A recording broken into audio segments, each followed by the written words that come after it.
Alright, welcome back to another stream of Assassin's Creed 2. Today we're gonna be continuing with our no HUD challenge. And yeah, we're really gonna dive into the game, into the open world exploration, kinda like get to important story parts. And yeah, really gonna get started with our playthrough, I guess. Whereas last time we focused more on kinda like introducing the setting, the characters, relations to them. And yeah, just getting like through most of the introduction. And yeah, I'm quite looking forward to continue today. We're also gonna get to some missions that will be much more difficult to do without VAD, because it's gonna involve lots of like checkpoint finding. But we still have a couple of map counters saved up here, since we haven't looked at the map yet. So yeah, that should be sufficient to kind of like get through those kind of missions.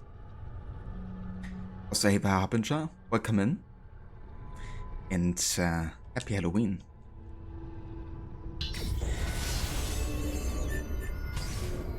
Just wanna check something here because it isn't displaying my controller here. That's nice. Let me go ahead and restart the game real quick, actually.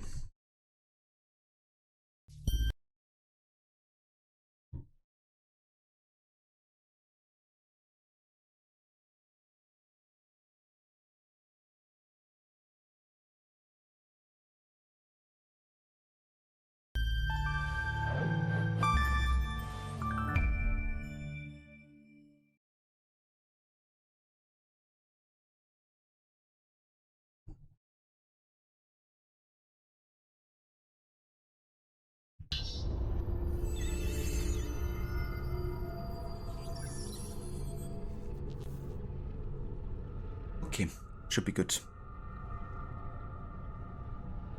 I mean, that's definitely Dio Harbinger. I would say the game is worth $3 for sure. So, have you never played NOVELLA'S before?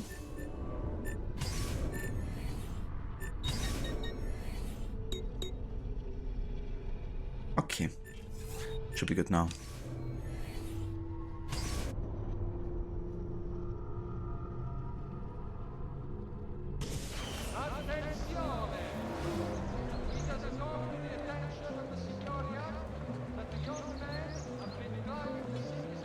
I guess playing as young Ezio here. Haven't even received the assassin outfit yet.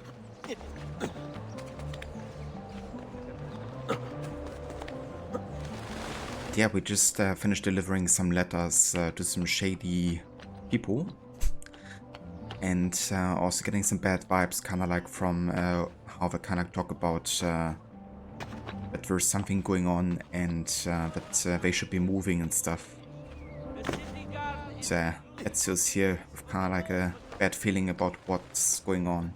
I think it's good because it doesn't really seem to go out of nowhere, you know. You can kind of like anticipate that something's gonna go awry. We just gotta go back home, which is over there. I gotcha, Harbinger. I mean, given that you're a big fan of Control, I think you might enjoy NOVELLA'S too. But it seems like NOVELLA'S 2 and Control are like much more sharing a connection there.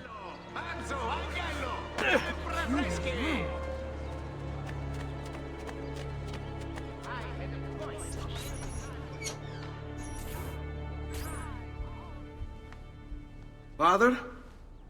Federico! Serezio! Thank God! What happened? Where is everyone? They took your father and brothers to the Palazzo della Signoria, to prison. And my mother? My sister? Ezio. Claudia? Are you alright? Yes, but Mother... She's in shock. When she resisted... It's not safe here. Is there some place you can take them? Yes, Yes, to my sisters. Good, do that. In the meantime, I'll go see my father. Be careful, Messer Ezio. The guards were looking for you as well. And this always gets to me, you know, what is actually happening to Ezio's family there. Also the fact that his mom is now like in shock essentially because the guards apparently did something to her. It's only like indicated what it could be, but the lineage short movie has actually already shown that Father Maffei and the guards were kind of like after Maria Auditore. Given of course that she's the wife of Giovanni, you know, and Giovanni being like the arch nemesis really. It's like personal for them. The bastards. Eva Lucina, good morning. The pizza conspiracy. If that's a conspiracy I would definitely be part of, that's for sure. Because I love pizza.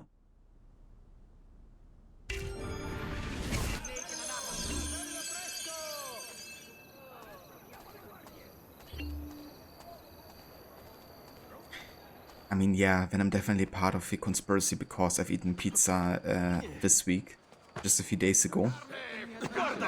Another homemade version, we made like a 4-season pizza. So kind of like each quarter having like different toppings. So one topping was like classic pepperoni. One topping was kind of like mozzarella, tomatoes, and basil. One topping was kind of like red onions and peppers. And the last one was like capricciosa, what we call it over here. Kind of like mushrooms, artichokes, ham, maybe even some spicy peppers. It was pretty nice. Kind of like have lots of, you know, variety on like one pizza.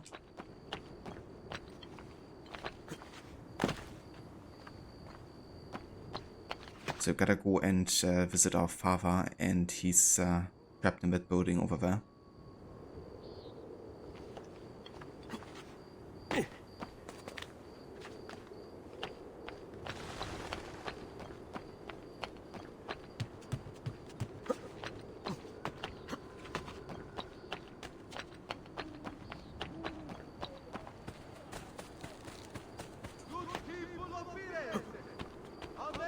I say, even though they removed like the option to vote in AC2,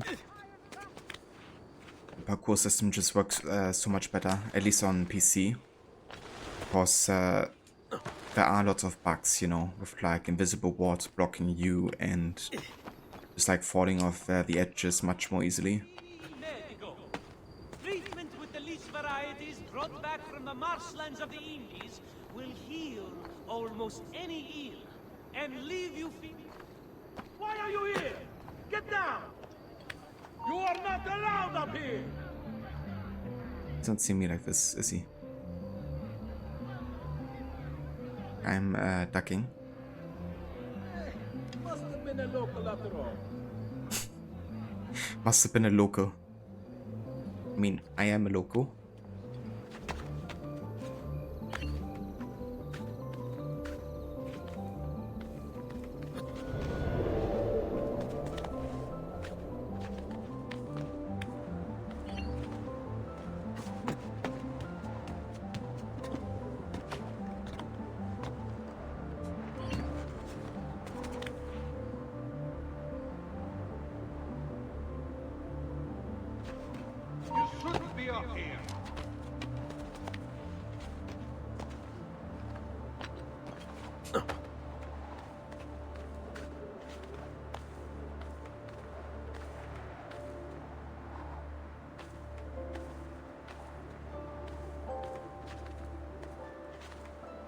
Nice.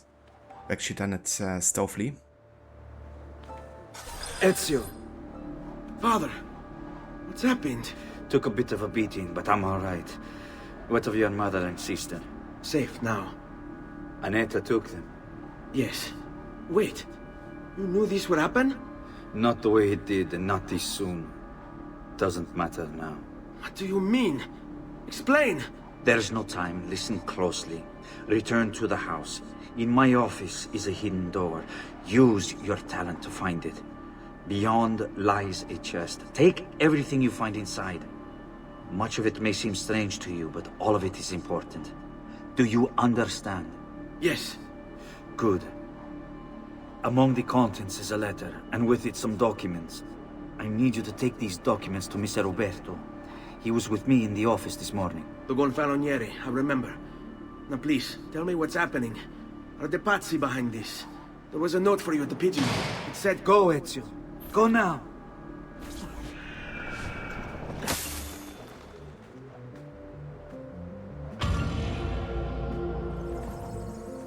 And I feel so bad for Giovanni. You know, the fact that he couldn't prevent this. What's potentially happening to his family.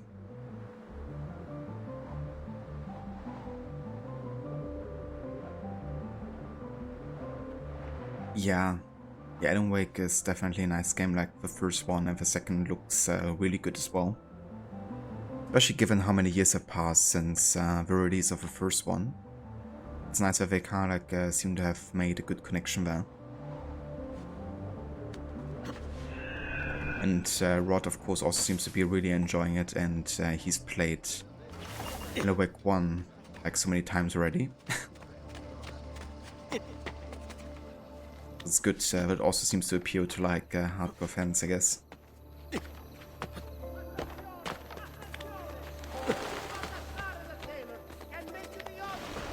So we gotta go back home and have a look at the chest that Giovanni left behind.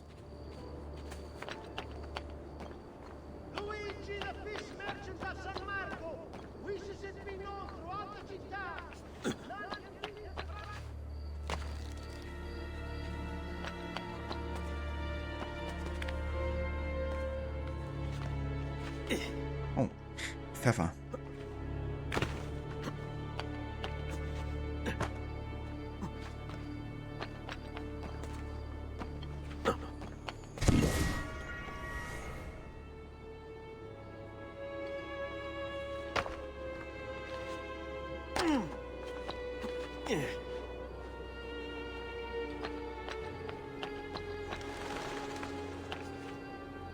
In the chest.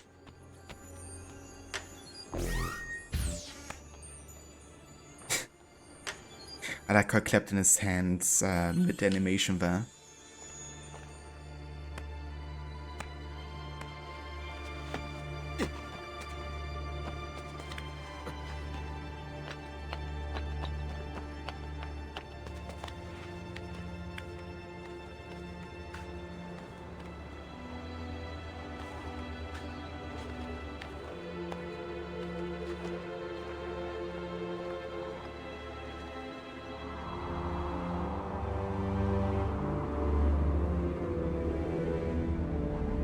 It's actually a viewpoint of a title drop for AC2.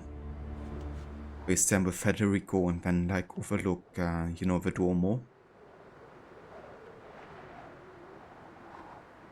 A very iconic view here.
Family heirloom. Recover Giovanni's documents and deliver them to Alberti. Father said there was a door here.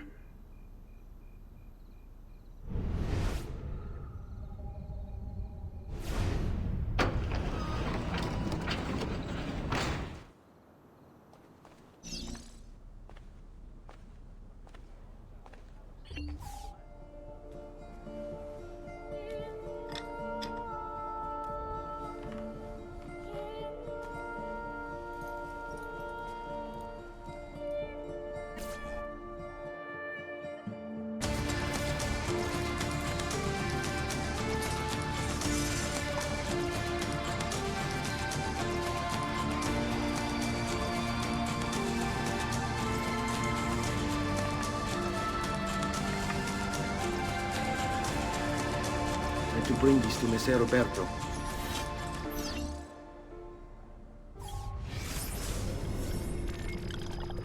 Yeah, what an iconic scene, though. You know, the way Ezio puts on the outfits. You know, you just see kind of like this angle from like his lower face and the hood, you know. Yeah, and then with the music, you know, like the version of Ezio's family. Well, this was actually Earth, I think, which is kind of like another, yeah, it's like an alternative version. Oh, it's interesting because yes, Beckett actually talked about this, and I think Earth actually happened earlier, and then Ezio's family came afterwards. It's kind of like a more mellow, you know, version of it. But I can't read this letter yet because it's sealed. Indeed, listener. There's just so many amazing moments in this game, I think. Traditore! Hey, what's with the swords? Aren't you supposed to arrest me? No. What do you want then? After him, ragazzi! For you to die! Well, that's not going to happen. So why don't we explore other options? There are no other options!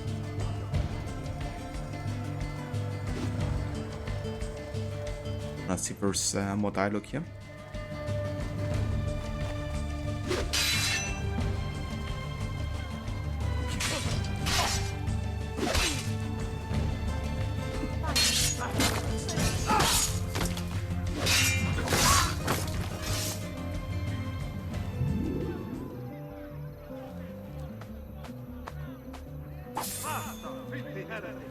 These dark nights will lead to your death!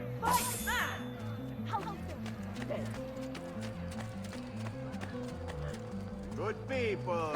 Right, now we gotta find Roberto Alberti. It's gonna be tricky because I think he's like in kind of like a backyard type of location that's isolated. So we will have to look from the rooftops here.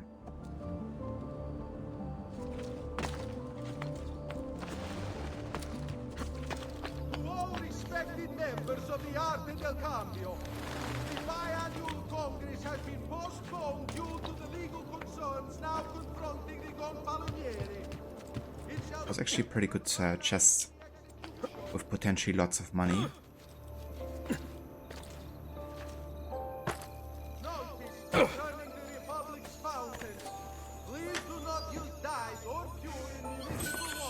Don't see how much. But we can have a look at the regular menu though, because I can do that. The only thing I can't access here is the map, essentially. There we go, we have currently about 2,000 florin.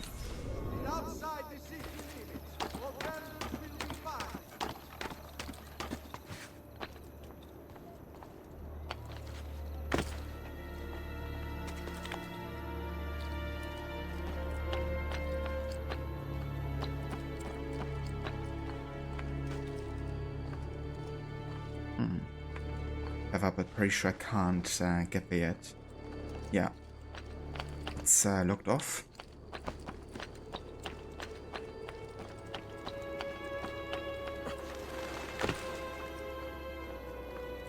Am I confident where to go? Well, I know how the place looks like, but I have no idea in what direction it is. So it's a matter of kind of like finding the place that resembles what I remember, I guess. But given how small the areas we can currently explore due to the enemy's wards, it shouldn't take us too long to find the place we're looking for.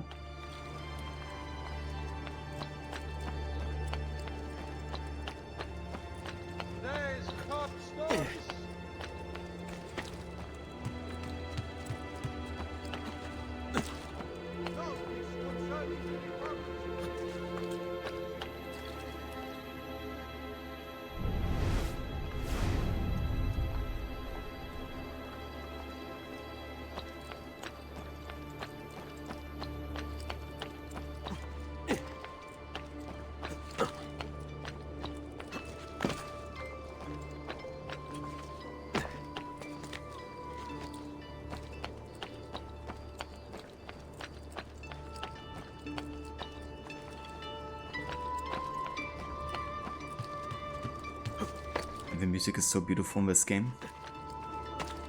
It's gonna be the good thing about like taking more time to explore and like trying to find stuff.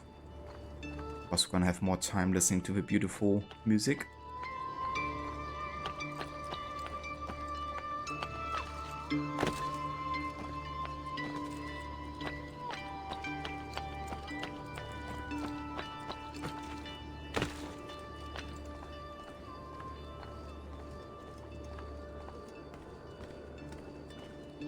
I mean, that's definitely impressive, Bastard. But I guess it helps if you kind of like play the game over and over and over. You know, like multiple times per year. My aim, of course, is just to experience, you know, the story. I don't really care much for speedrunning personally. Especially with kind of like story-focused games. Once again, sending Firenze.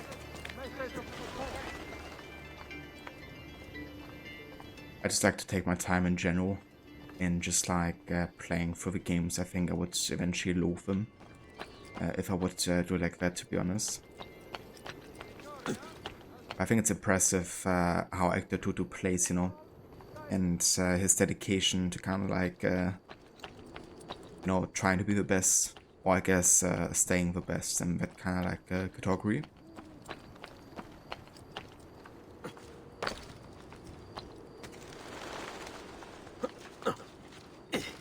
It would be cool for that community to kind of like pick up and, you know, have like more for competition. Because I feel like he's one of the only ones do it kind of like a lot and successfully. Like there's usually quite a distance between the first place being him and like the second or third.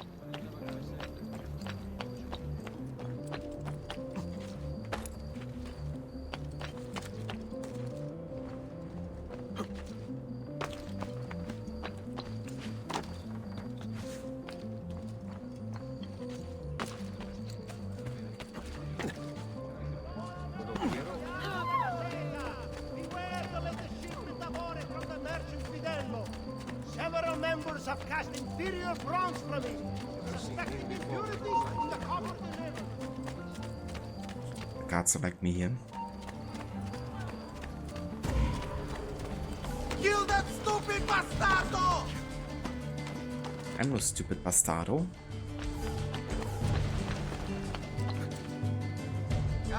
Come, don't be shy. Oh dear. I love when you land like that. There, on him. Amazing. I've seen him before. I've seen him before. I have it. The legends of Assassino. Assassino.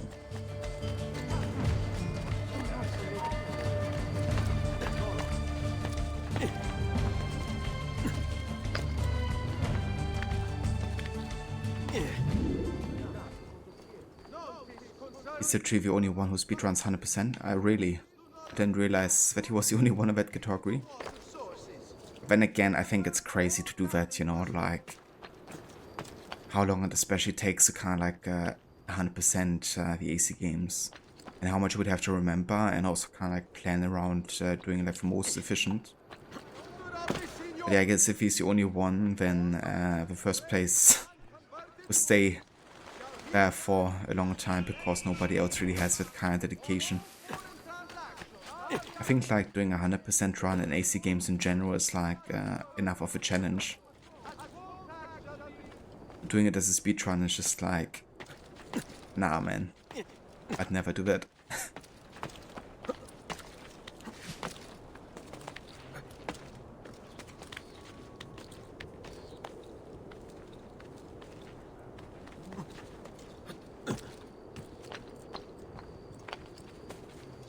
Notice to all foreign merchants within.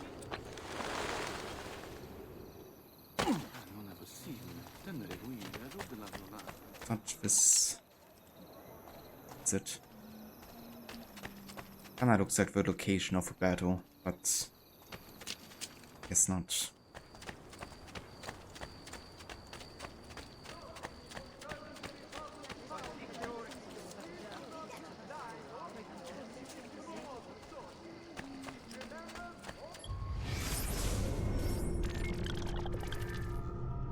wanted to check again on the current objective here. But yeah, I gotta deliver the documents to Alberto Alberti.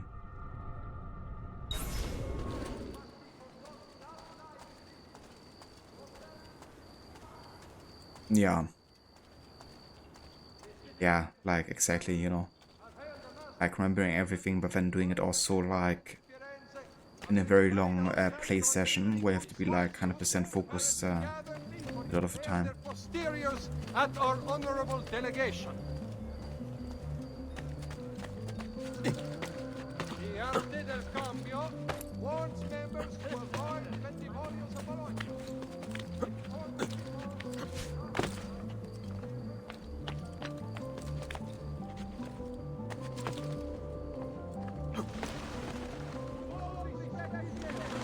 I think it's pretty close to the place of execution though. So maybe we're just gonna have a look around in this area.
Hours later.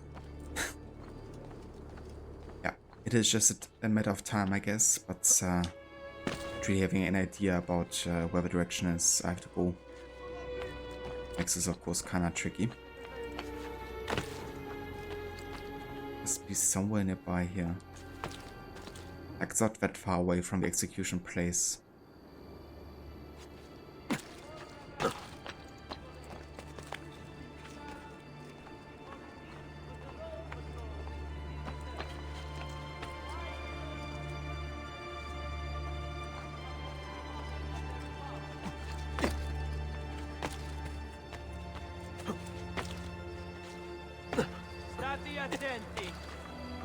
Next week's public mass with the cardinal will have to be cancelled due to a small outbreak of plague.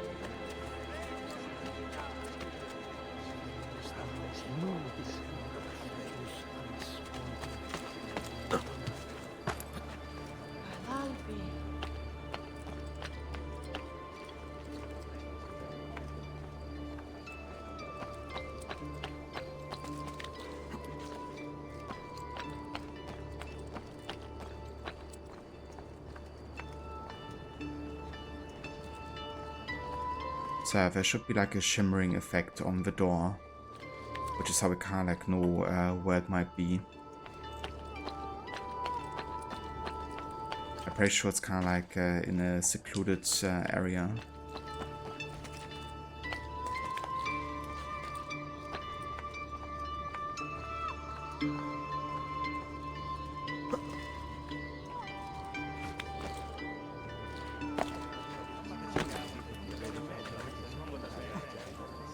Oh, that is impressive. Direct.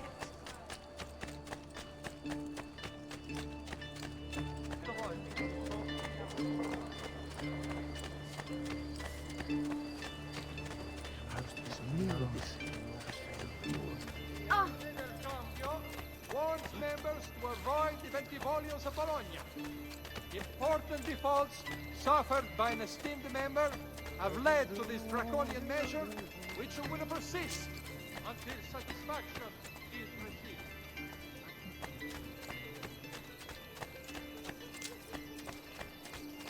Serena notte. Good people of Firenze, a message Blessings from the Arte della Lana. May this year's festival of San Giovanni be a time of great. You are not going anywhere. Right, I don't have the ability to social stuff yet, do I?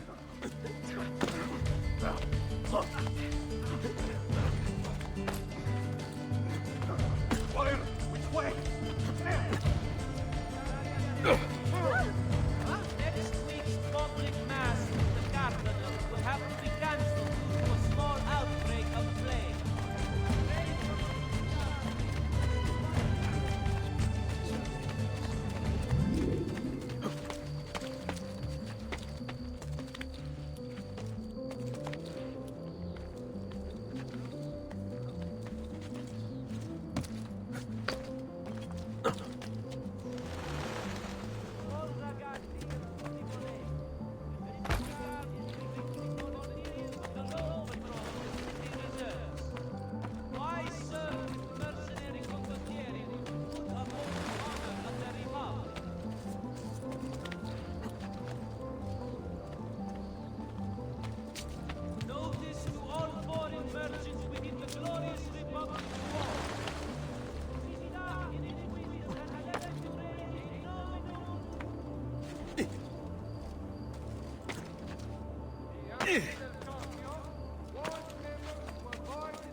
As a consequence of the flooding further up the Arno, a small tax shall be imposed for repairs.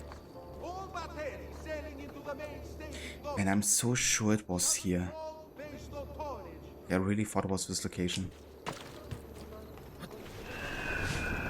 Also don't know if there's like any checkpoint in between, you know. And this is kind of like very close to the execution place, and it looks like it. But it can't be, I guess. Yeah, I'm kinda inclined to actually look at the map for once. I'm sure I have just what you need. Somewhere in the back, perhaps.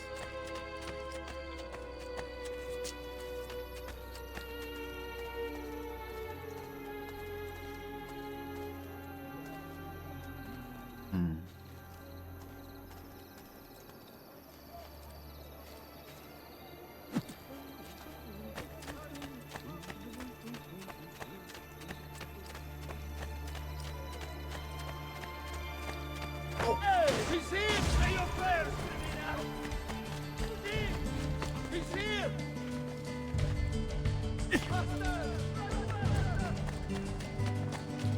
Now where is he from? Hurry, get Come, amici. A weekly bleeding. Leave the strada.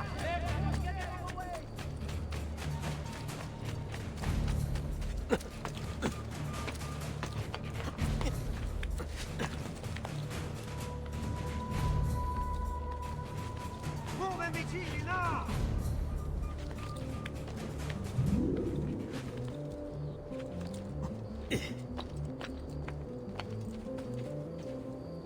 Notice from Maestro Corsini il medico.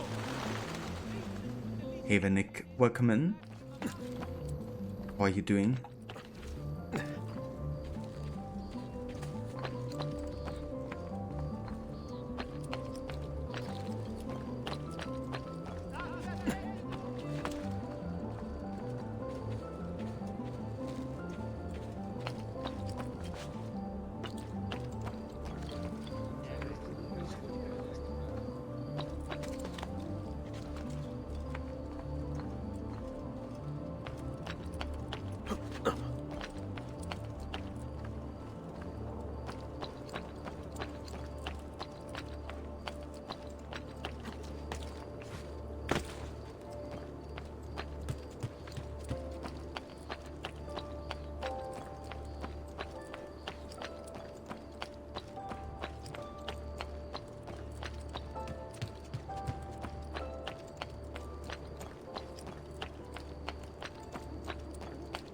Ragazzi, irsuti volei.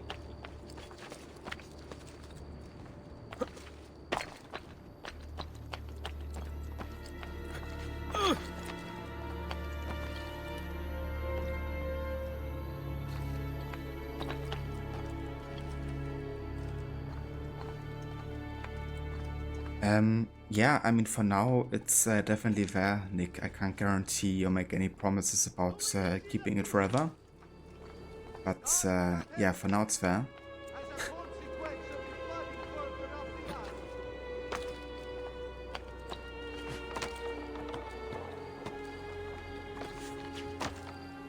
Ezio? It's like every time I try to go further on rooftop, it's like going back on the ladder. Okay then.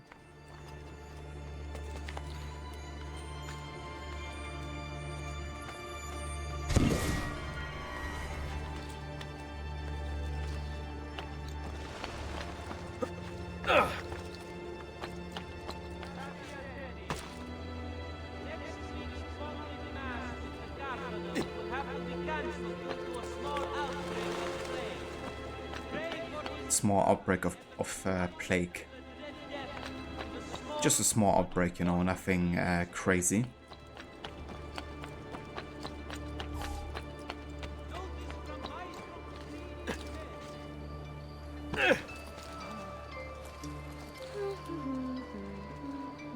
Casually blending in. Kind of funny they didn't even react to us.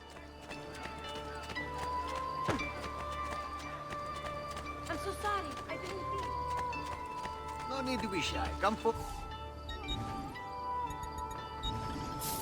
That's better for now.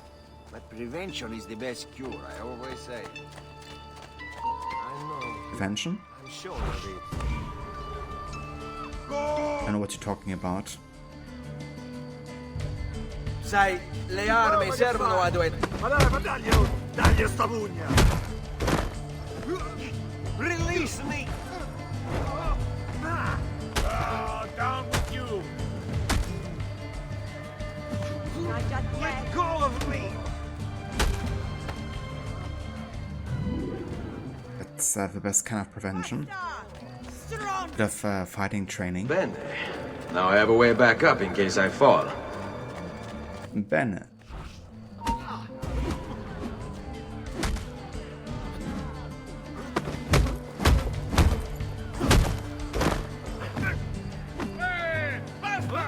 What's going on? Why are you...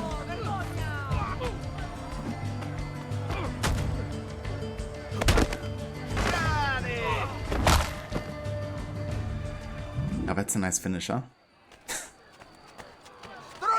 Oh dear. Requiescat in pace. Ezio just has to build off some steam. Because he has trouble finding where he has to go next. Even though he's already lived in Florence for 16 years, he still doesn't know his way around the city. Beware the leadership from the merchant Fidello. Several members have cast inferior bronze from it, suspecting impurities in the copper delivered.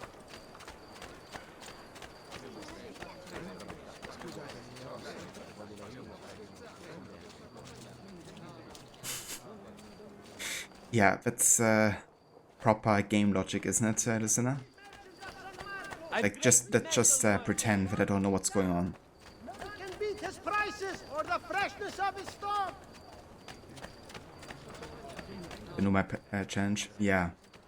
And even more things that aren't displayed.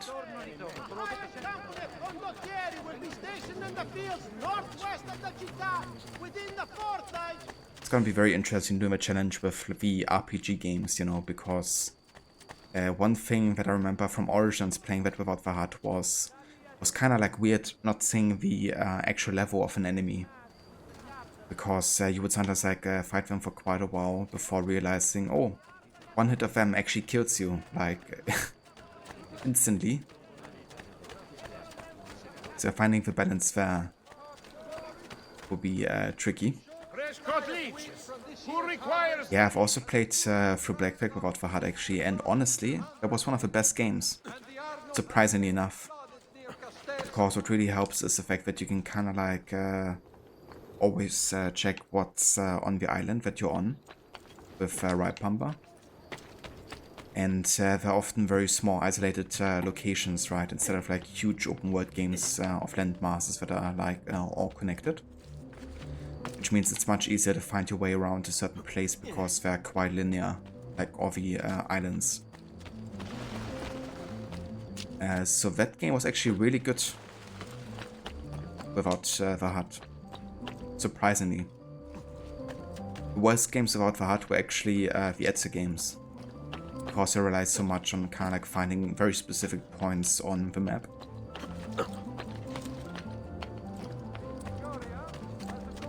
And have like lots of checkpoints you have to trigger and stuff.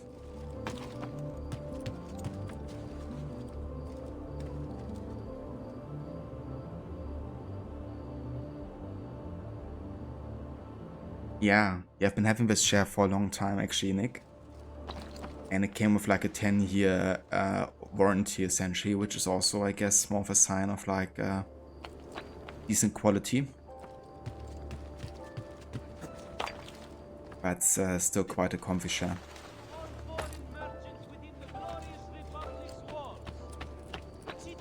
In its wisdom has elected to raise a nominal levy on all export trade registered through any of the Arrivederci.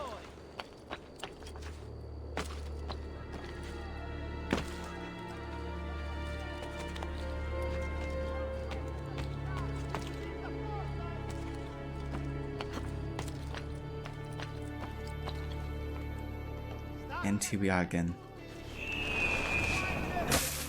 I really thought this was a place where to go. Okay, so we haven't looked at the map, like the main map, once up until this point, including AC1. But I feel like this is a point where I want to look at the map because I was kind of like sure this is the point I have to go to, but apparently not. I want to have a look if there's like a checkpoint in between or where the other location might actually be. Which means I have to kind of like take one away from my map counter because I can in theory look at the map once per hour, but just haven't done it yet. So I'm gonna do it and have a look. Okay. It's basically on the entire direction here. So we have to go into the direction of where the chapel and the Villa Auditore is. It's actually good we at least have one viewpoint, because if we didn't, we wouldn't see anything of a map. So looking there wouldn't really be helpful whatsoever. I just have to orientate myself to the villa and the chapel there and go in that direction in like a straight line, and we should get there.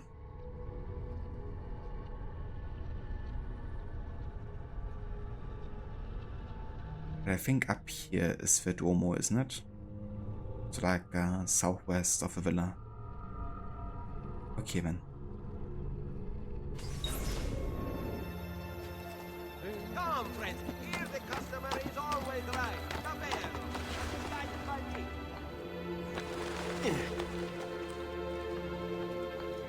That should be north. I guess that's the direction I have to go. That's probably the chapel there.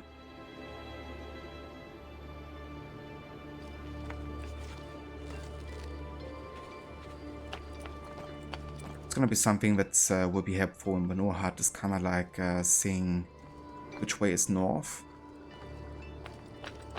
or like what side of like a massive building like the Duomo is kind of like facing which way.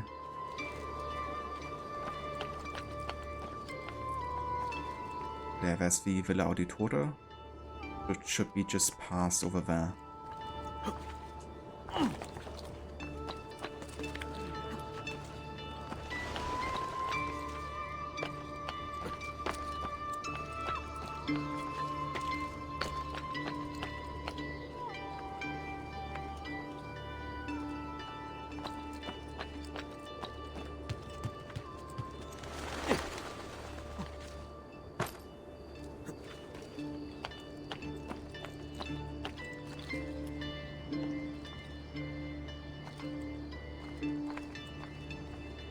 It must be somewhere here.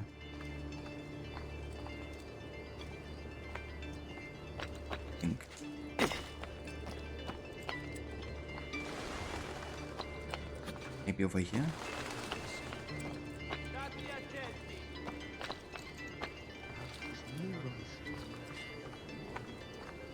I mean, this is the chapel.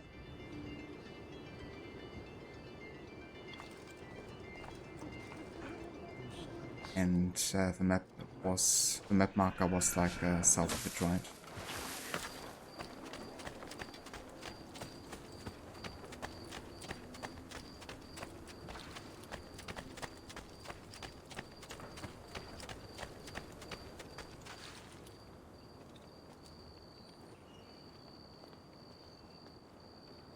Yeah, definitely.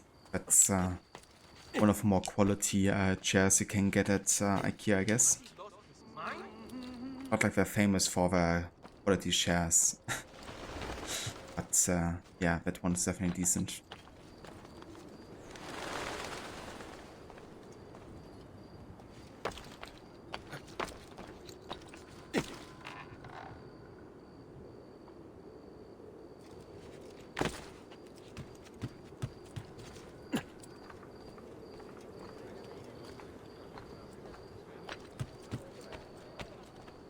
Why is this location so difficult to find?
Ah, there it is. Freaking finally, we found it. So it wasn't quite as isolated as I remembered it.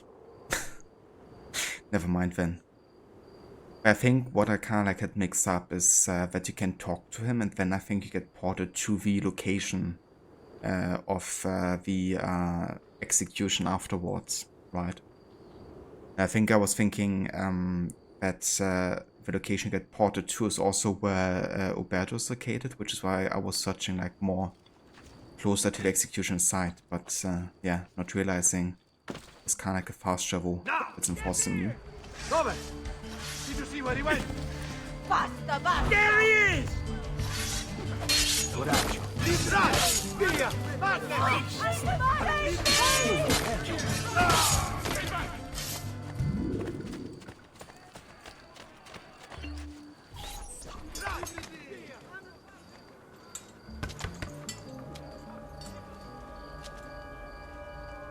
Ezio Auditore? What are you doing here at this hour? I don't... Wait, child. Take a breath. Collect your thoughts. My father and brothers have been imprisoned. I was told to bring you this. Ah. I see now. It's a misunderstanding, Ezio. I'll clear everything up. How? The documents you've given me contain evidence of a conspiracy against your family and against the city. I'll present these papers at their hearing in the morning, and they'll be released. Thank you, Signore. Of course, my child. Do you need a place to stay? You're more than welcome here. No, grazie. I'll meet you at the piazza. Don't worry, Ezio. Everything is going to be fine.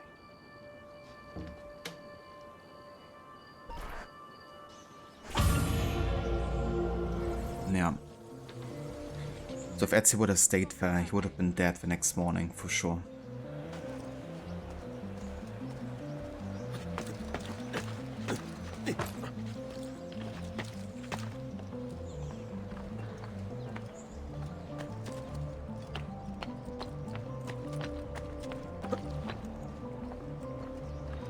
integrated that fast. Yeah. There's been a couple moments, like also in the Lineage short movie, where Roberto has been acting quite suspicious, to say the least. Nobody, you know, put up with it, I guess.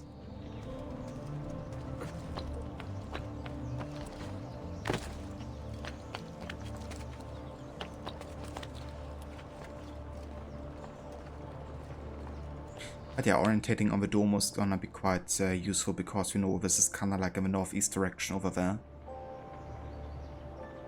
Which means we have to go over here.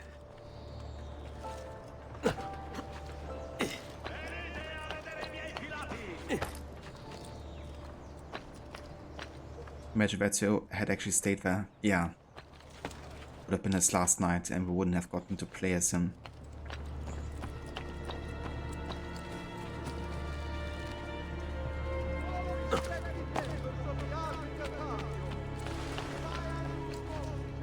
Also, hey there, Mustang. Welcome in.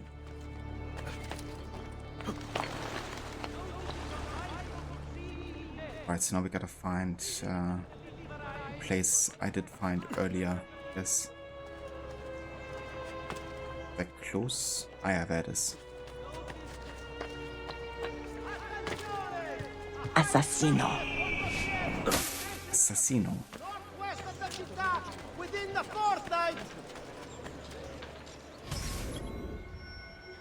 Last man standing. The 10th year quota of Petruccio, Giovanni, and Federico. Indeed, yeah, it took us a while to find the place where Alberto Alberti was living. But now that we did, we're definitely gonna make some progress here. Please move it before the evening procession of Santa Croce gets underway. There will be a fine if not. Yeah, I don't blame you, Lucinda. Like, this is a moment. Giovanni Auditore, you and your accomplices stand accused of the crime of treason. Have you any evidence to counter this charge? Yes, the documents that were delivered to you last night. I'm afraid I know nothing of these documents. He's lying! Need to get closer. In the absence of any compelling evidence to the contrary, I am bound to pronounce you guilty. You and your collaborators are hereby sentenced to death. You are the traitor, Roberto, and one of them. You may take our lives this day, but we will have yours in return, I swear! We will! Father! There! Grab the boy! He's one of them! I'll kill you for what you've done! Guards! Arrest him!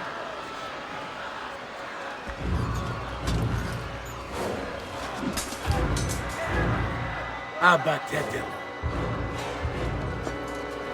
Better run, boy. And fast. Take him down! What? Come back!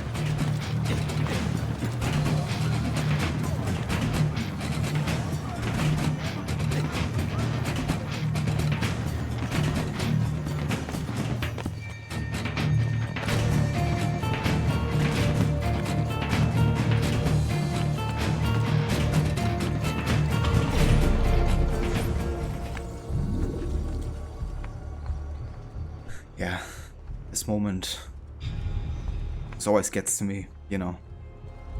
Like, the fact what's happening to his family there.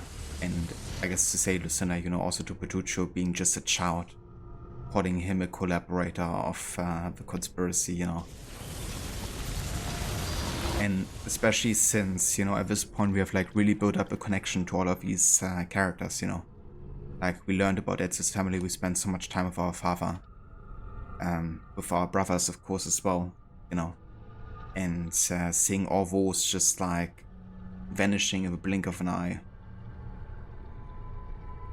You can really feel and understand, you know, Ezio's pain in that moment. And I think what's also interesting about this whole scene is the fact that Giovanni says, "You may have our lives this day. May have our lives this day, but we will have yours in return. I swear, we will." And Giovanni, of course, is talking in a way for Ezio, you know, like he's talking about his family and, of course, the assassins in general, but also his family. And I guess that's why Ezio is also even more inclined to say what he does, say that he killed them and him for what he's done. Literally, you know, going in revenge mode, because his father, you know, is also one kind of like maybe pushing him to that in a way. But yeah, I guess it's like such a heavy moment for Ezio as well, because he also probably has a feeling that he failed in saving them, you know, that he was too late, that the documents were not delivered to the right person because were delivered to a traitor, a supposed friend of the family. It's just like so much at the same time. It's super difficult to bear.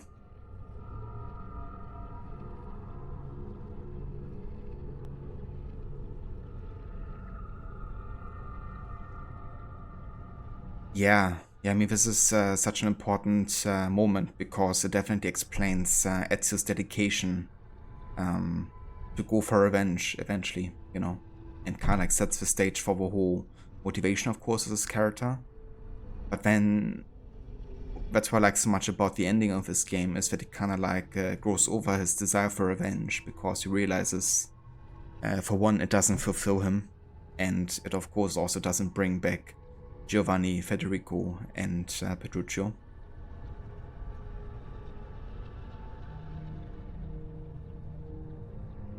Always steal the guy's eggs and kill everyone. That's fair. I usually like to go with what kind of like seems to fit the story. And in that case, I guess we got a warning that, you know, we should better run. And the guard, of course, just like disarming us like that. I guess canonically, Ezio probably would have run.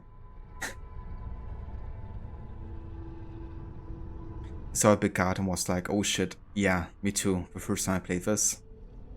Of course, we haven't really encountered any of those guards at this point yet.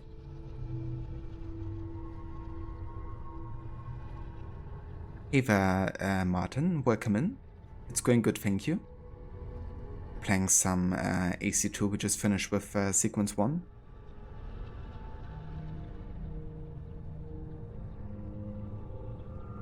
Very difficult to baddie.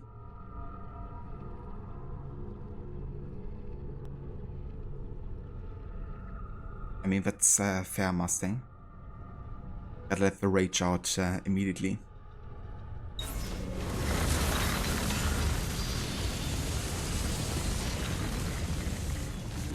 I've got a little request for you. I've identified several strange markings that I've discovered right across Renaissance Italy. Now, I don't know what they're doing there, but I want you to help me find out. Rebecca has marked their general location in the database with an eye icon, and she's made them glow as well. Keep an eye out.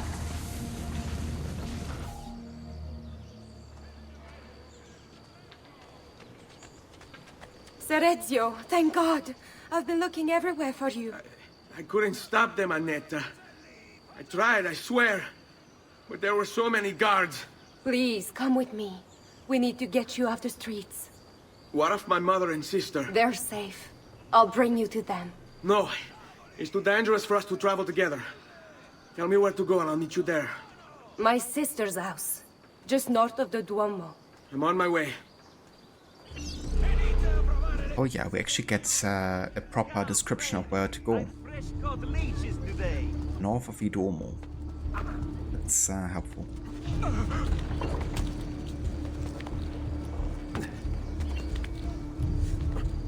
That's certainly adventure. There's a play on words to bear. Ubert, wasn't that the guy's name? Might be wrong. Yeah, Uberto Alberti.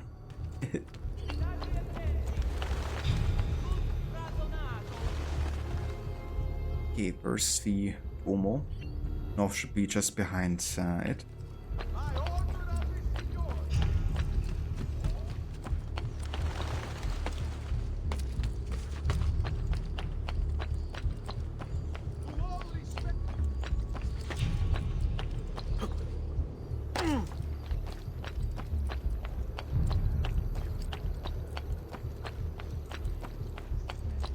Okay, we have 4 notoriety right now, so we have to be careful here not to encounter too many guards. Wishes it be known throughout the città. None can beat his prices or the freshness of his stock. Yeah, the prey mechanic was pretty cool. But then again, I guess Ezio's outfit doesn't quite look like the monks of this age.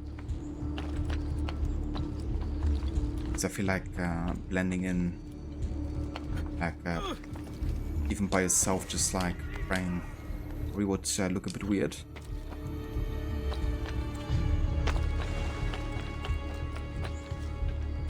I like how there's a reference to monk blending, at least in some parts, like when you use the cloak and then like become part of the group.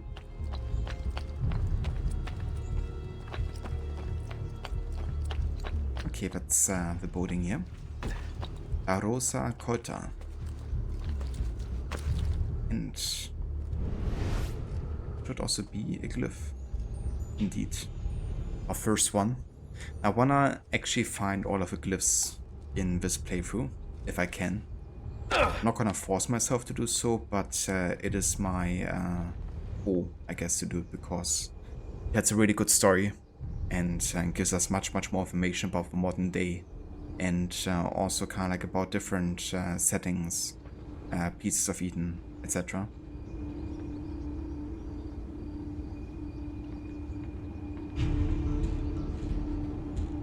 Yeah, that's fair. We definitely changed the blending quite a bit. I guess I want to make it like more accessible by making you able to blend with anyone. But I guess in turn they took away the praying by yourself mechanic, because maybe it would be like too much. Which was already quite the boost, I guess, with being able to blend with any group of people. Wait, that's not possible. This can't be.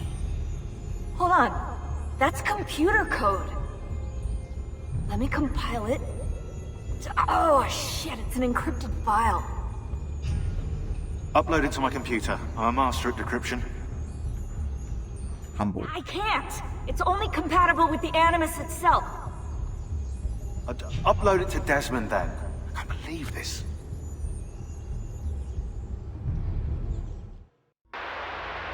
Hello, this is... They call me Subject 16. Listen, I don't have much time. There's something I have to show you. We have been lied to this whole time. Everything we know, everything we've been brought up to believe, it's wrong. Okay, I've uploaded the evidence, the file that proves it all. But I've split it into 20 pieces and locked each with a code. Can't be too careful. Queen Isabella. No, not her. What century is it? Never mind. I've hidden the code to the first file inside this program. Find it. Find them all. And along the way, you'll begin to see the truth. What the heck? How did this get inside our Animus? Oh, the memory core. We transferred 16's memory data from Abstergo into the Animus 2.0.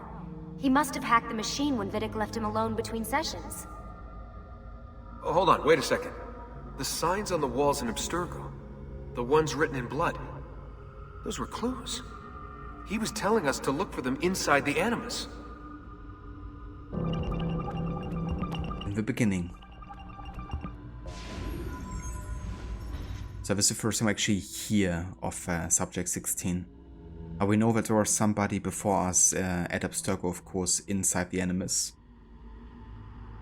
And we kind of like know that that person most likely has left behind those clues in blood.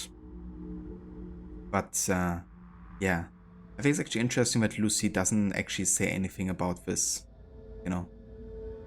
Because she of course is partially responsible for Clay not escaping, or Subject 16 not escaping Abstergo, you know, and ultimately committing suicide. and then, you know, like using his own blood to write the messages everywhere. Abstergo, of course, got rid of all of that, but the DNA was still there, and that's why Ezio could see, Desmond could see them by using eagle vision. And the same clues we can now find all across the game world of AC2, and we can interact with them to find like more information that Clay left behind for us, in order for us to learn about the different settings and what he's seen. And the reason why Clay is like so distraught and can't actually separate the different centuries is he spends so much time in the Animus like non-stop, and then with different ancestors, that he can't, you know, like literally separate his personality from all these other personalities anymore. He's ultimately driven insane, and it's all the fault of Vidic and Lucy.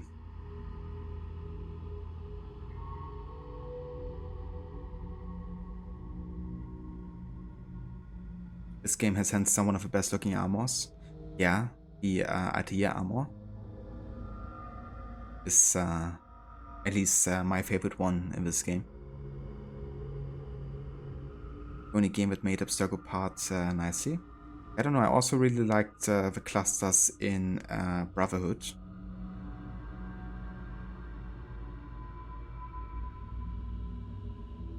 Subject 16's voice actor in this plays a journalist character's voice in Dead Island. You recognize the voice, Cam Clark. Oh, I wasn't actually sure who it was, you know, at some point I actually thought it was maybe Nolan North, like changing his voice quite a bit. Because it does sound a bit similar in terms of like how he's speaking. But yeah, that's cool. I never actually knew who voiced Subject 16 here, because I don't think it's the same person in Revelations, was it? I think they changed the voice actor by that point.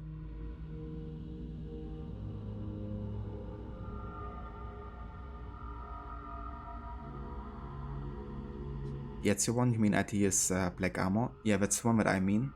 I mean, I also really like Giovanni's outfit, and the one that Ezio's currently wearing. I think it's quite accurate for this time period as well.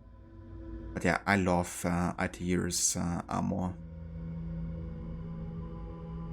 Looks so good. Different Revelations, yeah. I like both of them, to be fair. Okay, so we have to find a core similarity between these paintings. We have Cupid and Psyche, Diana and Callisto, the Fall with Adam and Eve and the Snake, Birth of Venus, Hercules in the Garden of the Hesperides, Atalanta and Hippomenes, Judgment of Paris, Triumph of Bacchus, Idun and the Airboats, Mercury, Hearst and Glorus, and yeah. So the core similarity is the apple, because it is shaped like a core. And of course it's a reference also to the Apple of Eden, with Adam and Eve plucking from the Tree of Knowledge, and thus getting the spawn from the Garden of Eden. It's cool, it's kind of like in the very first puzzle, because that's gonna be the end video that we're gonna be unlocking. Is Adam and Eve trying to escape, only that it looks quite different. No. But yeah, more on that later. Got Hercules plucking some apples. We got Atalanta having an apple. Paris. And Idun and the apples.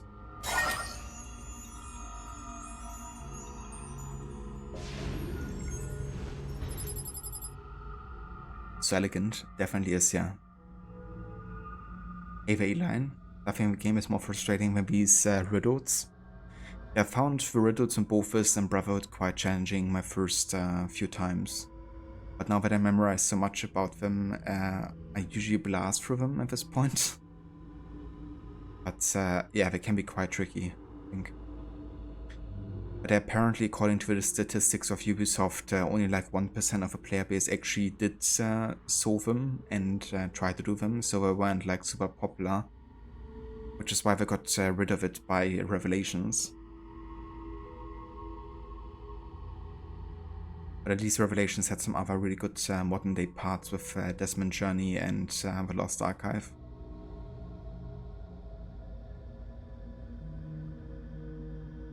Gotcha, Mustang.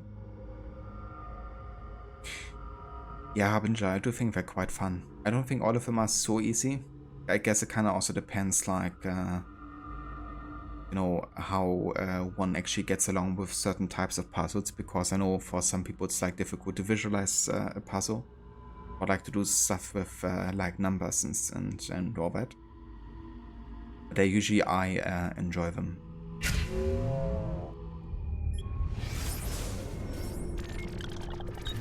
Go. That's the only snippet we have so far.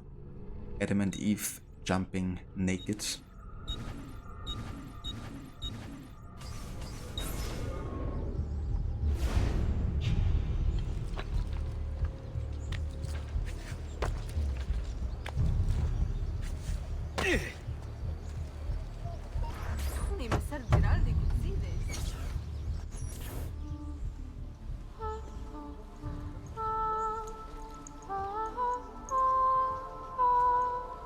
I think we have the wrong building. No. No, this is it.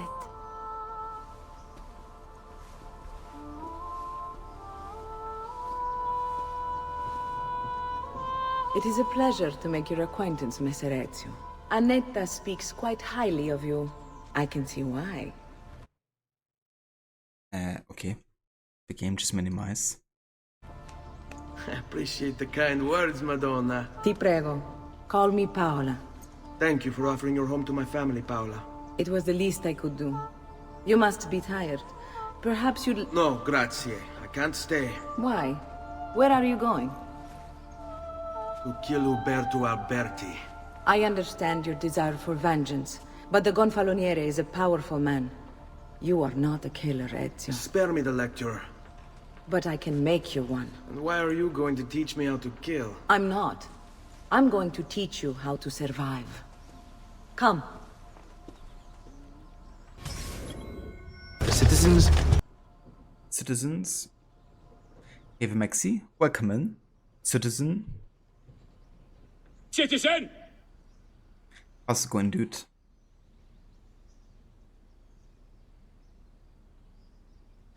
Yeah, Paola is a great character. Also quite like her backstory, you know, that you can read up upon on the database. It also makes sense that you would try to help Ezio because Giovanni is kind of like the person that she can thank for having like a better life, essentially. And yeah, it's going pretty good, Maxi. Enjoying the No HUD challenge. Though we had some parts where it was quite tricky finding where to go. So I spent some time earlier just trying to find where Uberto was living. But we did find that out eventually. Had to look at the map once though. But yeah, it's going good otherwise. Discretion is paramount in my profession.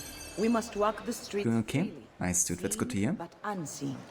You too must learn to blend like us and become one with the city's crowds. My girls will show you how.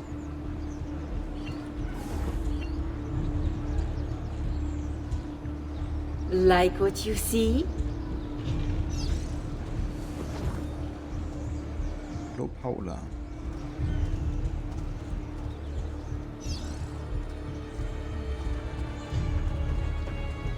These missions are actually nice in No HUD because it means you don't really have to find your own way. You can just go with your mate.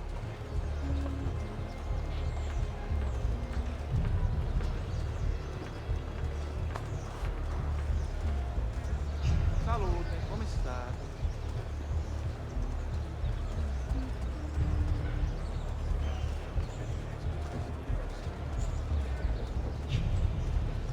Many talents of Ezio.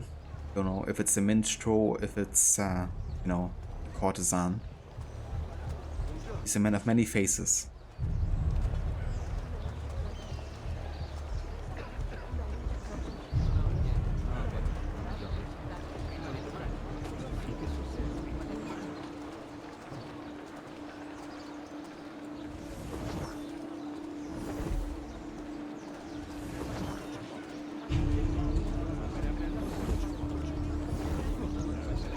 quite well armed, you know.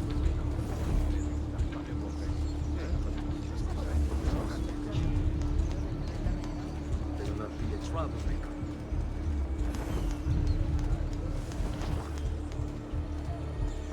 Another southern imbecile.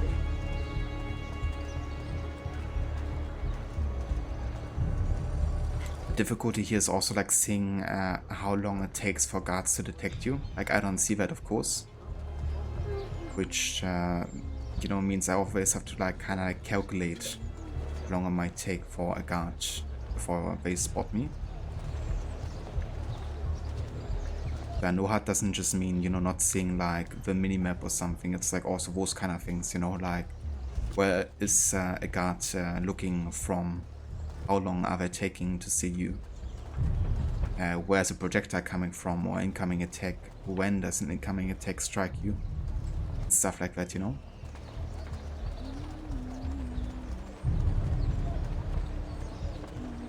You have to look much more for like how animations look as well. You're not getting the visual from the UI. Bene. Now that you've learned to blend, I'll show you how to use it for more than just moving around. Let's teach you how to steal. Thief! Thief! Once you've stolen from someone, Ezio, you mustn't linger. Help! Somebody stop him! Robbed! I've been robbed! No!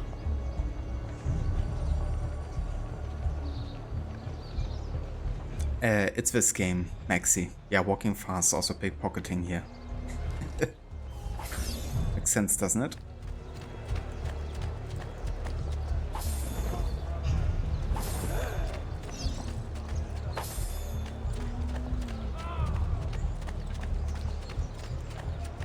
I've been robbed!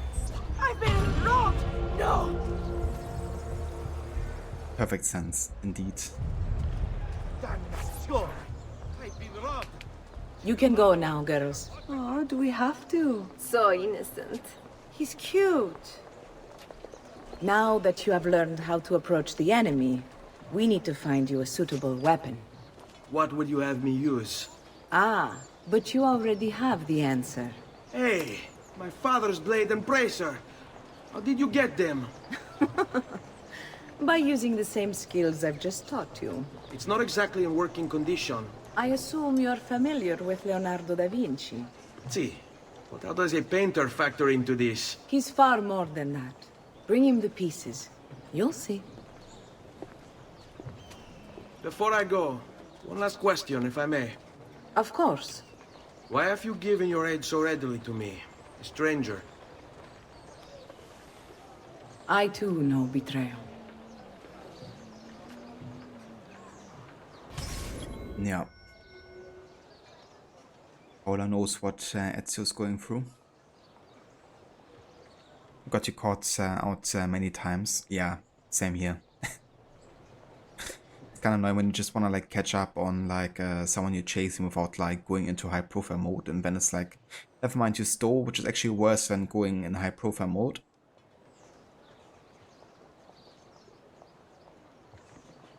Yeah.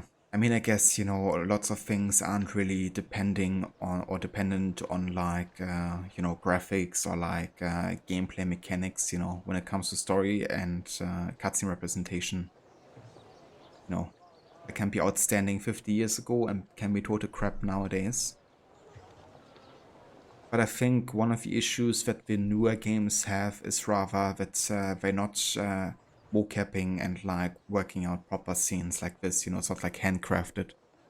Often it's they use with kind of like programs that kind of like take care of emotions of characters, emotions as well. Like they of course have like a pre-selection of like mocapped scenes, so it has to have like mocap, but it's like much more kind of like arranged as it is in those kind of scenes here. So yeah, I think just having like more like proper cutscenes and like more handcrafted ones does make it feel a bit more high quality sometimes.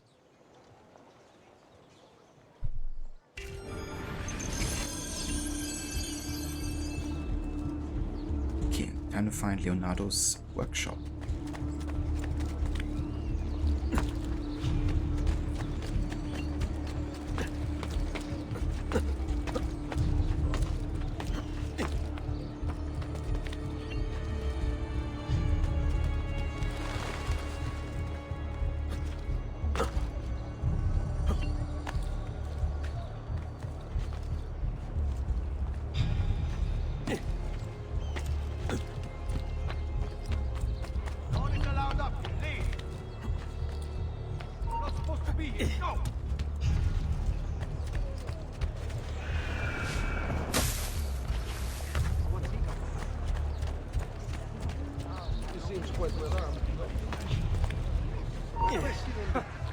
Whatever's on his mind, it must be important. Well, in fact it is.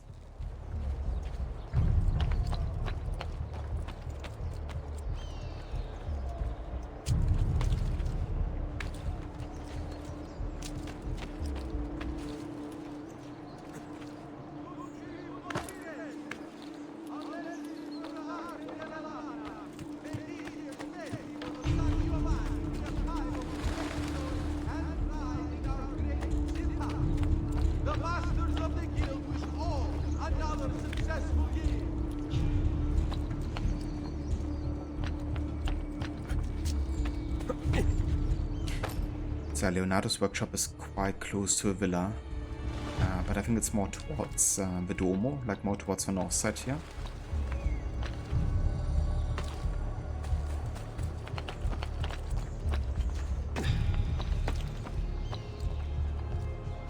Why are you up here? Leave! Get There it is. down! Ora!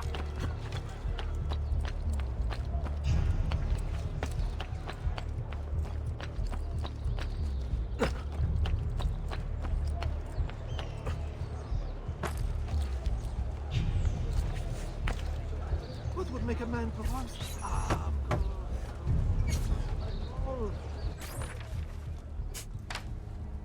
Oh, Ezio Auditore! I didn't expect to see you again. What with all that's happened. Ah, where are my manners? Welcome back. Now, how can I be of service? I was hoping you could repair something of mine. Of course! Come, this way! Che pasticcio. Tutto il santo giorno che cerco. Let me clear a space. Alright, let's see it. Fascinating. I don't know, Ezio. Despite its age, the construction is rather advanced. I've never seen anything quite like it. I'm afraid there's not much I can do without the original plans. Mi dispiace. Wait. What are you doing? The contents of this page are encrypted, but if my theory is correct, based on these sketches, it may very well... It may very well what? Please, sit. Leonardo, Shh. Remarkable. If we transpose the letters and then select every third...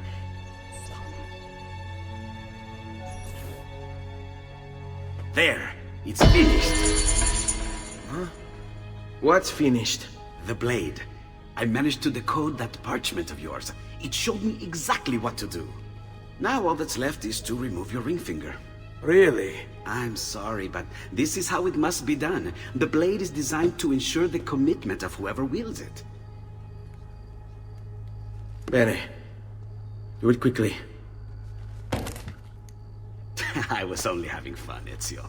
Though the blade once required a sacrifice, it's been modified. You can keep your finger. Of that moment. Leonardo's just like messing with him, but also like seeing Leonardo in his like element here, you know, and how he's like working out, you know, the scheme and how to kind of like solve Codex page and stuff, you know, and like trying to fix the hidden blade. It's really funny.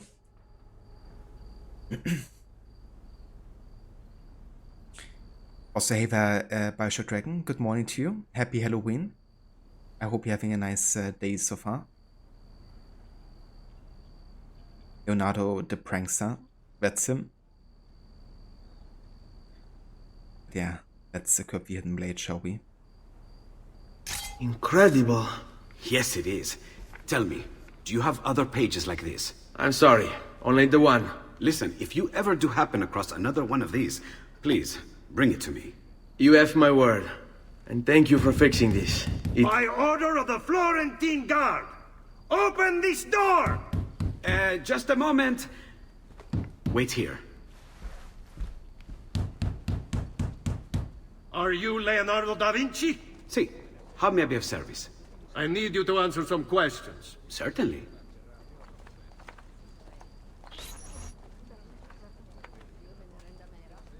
Yeah, it was definitely done quite different in Altair's and Basim's time. A witness claims to have seen you consorting with an enemy of the city. What? Me? Consorting? Preposterous. When was the last time you saw or spoke with Ezio Auditore? Who? Non fare il finto tonto! We know you were close with the family. Perhaps this will help to clear your head. Ready to talk? What about now?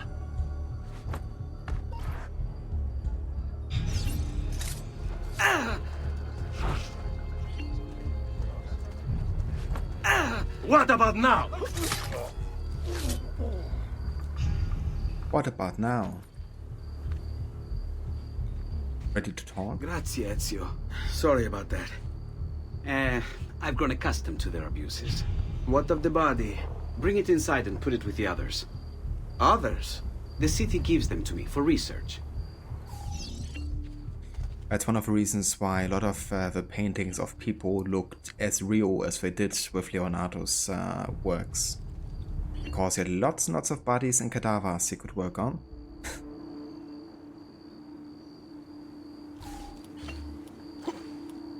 Kind of like study the anatomy properly.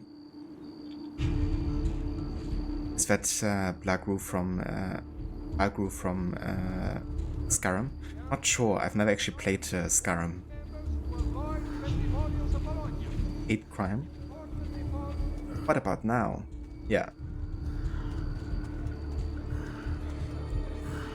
they've done such a great work on the cutscenes and the general story, I think, of this game, you know, because I mean, it might not have like as deep of a writing as AC1, for instance, sometimes, but all of them are very memorable, as you say. And also there's like a certain kind of like fun also in like the writing and the presentation. I guess it's like a really high quality blockbuster kind of level when it comes to like gaming as well.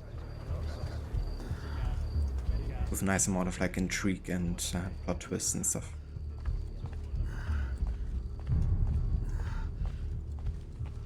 Over there. Like AC1 is definitely more niche in terms of like story presentation and writing. Whereas this is kind of like something that can appeal to like more people, I think. He's a very notorious voice in that game. He's one of the first NPCs that you have a conversation with, and throughout the game he has a kind of iconic voice. I gotcha.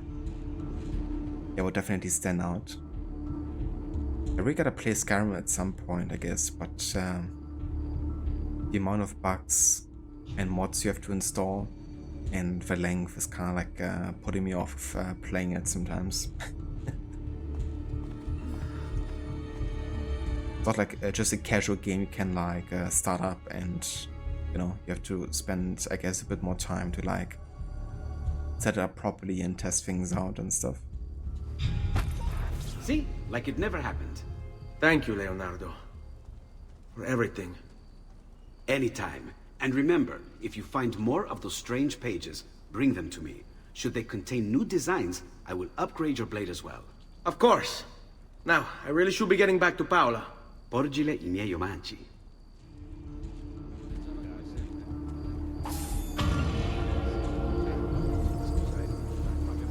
Oh yeah. Let's go back to Paola. Oh, we have our hidden blades properly. What?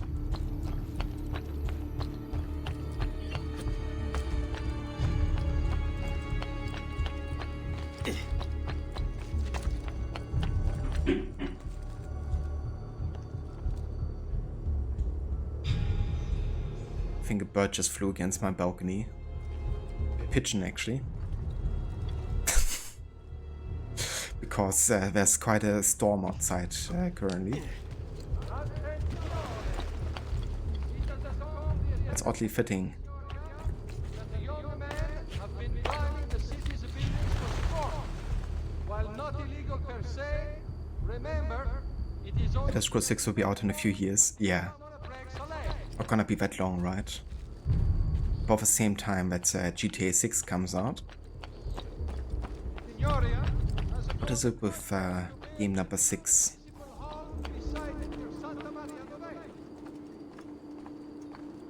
Do they contain nude signs? Peasants are not allowed. Probably not. Get down. Get down, or I throw you down.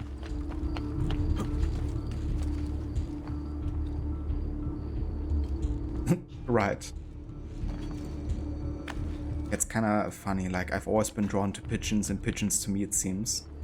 Because when I was like a kid, like 6 years old to 8, I did have pigeons. And now where I live, like the pigeons come constantly to my balcony. But also leave food for like birds, I guess. Not with the intention to feed pigeons, more like the smaller birds. But the pigeons come regardless, I guess. Because we're also hungry. Apparently.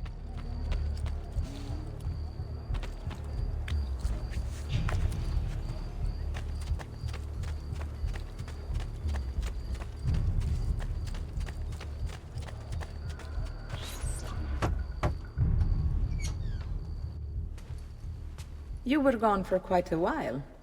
Leonardo likes to talk. That he does. But I trust he did more than talk. Impressive. I'm rather fond of it myself. I've given you the skills. Leonardo's given you the blade. All that remains is the deed. Where can I find Uberto? According to my girls, he'll be attending an unveiling tonight of Verrocchio's latest work. It will be held at the Santa Croce cloister. Watch over my mother and sister while I'm away. Of course, Ezio. As if they were my own.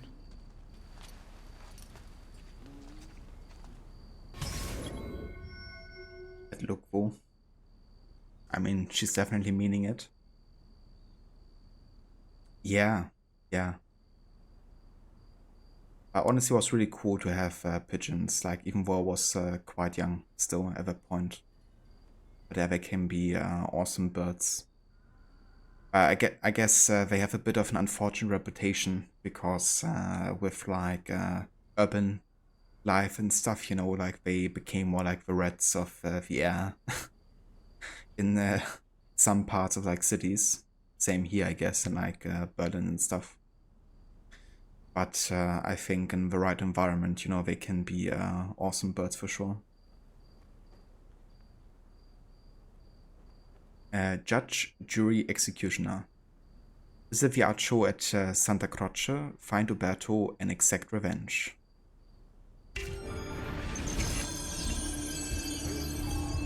Uberto Alberti, trusted friend of the Auditore family. According to the history books, this guy was a saint. He prosecuted murderers, rapists, the worst criminals. One of the best lawyers in Italy, he won every case, in spite of the fact that he was self-taught. Now, I found a back door into the Templars' database server. I've been combing it for some kind of smoking gun. I found it. Apparently, Uberto's family was evicted by the Medici Bank. Uberto's been aching for revenge ever since. And the Templars promised him support. Ezio's father was standing in the way, and Uberto was jealous of his influence over the Florentine government. Two birds with one stone, isn't it? It looks like Uberto used his election to the Signoria as his opportunity to strike.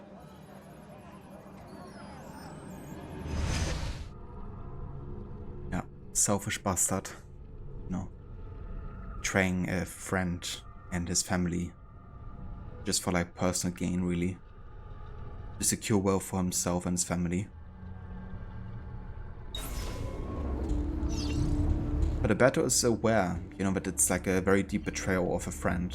Like, you can find a letter later where he's basically confirming, you know, yeah, I did betray one of my closest friends, but I did it because I thought it was right to provide for my family. And he's fine with that, essentially.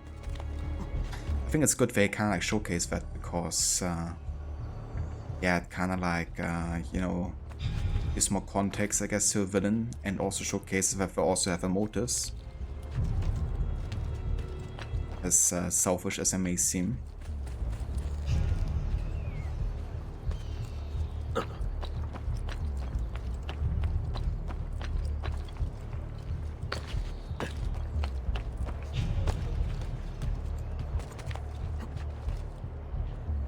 Ah yeah, that's where I have to go. Yes.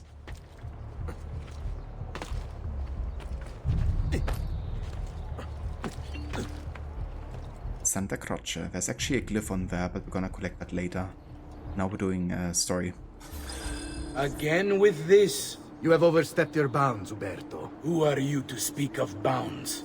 You, who have crowned yourself Lorenzo di Medici, Principe of Firenze. I've done no such thing. Of course not. Ever innocent. How convenient. At least now, we see how far your reach extends, which is to say, nowhere at all. It has proved a valuable lesson for me and my allies. Yes. Your allies, the Pazzi. Is that what this is about? Be careful with your words, Lorenzo. You might attract the wrong sort of attention.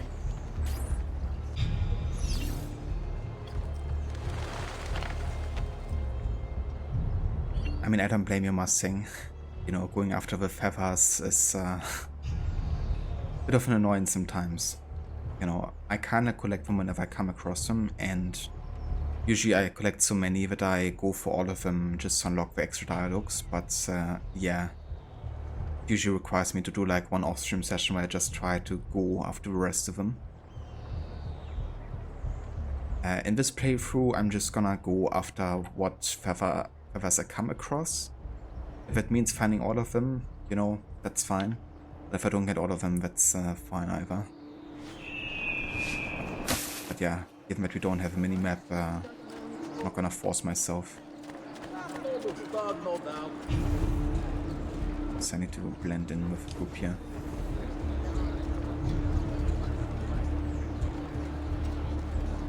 I've distilled an elixir of lead and pomegranate. Ideal for the liver. Have to find a way inside there. Should be a group of courtesans we can hire. Close by. Around the corner here. Indeed. Grazie, Mama. Now we can get inside the location. Ciao, boys. Slow down. You'll need to relax, Monsieur. Good evening, Gonfaloniere. To you as well. I trust you're enjoying yourselves. Indeed, a nice distraction from that nasty business with the Auditore family. And to think I once thought of Giovanni as a brother. Don't blame yourself. How could you have known what evils he planned? I say we strike that traitor's name from the record books. Let history forget he ever even existed. Yes, if you'll excuse me for a moment.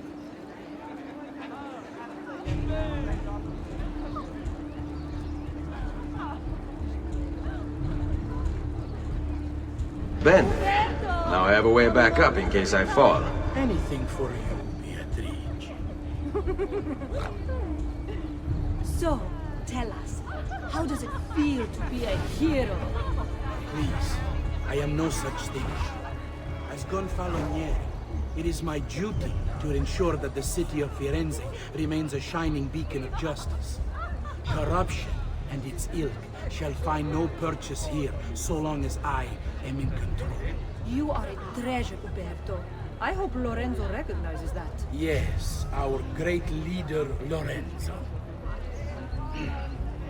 I'll see you ladies later.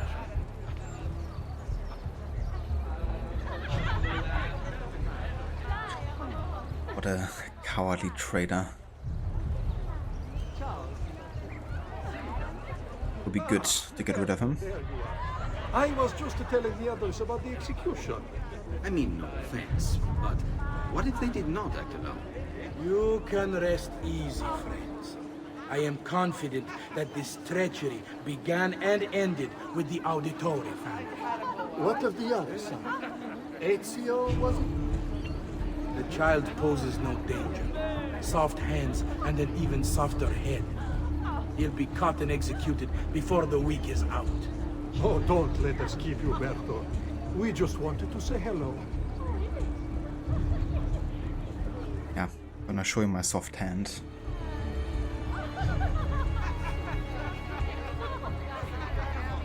You're kidding, Elaine? Evening to you, Don Palamieri.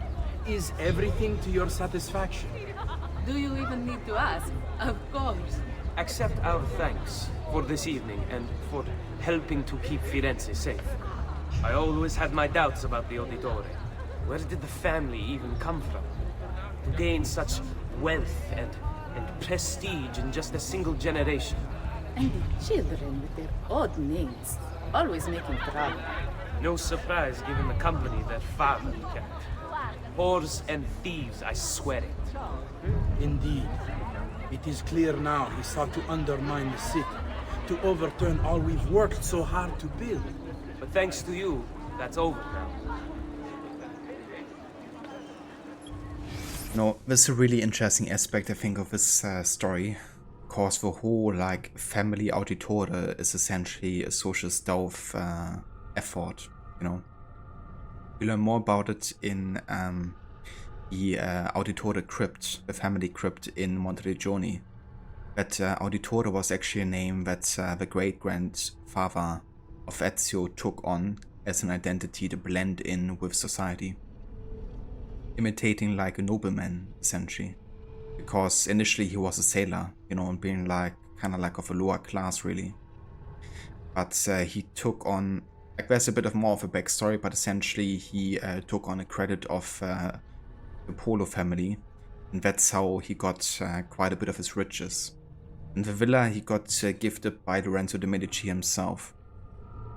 So, yeah, it's not like the family has really, like, worked for that kind of wealth that they're having, you know?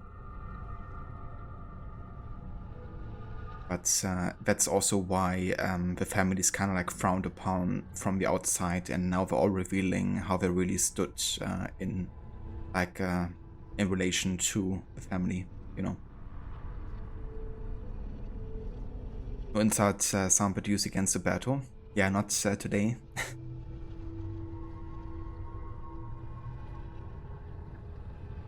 Ava Sherlocker. Yeah, I feel the same way. You know, for me, this is still the best AC game with Origins. Like, for me personally, at least. But that's also because I cherish kind of like entertaining and well-written stories above all else. Even above gameplay for me personally. So yeah, this one has a special place in my heart for sure. Like, it's your story and the way it starts. But yeah, I hope you're doing good.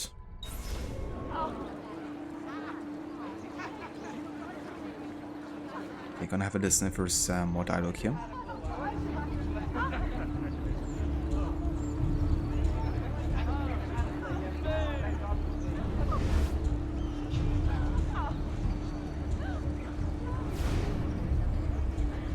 But I think that's all.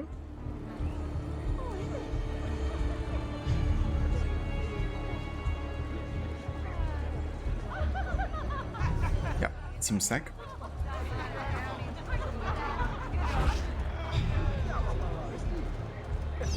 You!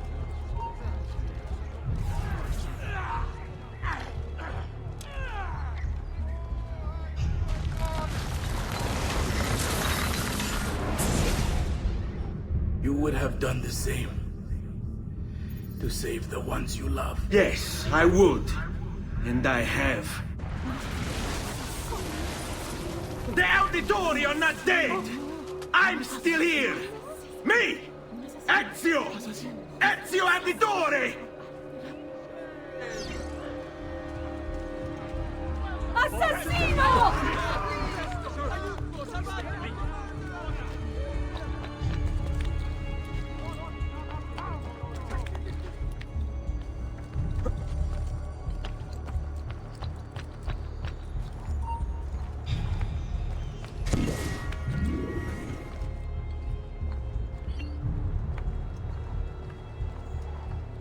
There we go.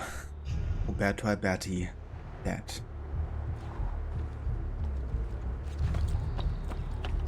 And Ezio, of course, thinks now that, you know, the revenge is taken care of. He killed the one responsible, and now his revenge is over, you know. And the only thing left now is to bring his family into safety and away from here. But this was only the start of Ezio's journey as an assassino.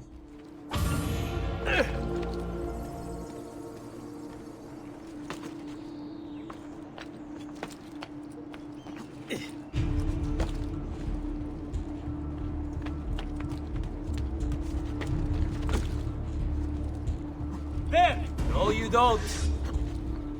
Merda, he's getting away! Get down! Go back down, or I shoot! You're not allowed up here! Please!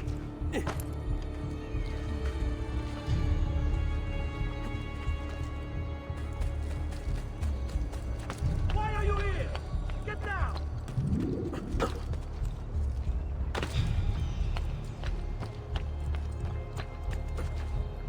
It's kind of nice that the Rosa Colta building can't extend out so much.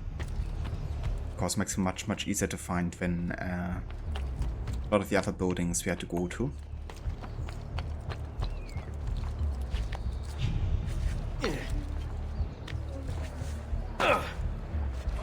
So before we do this, I want to have a look at the letter that we received from Roberto there.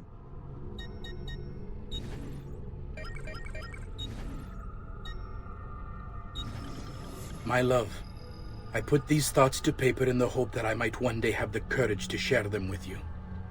In time, you'll no doubt learn that I betrayed Giovanni, labeled him a traitor, and sentenced him to die. History will likely judge this to have been a matter of politics and greed. Know that it was not hate that forced my hand, but fear. When the Medici robbed us of all we owned, I found myself afraid. For you, for our son, for the future. What hope in this world for a man without proper means? They offered me money, land, and title in exchange for my collaboration. And so this is how I came to betray my closest friend. However unspeakable the act, it seemed necessary at the time. And even now, looking back, I see no other way. Oh, you could have also told your friend about it and then worked together against the conspirators. But no, you had to betray your friend in favor of getting land and wealth, because that's more important than loyalties, you know. Good riddance, as Bully McGuire would say.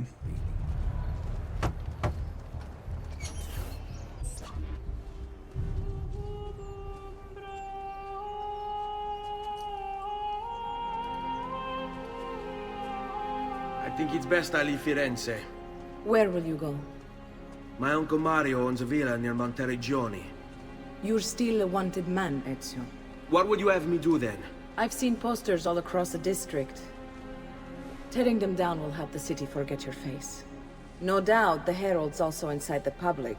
Bribe them, and they'll speak of other things. Or you could hunt those who bear false witness against you. They traded dignity for coin. Their loss would not be mourned. Do any of these things, and you should be free to leave. Laying low. Reduce your notoriety by removing posters, bribing a herald, or killing a corrupt official. Oh, where's the guy? I've added a program for tracking notoriety. This little meter will help you know how far you are between notorious and incognito. It's minus 75 already. This will help you know if you should watch your actions. It'll also tell you if the notoriety level is part of Ezio's memory or not.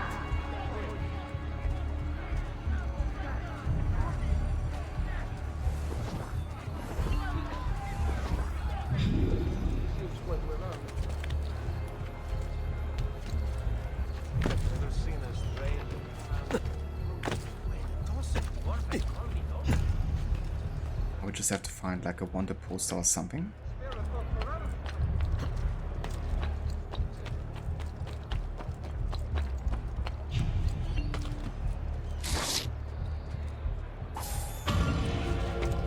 Easy enough.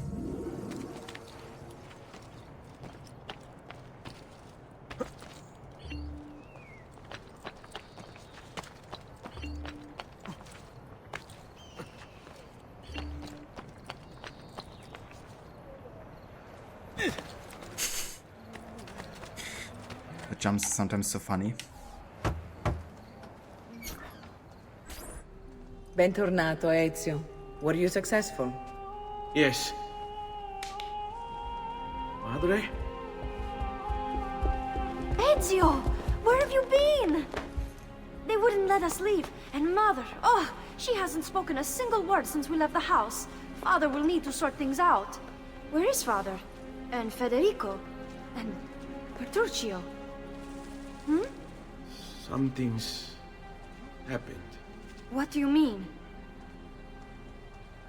No, it's impossible. Claudia, No. I did everything I could, Piccina.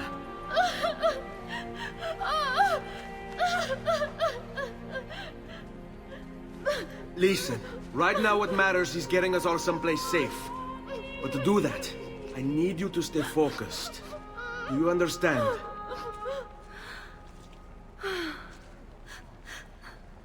Good. Will you watch over Mother for me?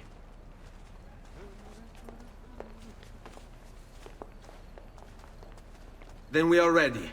Thank you again for everything. Stay safe, Ezio. Stay vigilant. I suspect the road ahead is yet long. Oh, how to get one of the worst missions in this game with a no HUD. Also gonna have to guide our family out of Florence, and we gotta follow a very specific path with checkpoints that don't have any visual, I don't think. I do hope that they have kind of like an audio clue if we find the right checkpoint. But yeah, this mission was notoriously bad to navigate through without the HUD. Arrivederci. Escort Maria and Claudia out of Florence to the Villa Auditore in Monteriggioni. Sounds good, yeah. I anticipate we have to look at the map here a couple of times. I'm just gonna go a way that I think is gonna be the right one. I think there's gonna be some guard positioning that will kind of like guide us towards the direction we have to go. Like this guy standing in this corner. You have no business here. Guides us away from there. What's there? Guards staying on this side makes me think we have to go to the left now. Here comes the giovane signor. Also places heralds everywhere to annoy you, so that's also a way to realize where you have to go. To the guards. What? Gold! Yes! Money! I have to also center myself because there's a chance the checkpoint is like in the middle of a way, and I have no idea if I checked it or not. So this mission is not ideal. That deals in death so far. Does walk among his I anticipate over there because there's guards again. traitors rear their heads. They showed will meet of I also got money just now, which makes me think we are on the right path. appointed one. I'll probably over here, because there's again guards and heralds. Oh, there's actually one checkpoint marked. Cards! Hey! Good. Money! Oh, yes! Money! Must be like a major one. Alright. There's guards over there, but I think I have to go this direction.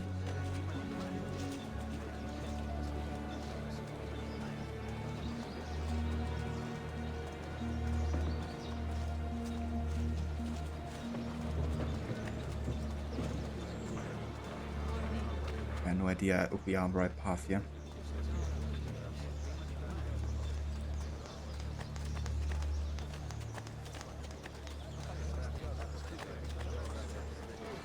Oh, there's a checkpoint.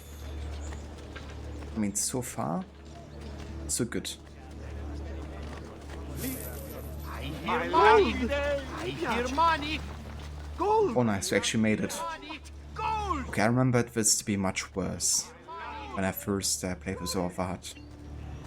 But of course I played the game a lot of times since then too, so I guess I memorized roughly the path where to go. Better than I did like 4 years ago when I played with this without the HUD. Work your magic.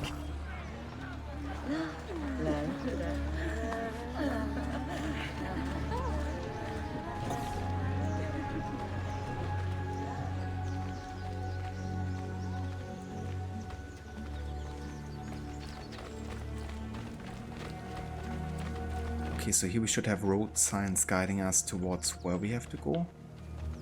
There's another checkpoint as well. How could this have happened to us? I don't know.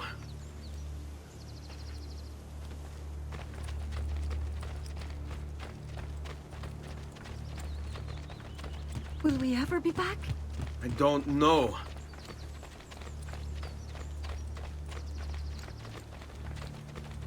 Yeah, so we don't have a checkpoint, but at least we have a road sign here guiding us towards Monteriggioni.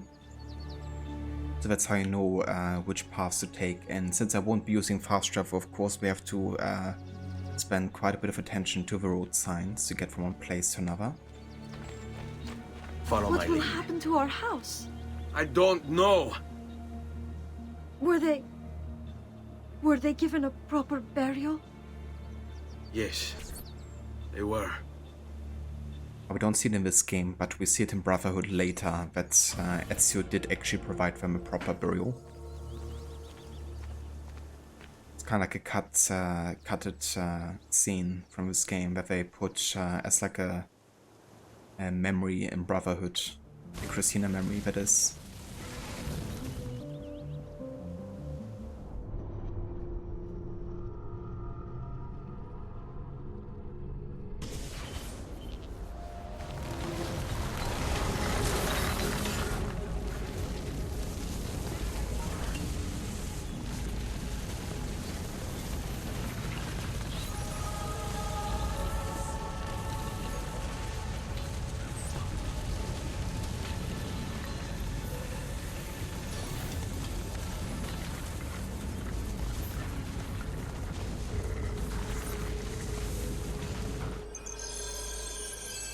We should be close. Grazie a Dio.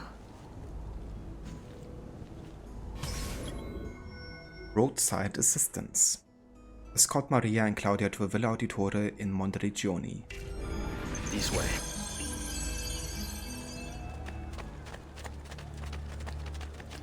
I love the kind of like aesthetic of Monteriggioni at this stage. It's much darker than it's gonna be later in the game when you renovate it, but I think it has a very nice atmosphere about it, almost like a Caspar David Friedrich painting. How could you leave Firenze without saying a proper goodbye? Ezio! What do you want, Vieri? So many things. A larger palazzo, 2 new steeds, a prettier bride.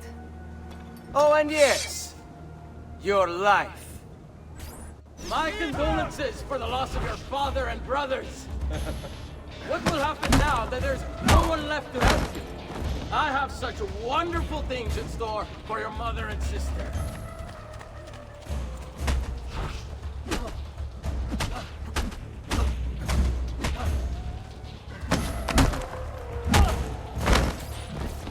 I grow tired of this game. Finish him, and do not spare the women. Pazzi What bastard. sorcery is this? Not sorcery, boy. Skill. Show yourself. As you wish. Mario. Kill them! Kill them all!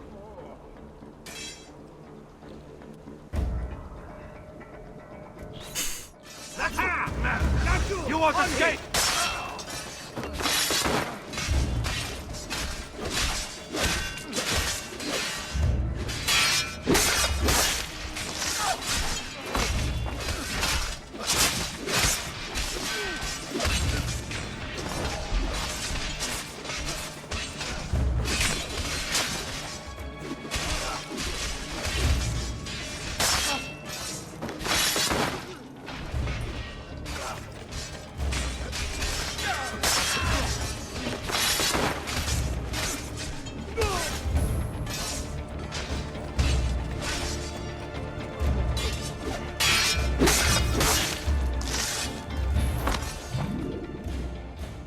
You have my thanks. Keep the sword, Ezio. Do I know you from somewhere? Don't you recognize me? It's me, Mario! Uncle Mario? It's been too long, Nipote. Far too long. I heard what happened in Firenze. Terrible. Come, let's get you all away from here. It's me. Yeah, another iconic moment in this game.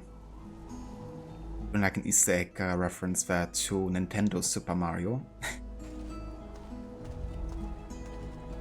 It's kind of cool because that's something that almost every gamer can kind of like recognize, because almost everyone has kind of like played, heard or seen Super Mario, of course.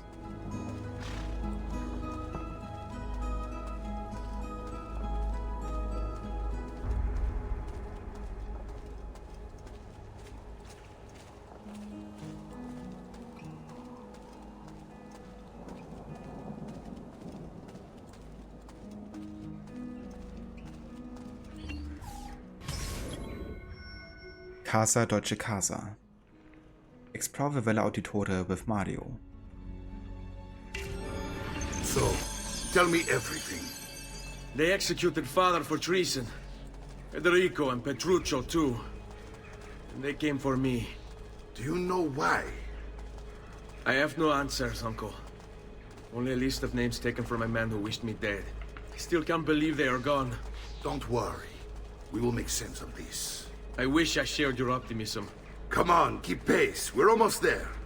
I think you will find much to like in Monteriggioni. I thought Monteriggioni was an enemy of Firenze. For now. Next year it will be its friend, the year after its enemy again, and on and on. I cannot keep track, so I have stopped trying. These are honest, hard-working people. Our shops may only carry simple goods, but they're well-made and dependent. There is a chapel here too. The prete seems a nice enough fellow, but I've never been much of a believer. Did you know the Villa Auditore is almost 200 years old? It was built by my great-grandfather, a strange man who carried all kinds of secrets. Keep your eyes open, and you might discover a few of them yourself. With all the fighting that's been going on, this place has started to get a bit rough around the edges. I wish I could do something about it. But I just don't have the time or money to fix things up. Guess that's life, huh? Here we are. Casa Dolce Casa. So, what do you think? It's most impressive, Uncle. She's seen better days, I suppose. Believe me, I'd have her shining again if only I had the time. Now that you have had the tour, Nipote, you should go and outfit yourself. My men in the market are expecting you. Return here when you're finished, and we'll begin. Begin? Begin what? I thought you'd come here to train. No, Uncle. I came here to escape Firenze. And I intend to take my family further still. But what about your father? He'd want you to finish his work. What work? My father was a banker. Wait, he did not tell you? I have no idea what you're talking about. Ma che me combini, Giovanni? Where to even begin? Go and fetch the gear in the market. It will give me time to think. But that's that. We'll talk more later. Some spending money should you need it. And if you find yourself in need of rest, I've prepared a room for you on the top floor of the villa.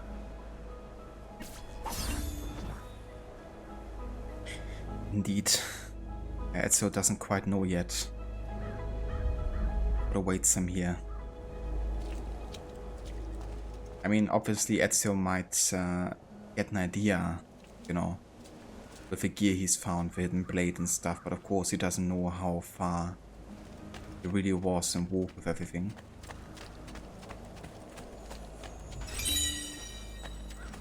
I wanna try to find these statues across Monteriggioni, because it's gonna give us also quite some nice starting money here.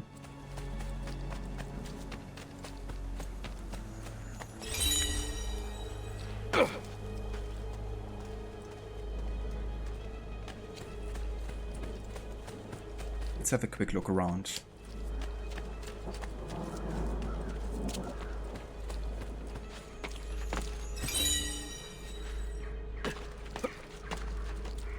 I really love Monteriggioni also as like a parkour playground, really.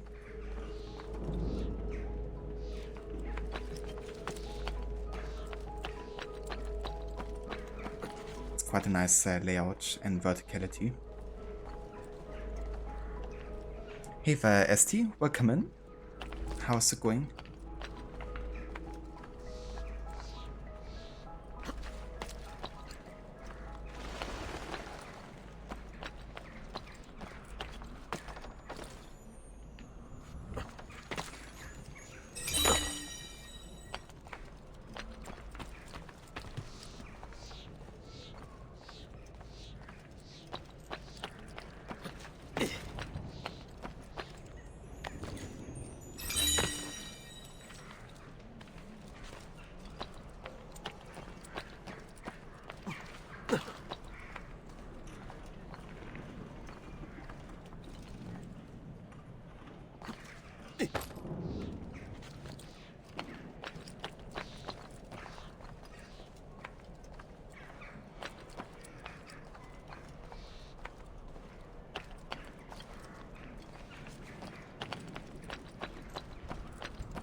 One should be at the back of a church there.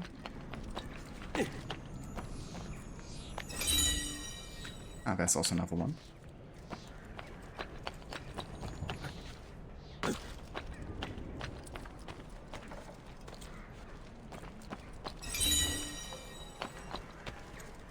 kind of cool that we kind of like find statues of important gods of the Roman pantheon.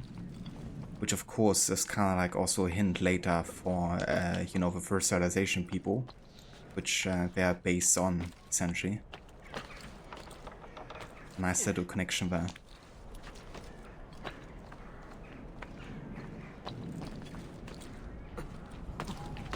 I think I'm only missing one or two statues actually before we are done here.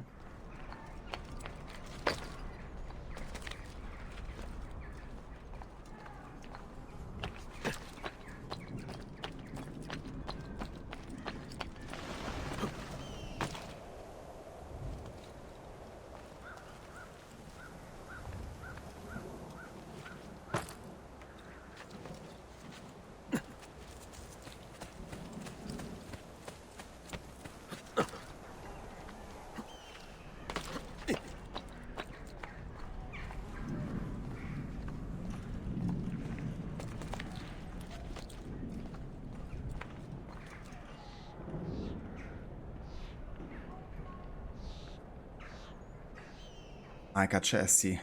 Do you have like a sickness or something, or just not feeling too good in general? I'm glad that you feel a bit better again. Hopefully it's gonna stay that way for at least a few days again.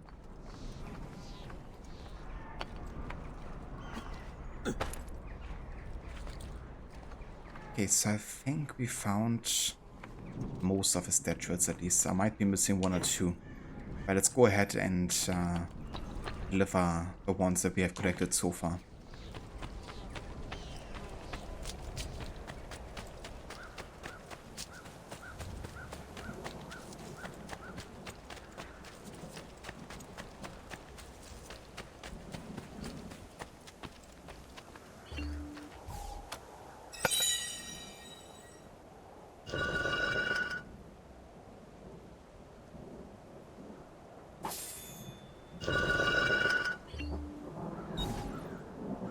Mars and Venus. God of rage and strength, bask in his lover's radiant beauty.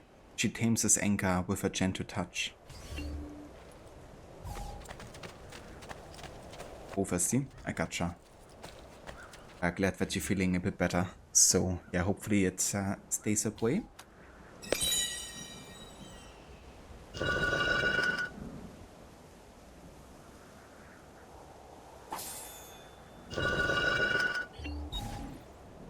Diana and Apollo. Together but never touching, one sleeps while the other rises, yet both watch over us.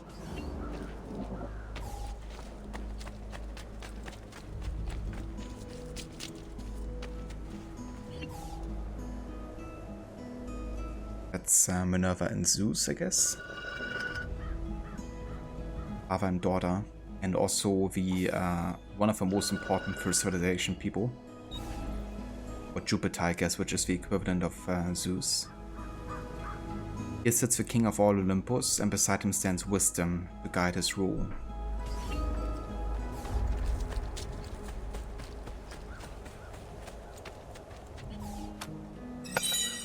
Yeah, I've been missing one, apparently. Where? That is the question.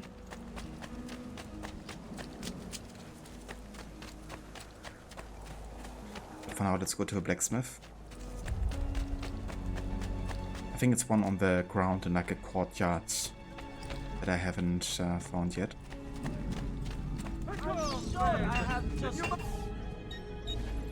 So we can buy the leather greaves, the leather borders, and a dagger. Come and see me next, you pass this way.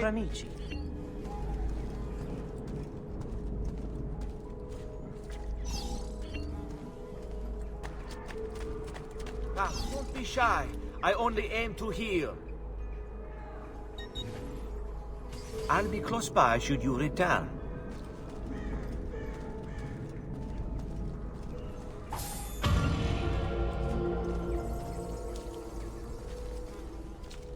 Very nice.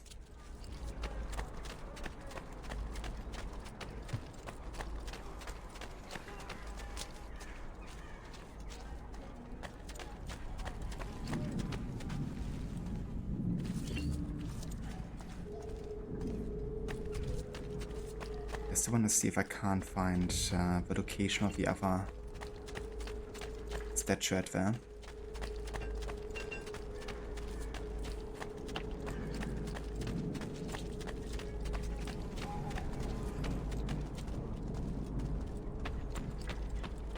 Ah, that is nice. Oh, that's all of them collected. Quite a bit of starting money here we've gotten because of it.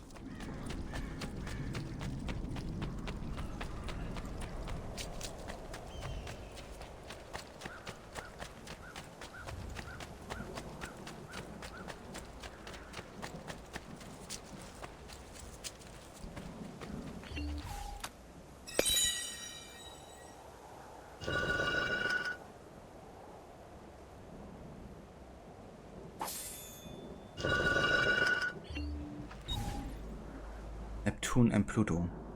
Two brothers rest here, one resides fathoms deep, the other is at the end of time.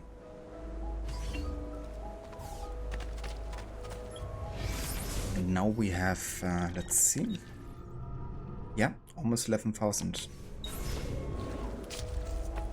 Some decent starting money. Okay, let's have a look at the time here.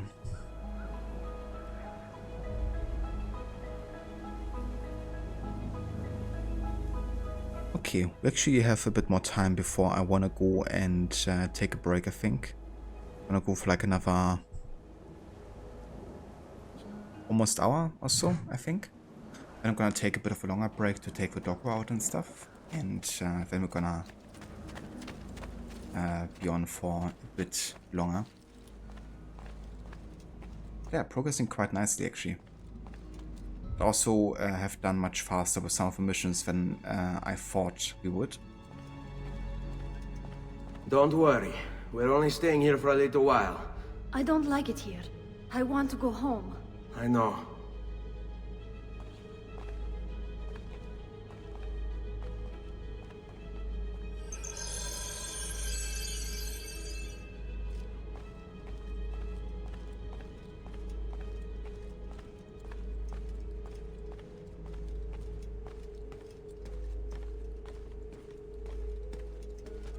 Yeah, I always love coming back to Monteriggioni, you know, and this is something that had quite an influence for the rest of the series as well, you know, having like your actual home base where you could invest money into, get money and kind of like income out of it again. Have a place to display your armors and swords and stuff, you know. also act as kind of like the assassin headquarter. That's a really nice idea, I think, that became very much a staple in the following games.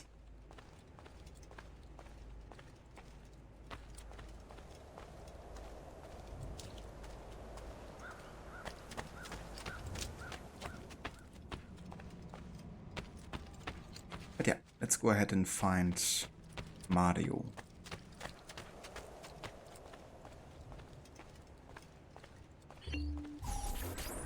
Salute, uncle. I did as you asked. And quickly too, ben fatto. Now, let's teach you how to fight. No. As I said, we are leaving. Ezio, you barely held your own against Vieri. You won't survive a week on the road. If you want to leave, so be it. But at least do so armed with the skills and knowledge necessary to defend yourself. If not for me, for your mother and sister. Fine. Ottimo. I love Mario so much, you know. The way he's like clearly manipulating Ezio there, you know.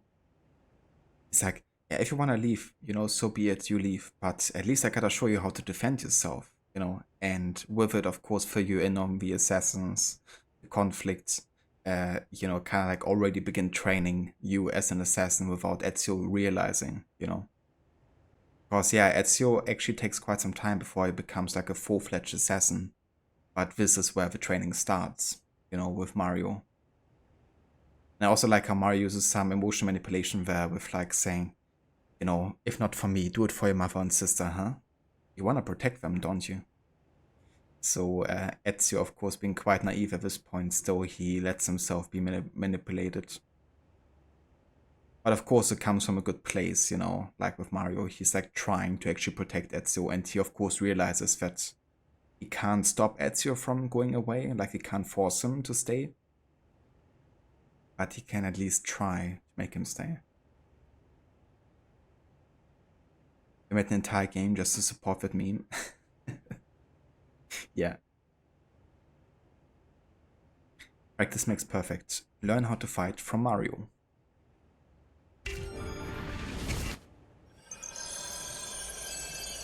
You can swing a sword, to be sure, but offense alone will not carry a battle. You must survive long enough to strike. I will teach you how to dodge. You said my father was more than just a banker. No use dancing around it, I suppose. Your father was an assassin, Ezio. I told you before. My father was a paper pusher. No. He was born and bred to kill. I find this difficult to believe. What of the list you carry? Do you think it's merely a catalogue of debts? It holds the names of those responsible for your father's murder. So I wanna not advance too quickly with the tutorial here, otherwise it will get rid of a lot of the dialogue you have between Ezio and Mario. So once he stops talking, I can then focus on getting the tutorial done. In this case, quick stepping.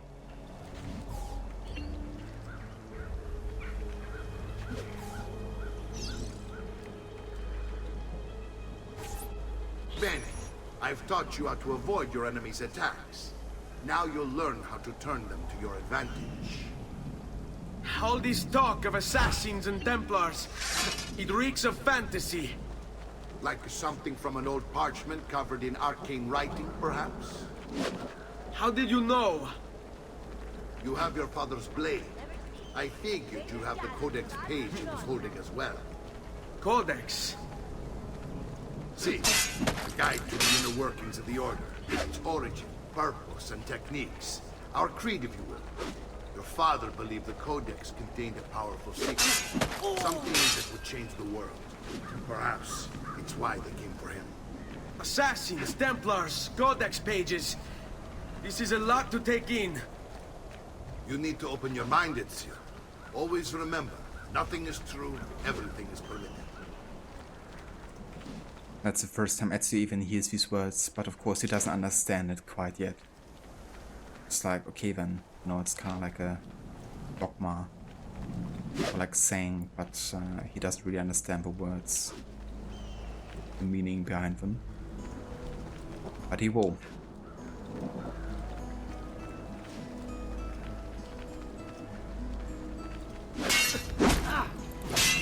But the Codex was such a nice way to connect both AC1 and AC2, given that it was written by Altair himself. So, no.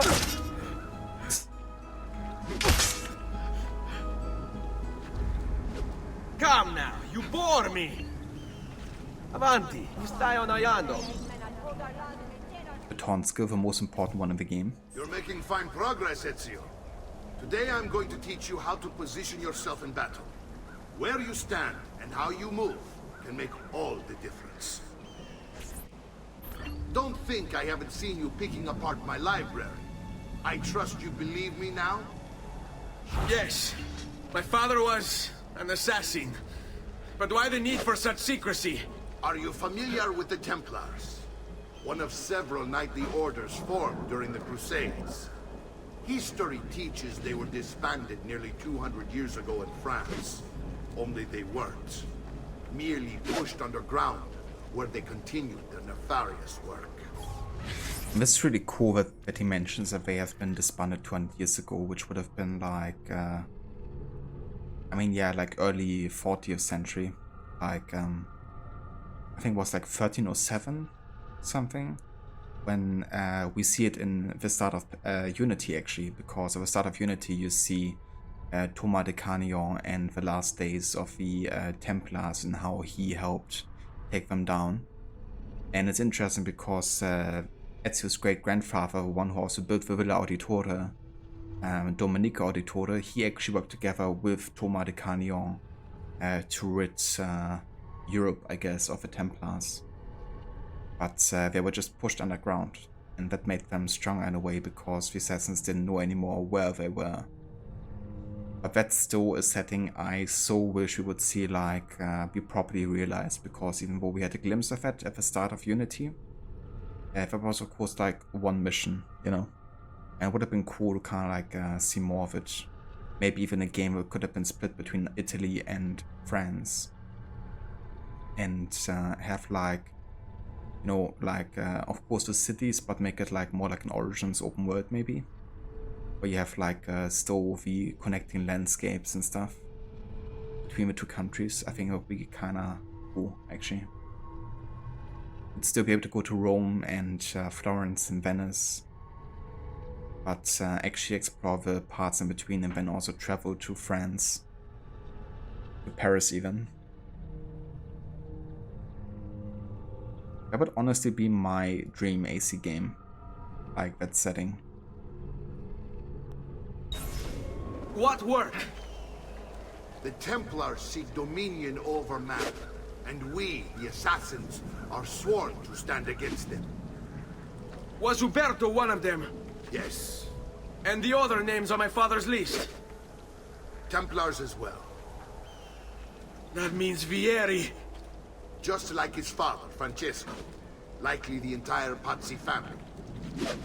It would explain many things.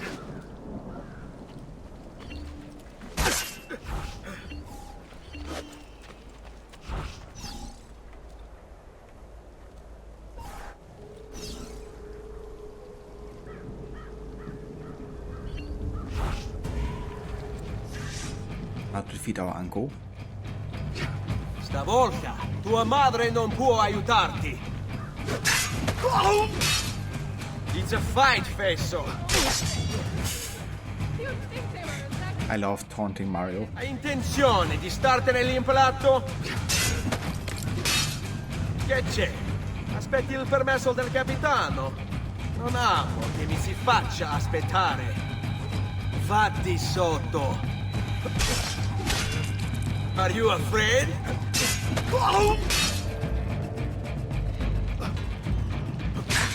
I hate these awkward moments. Coraggio! Sono da solo! That reminded me I should really record all of the insults from Ezio and make them part of the insult soundbit. Non ce la fai a colpirmi, eh? At least the ones that are like not fully in Italian. Vogliamo aprire le danze. È un duello, fesso. Prova a... Ma che cosa aspetti?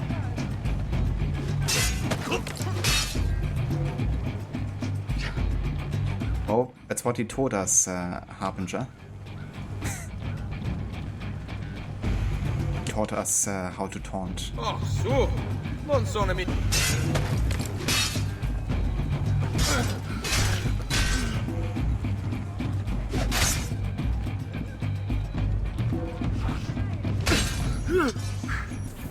Well done, Nipote.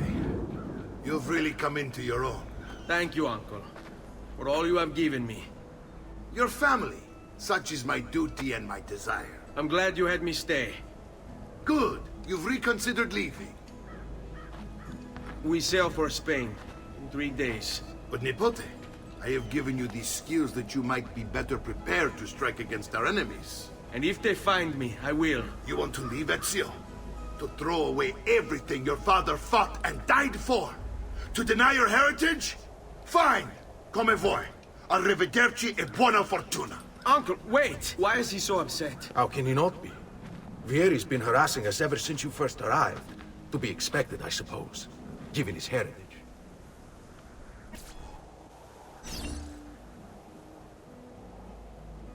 Yeah, and I mean, it's also a fact that, you know, Mario has also lost somebody very close to him, you know.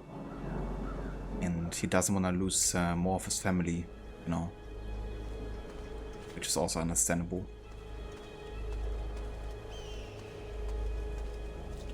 But yeah, let's go and see if we can find Mario.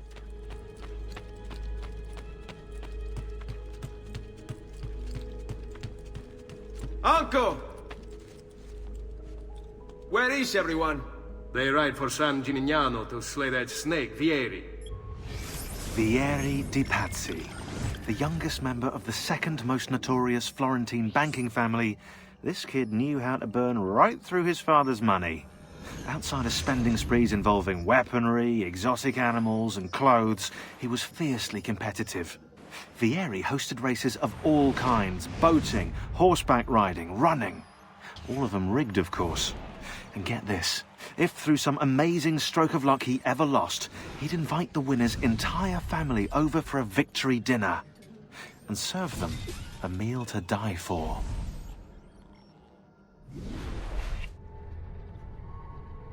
Templars, man, I tell you.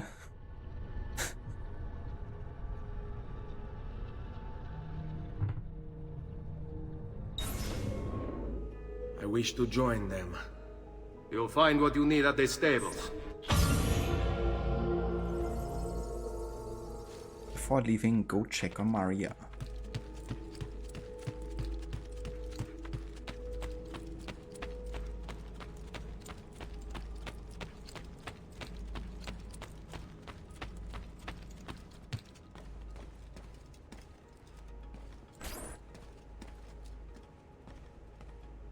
Ezio, look at her.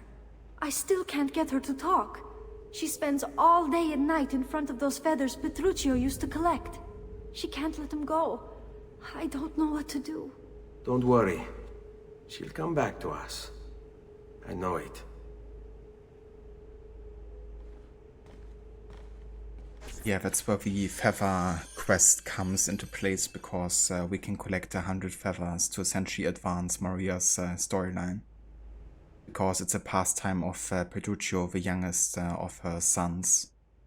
And that, of course, is probably the death that hurts them most, you know, even though losing her husband, you know, is bad enough. Like losing your youngest son, you know, who was just like barely maybe 10 years old or something. You know, that's just horrible. Having a life taken so young, you know, just like the pure innocence of a child, really.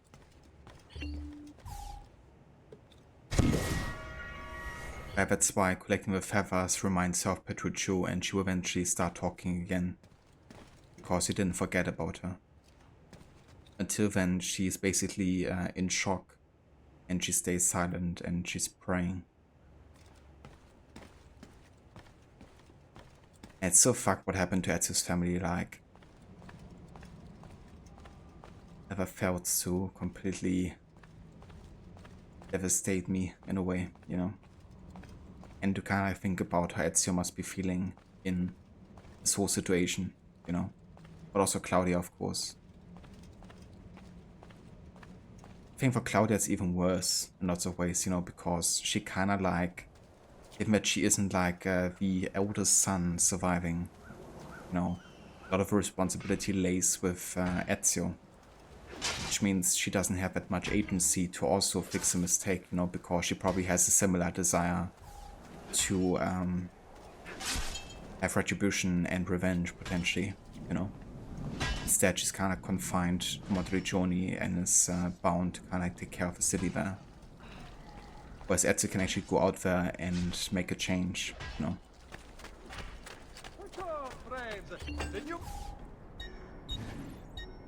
You wanna already go ahead, I think, and buy the leather chest guard here. Which means that's the leather set completed. And I'm also gonna buy the Venetian Falcon. Ciao, signore. E mention me to your amici. Healing services for Olegata. But yeah, we are looking to go to San Gimignano. Let's go ahead and take a horse, and we're gonna find the road sign guiding us towards there.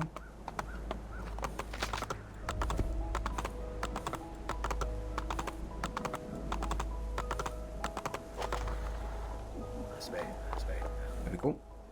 San Gimignano, this direction.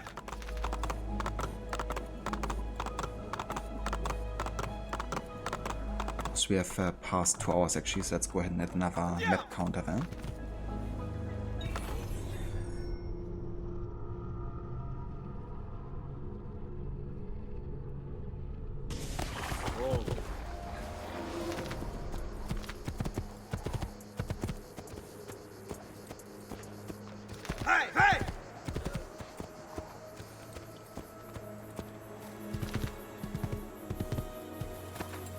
Okay, now to find Mario.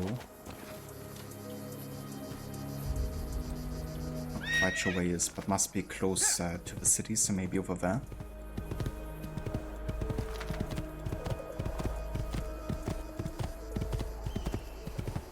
Yeah, there he is.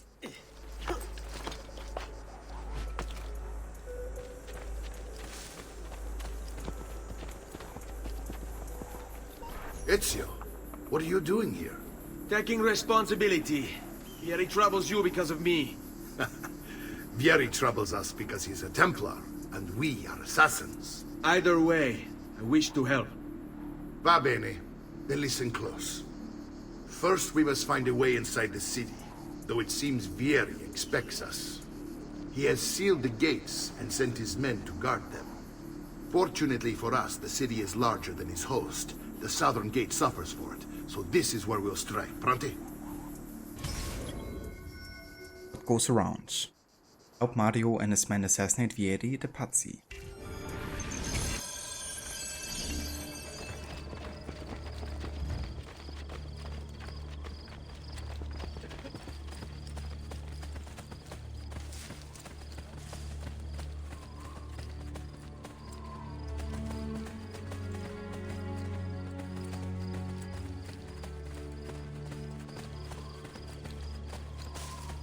All right, Ezio. Here's how it is going to work. My men and I will distract the guards. Once we have engaged them, get yourself over the wall and find a way to open the gate. Take these throwing knives. Use them to dispatch the archers. I'm ready when you are. Then let us begin. Al attacco!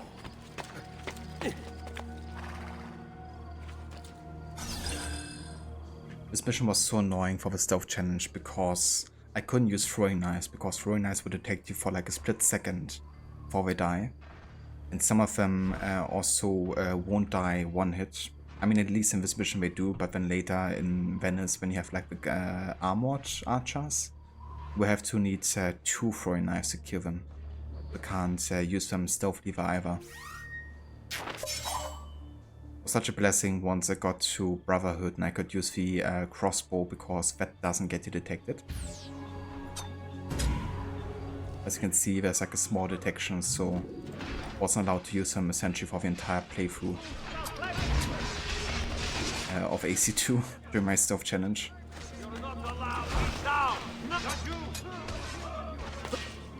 It's very inconsistent. Like in this case, he didn't detect me. The other two cases, he, you know, did. So, not a very reliable stealth tool.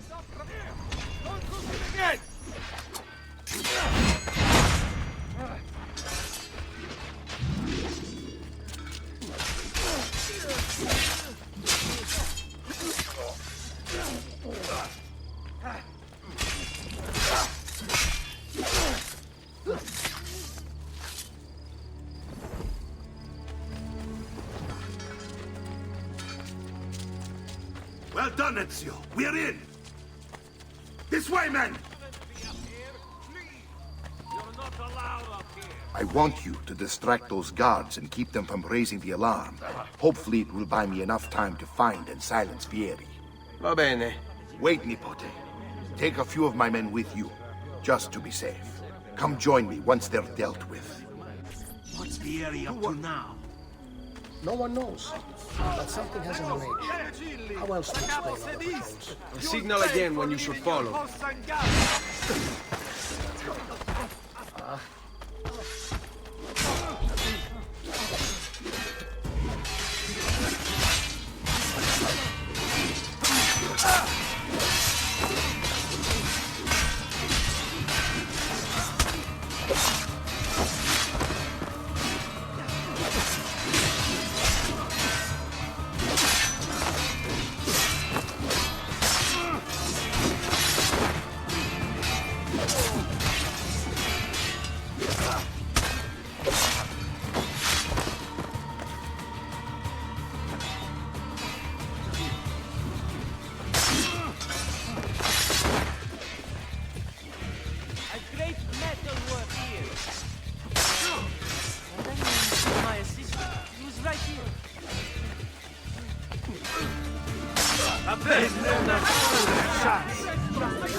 I may be a bit disorganized, but...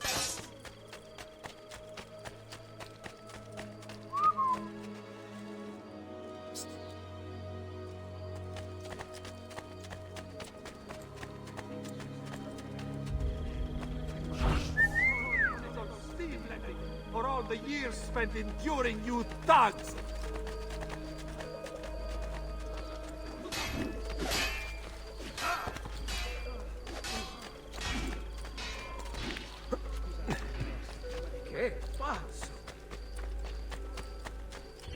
Ezio! Your uncle's under attack and needs help. Go to him!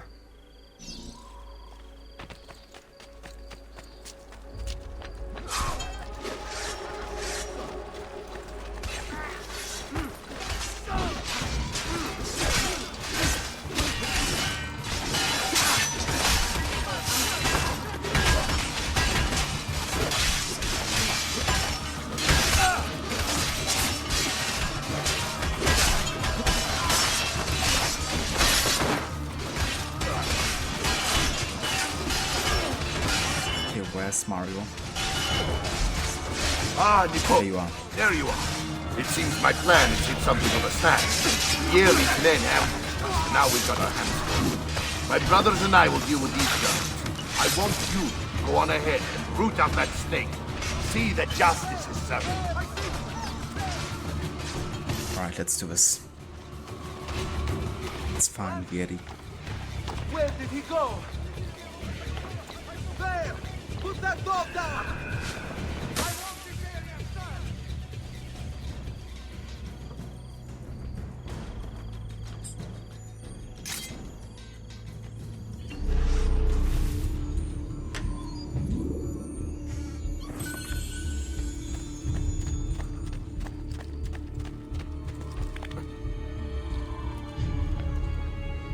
Okay, just gotta find where exactly we have to go here. It's like close to the gates.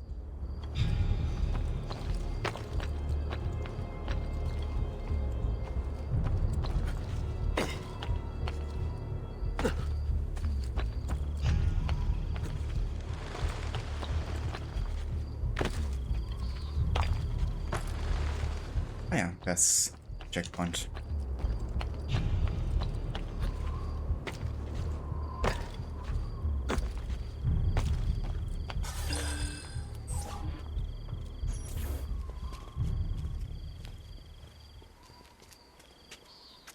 It's settled.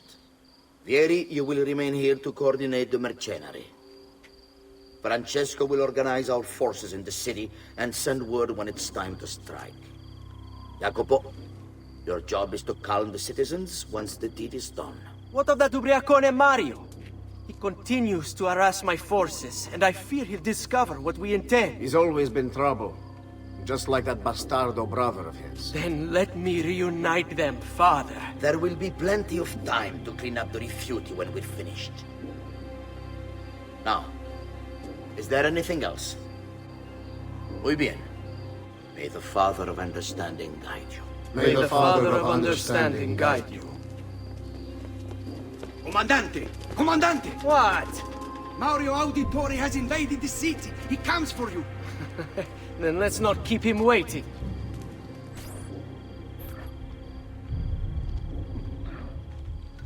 You win!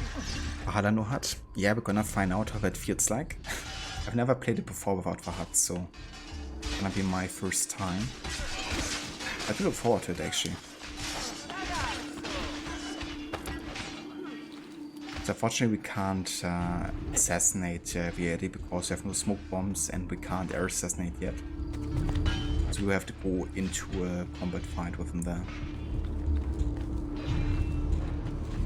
Fear not, Ezio! I'll make sure your death comes quick!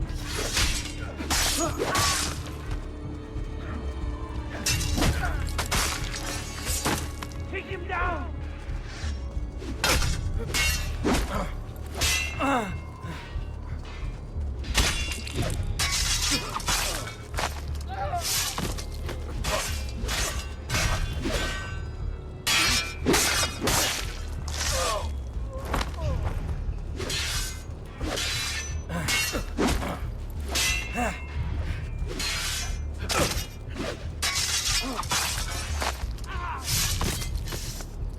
Vogliamo aprire la danza.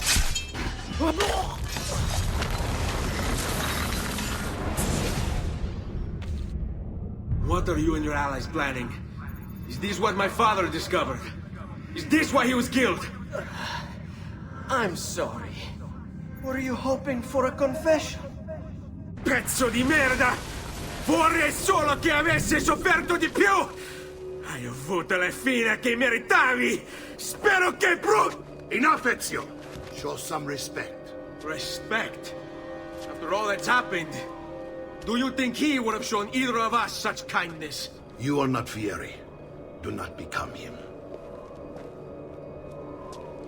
Che la morte ti dia le pace che cercavi. Requiesca in pace. Take this. Read it when you have the time. Our work here is finished. Let us return to the villa. Mario Requiescat in Pace. That's the first time Ezio hears it, and when Ezio starts embracing that as well, you know, to show his targets a last act of respect, you know,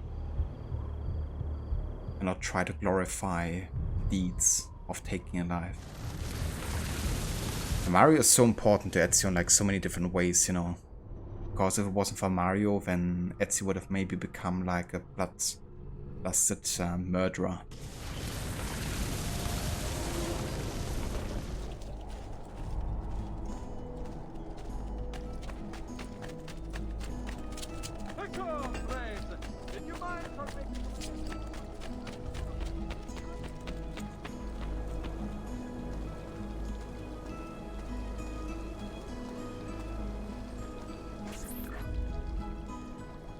And here he is, our campione Ezio. Oh, hey, Ezio! I see you've wasted no time starting the celebration. And why not? You've done us a great service, Nipote. With Vieri dead, La Toscana will grow quiet once more. Do you know what that means? Basta lavorare. Si passa tutto il giorno a bere. E a puttane! What? It's true. Come, Ezio, walk with me. Yes, uncle. Change of plans. Learn about the villa and discover the codex pages hidden there. The Pazzi answer to another. Spaniard. He is Rodrigo Borgia, one of the most powerful men in all of Europe, and leader of the Templar Order. Which makes him responsible for the murder of my father and brothers. Yes, and he will kill you too, given the chance. Then I must stand against him if I wish to be free. But not until every other Templar has fallen to my blade. Father's list will guide me. Where will you go next? Firenze. Francesco de Pazzi will share the fate of his son. A sensible next step. No doubt he intends evil for the city. All right, that's enough grim talk for one night. I'll be in my study if you need me. I shall read the letter my uncle gave me. Messer Francesco, I have done as requested and spoken with your son. I agree with your assessment, though only in part. Yes, Vieri is brash and prone to act without forethought. And he has a habit of treating the mercenari like playthings. I have received reports of at least 3 men being disfigured as a result. But I do not think him, as you put it, beyond repair. Rather, I believe the solution to be a simple matter. He seeks your approval, your attention. These outbursts of his are a result of insecurities born out of a sense of inadequacy. He speaks of you often and fondly, and expresses a desire to be closer to you. So, if he is loud and foul and angry, I believe it is simply because he wants to be noticed. He wants to be loved. Act as you see fit on the information I've given you here. But I must ask that we end this correspondence. Were he to discover the nature of our conversations, I fear what might become of me. Yours in confidence, Fra Giocondo. And the fact you find this letter on Vieri's body means that Vieri has found about this correspondence. And that Fra Giocondo is probably dead at this point, you know. Because Vieri probably couldn't live with somebody knowing why he acts out the way he does. That's a thing, right? Like, often kids are the result, of course, of parents and the way they've been raised. And some of them, of course, manage to break out of it, but if you kind of grow up under Francesco, you know, who's essentially a massive piece of shit, and he's basically neglecting his own son, then the son, of course, is trying to find ways of making his father, you know, kind of like notice him. And he does it by doing things that are horrible, that he knows his father does as well, to create a connection, essentially. And that's why Vieri is also becoming a massive piece of shit, because he's trying to be like his father. So, yeah, it's honestly a bit sad, you know, because Vieri's life could have been very different.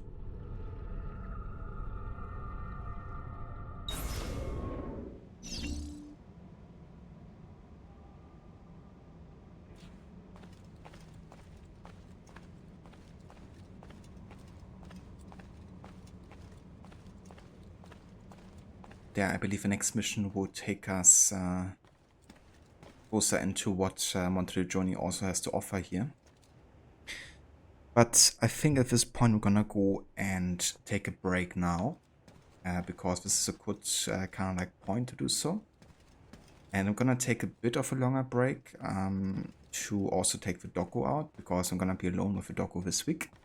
So yeah, that means also that I will probably take a longer streaming break in general if I do like a longer stream too. But yeah, I will be back in probably like a good half an hour or so, and then we're gonna continue with this. Doggo week indeed. Yeah, Levi has been going on vacation in London with her mom. So I'm having a doggo for myself this week.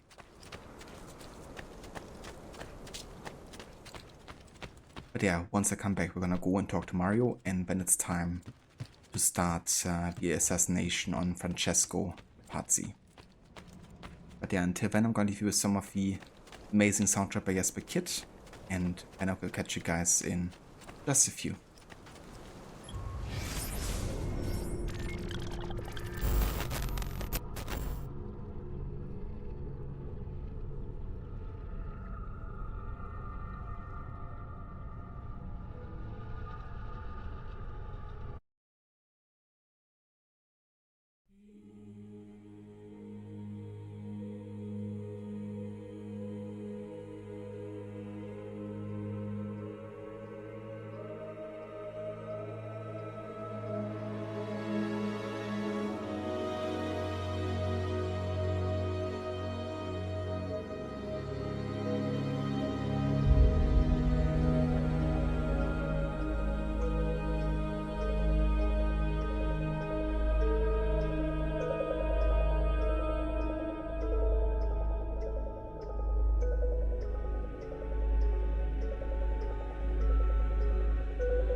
Fair Lucrezia could not sate her appetite for lovers, but I suspect she would be fine with 2 or 3 more brothers.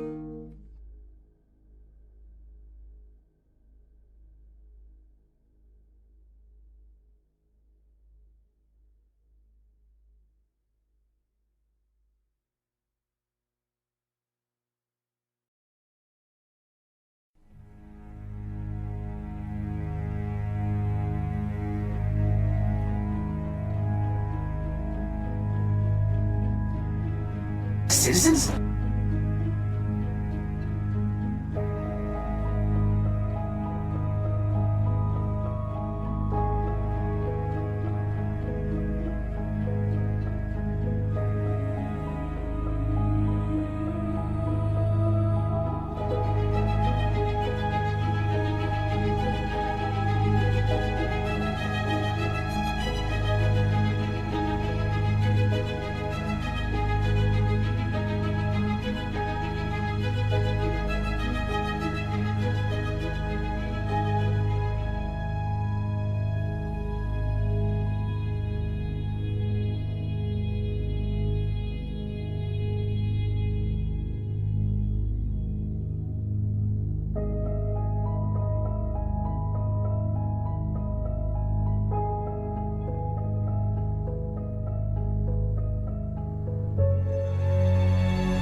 Alright, welcome back, and thank you all for staying tuned for more of AC2 with our No HUD playthrough challenge.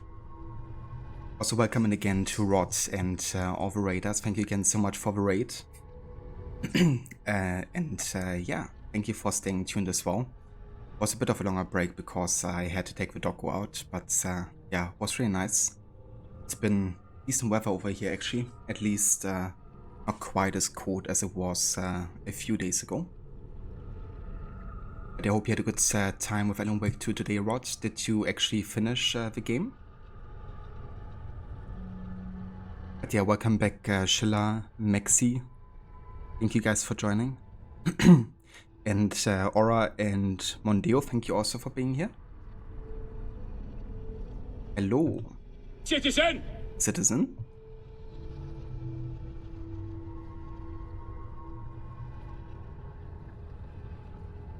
Oh, very nice, Rod, that's awesome. So, almost done with the game then? Oh yeah. But yeah, that game is definitely longer than Alan Wake 1, isn't it? I think Alan Wake 1 you could like finish in under 10 hours. Yeah, we are currently at a stage where we have taken out our first target.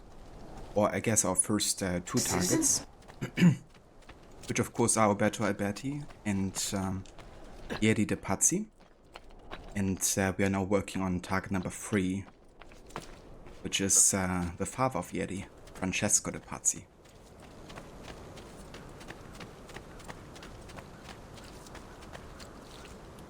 Oh, that's really cool that it comes with a new Game Plus mode. And also from like the get-go, not like, you know, half a year later.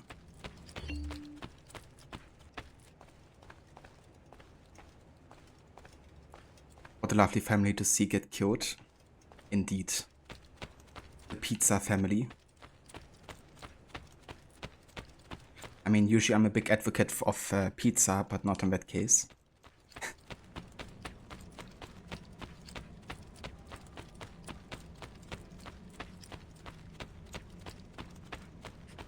It's kind of ironic you unlock like a pizza-looking cloak for killing the Pazzi family.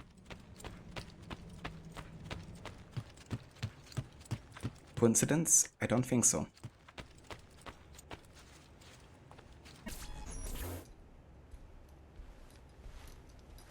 Look familiar?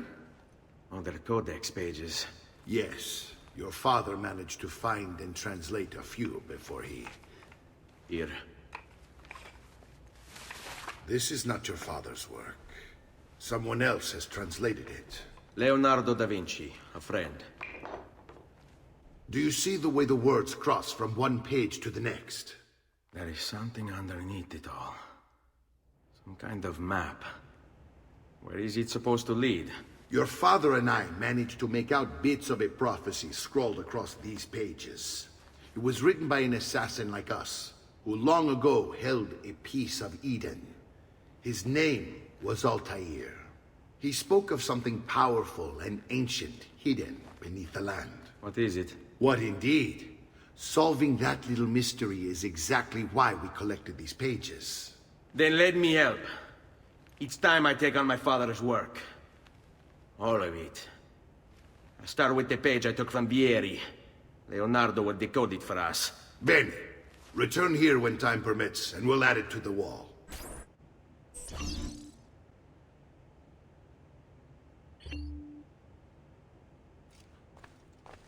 That would be lace of poison. Yeah, probably. I mean, Vieri did give some people a dinner to die for.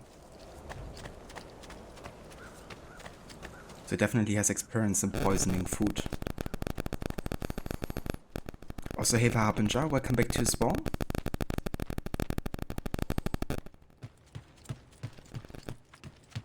I wouldn't say we're too loud, Mondeo.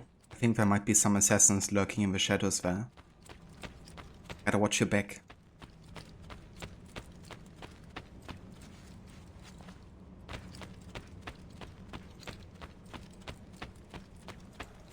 Some interference in my audio? Oh, really?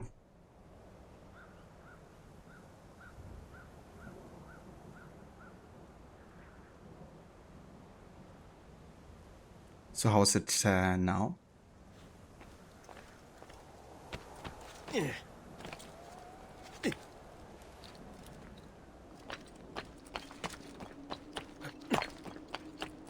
And yeah, it's going quite good. Mondeo doing a stealth no HUD challenge with the AC series. So playing without the minimap, without any kind of like stealth and combat indicators, and like all the kind of like additional information you usually would have. It's been a nice challenge so far. The last time I've done this was like 4 years ago or something. It's been a good while that I've done this kind of challenge with all the games.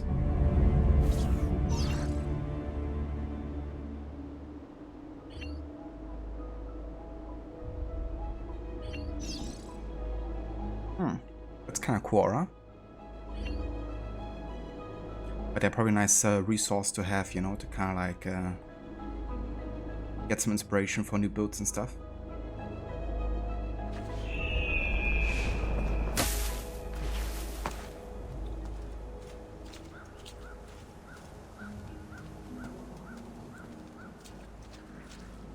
But yeah, thank you for telling me, Vo, about the audio bug. I'm not really sure what's causing that. It doesn't seem to like appear that often because it doesn't really get mentioned a lot either. But if it's only for like a few seconds, then I guess that's alright. But yeah, it makes you wonder what's actually causing it.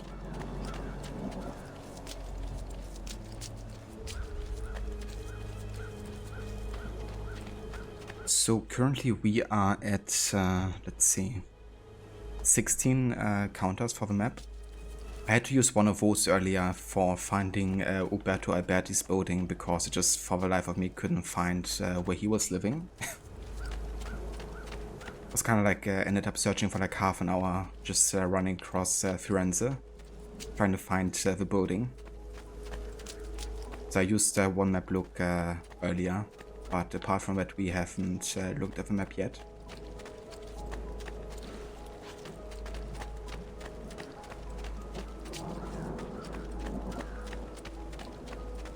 Yeah, you can play all the AC games without the HUD by just going into the options. And there's usually like an interface or HUD option, and then you can turn everything off. So for me, I don't have a health meter, I don't have controls, updates, weapons, SSI, money, and the minimap. And then the later we get into the games, the more options won't be available for us. To the point where we don't even see if we can assassinate someone or not. So that's gonna be fun.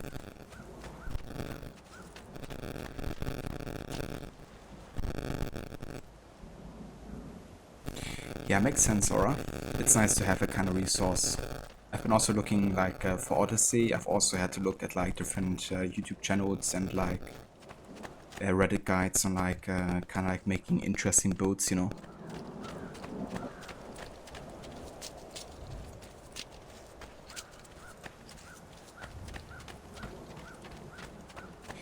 Yeah, definitely happy only having looked at it once so far.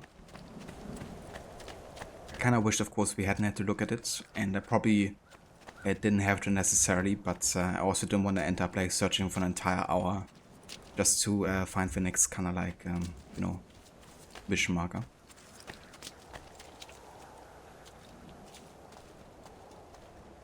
Yeah, definitely is a nice option to have, and it also makes this game a bit more interesting because they can be a bit hand-holdy, I guess. So getting rid of a no HUD makes it kind of like a new experience entirely, you know. Because often you just rely on kind of like the game guiding you or the minimap. You know, oftentimes people will look more on the minimap than the actual game itself. And will also reveal things like where are the guards located and stuff. So limiting yourself can make for some interesting kind of like, you know, opportunities.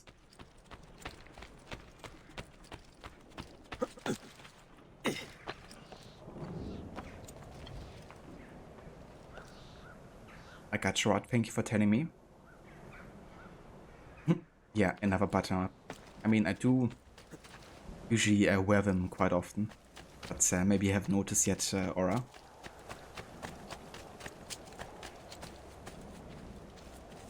Yeah, I mean, you can go completely over the top with New Game Plus runs on Odyssey. Like going full assassin mode and just like stacking up assassin damage and crit chance and just like one-hitting everyone.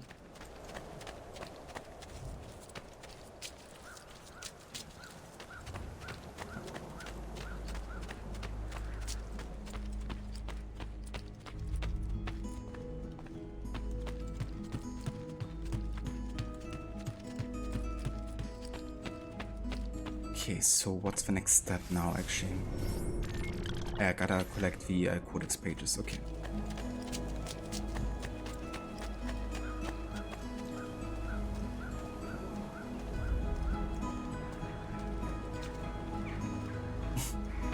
I mean, that also sounds comfy, having like a hoodie. It's usually my other go-to kind of like clothing during this time of the year.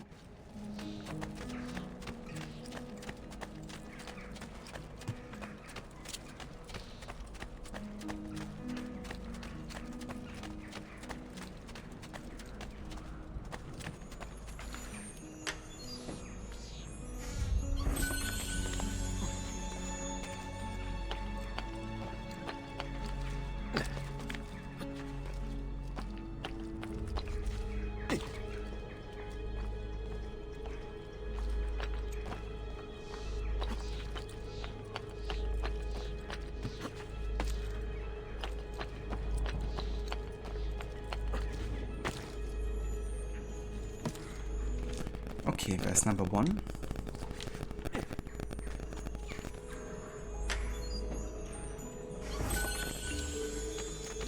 Yeah, for us it's like 5 to 10 degrees or so could be worse, I guess. But also quite stormy, so it gets cold quite quickly.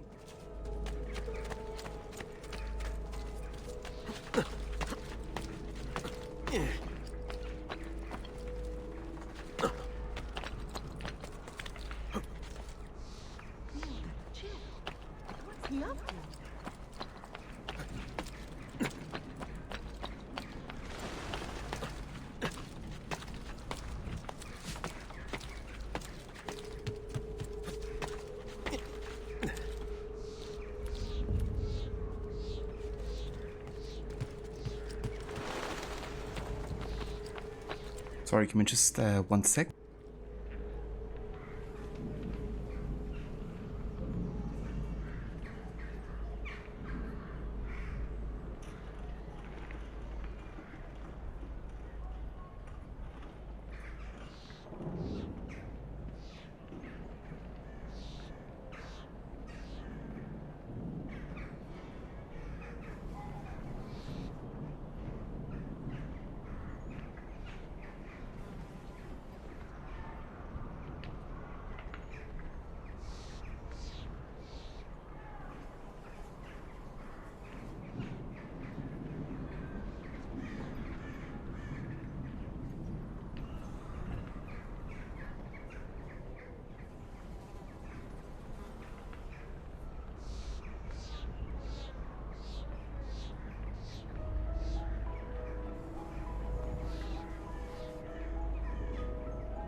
Alright, I'm back.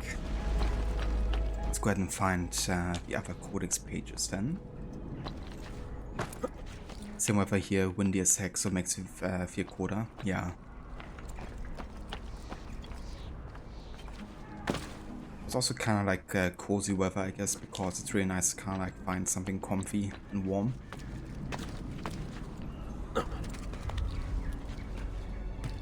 I'd rather kind of like get warm than try to cool down, you know.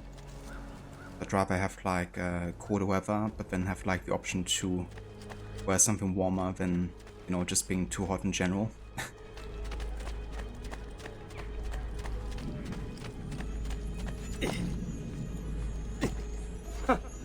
Whatever's on his mind, it must be important. Oh, it is.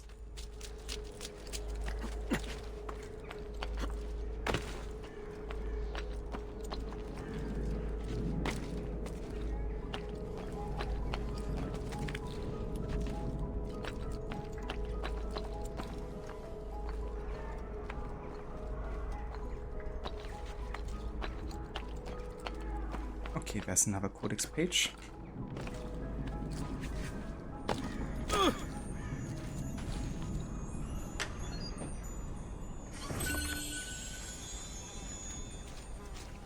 Exactly. And who wants that aura, right?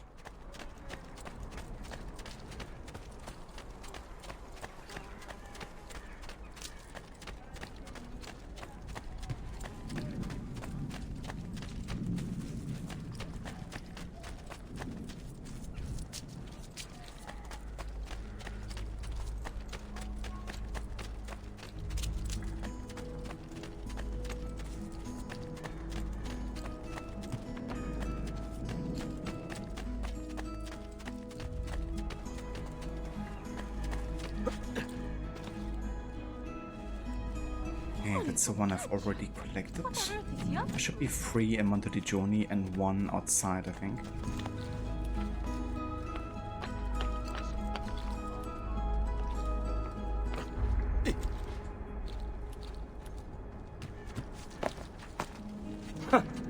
Whatever is on his mind, it must be.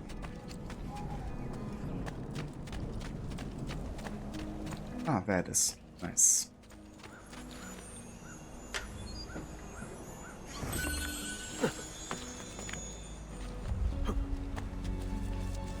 Now for the last one, which is outside the city gates. I just see that.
Which game out of the newer ones do I think will be the most difficult with no HUD?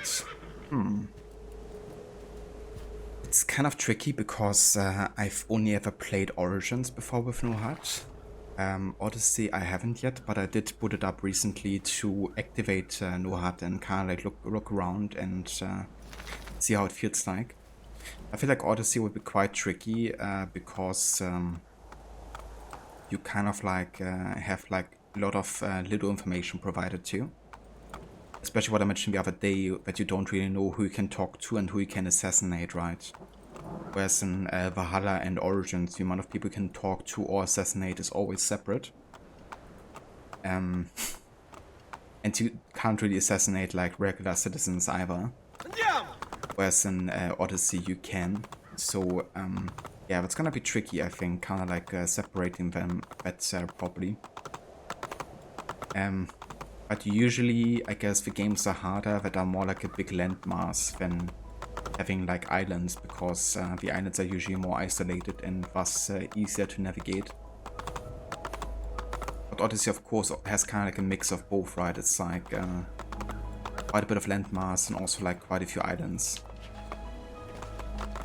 But I think Origins is gonna be the easiest, because I also know Origins the best by heart. Like Origins I played so much that I probably know always where I am on the map, just by looking at the environment. Odyssey I know quite well, but I think the game is also like so big and you have to do so much traveling also with a ship. Especially without fast travel, that's gonna be quite an annoyance. Valhalla, I feel like Valhalla is gonna be easier than Odyssey, to be honest. I feel like Odyssey is probably gonna be the hardest, since it also embraces the whole like level difference the most, right? Like you have a much harder, like much more of a hard lock on like the leveling and how much advanced enemies can be. Whereas I think Origins and Valhalla provide like a bigger balance in that regard. Because it's also like a big part of a no HUD difficulty is like not knowing what level the enemy might be, because it means that you have like no chance of killing them and they will like one-shot kill you in turn. So yeah, I feel like Odyssey is gonna be the hardest.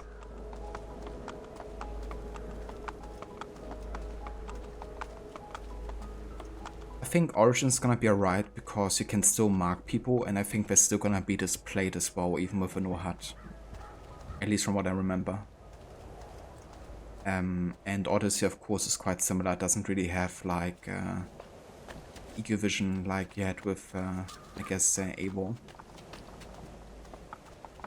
Yeah, like AWO had the eco vision is gonna come in quite handy in addition to the, you know, the Raven. Hey, the Mustang, welcome back. Am I allowed to look at Google Maps? Well, technically, yes. Will I do it? Probably no. But yeah, I can only not not look at the game map. But I could, of course, get like a globus and then like look at that in theory.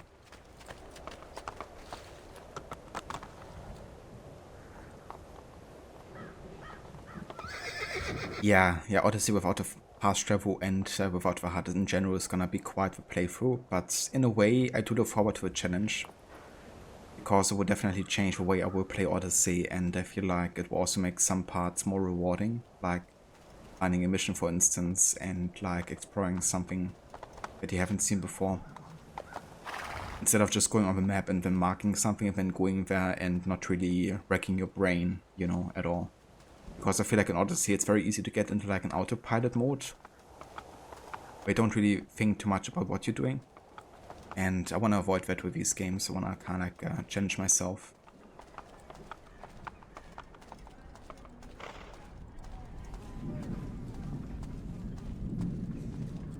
Yeah, like in Origins I quite remember well. I was like between, I think, the Katara depression and the level 13 area or something, because sometimes like a level 30 to 40 area can be adjusted like on the same border, like a level 10 area for instance. And there were like bandits just on the patrol border essentially line, and they attacked me, and all of a sudden I was like being one-shotted by arrows, even though I was thinking I was like still in a level 10 area. So it can definitely be quite surprising. That's true, Elaine. They're still there.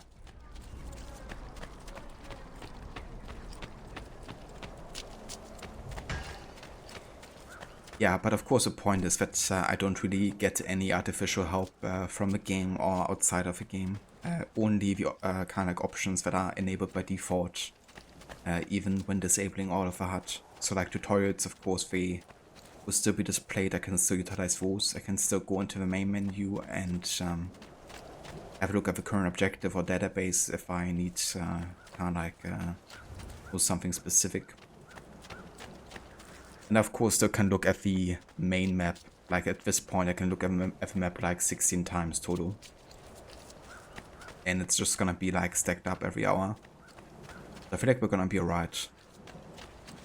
But yeah, it's gotten to a point with the map stacks that I thought about maybe even making it more difficult. Like saying, for instance, that I can only look at the map every 10 hours. Because so far I had to use the map once in about 17 hours of playtime. So for it to be still a challenge, I guess I'm thinking about maybe doing that. I'm not sure if that will bite me in the ass eventually, especially if I get to the RPG games, you know. So that's something I have to consider.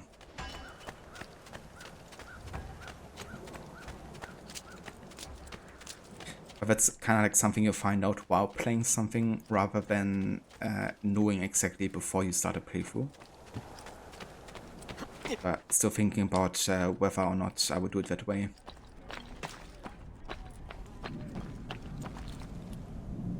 Eva Fjör, welcome in, good morning.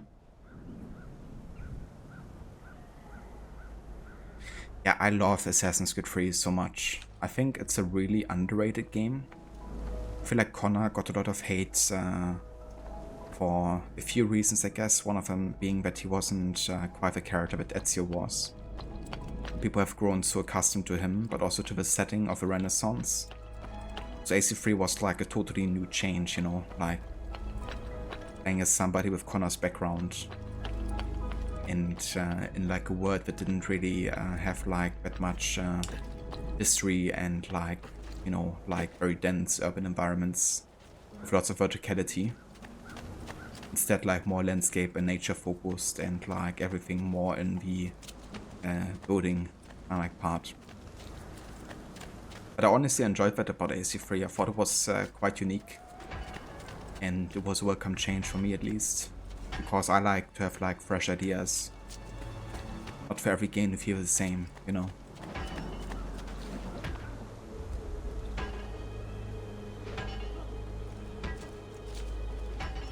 Yeah. I guess you know what I'm talking about, Aura. Very easy to be surprised, especially if you don't see what level they are. Difficult challenge would be stealth without any ego in the newer games. That's true. That would be quite interesting. Especially in Origins and Odyssey, of course, where you rely much more on doing it.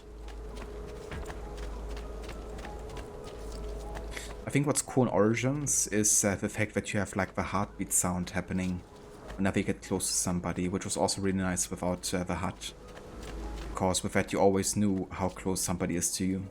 Like if they're in your immediate vicinity or not.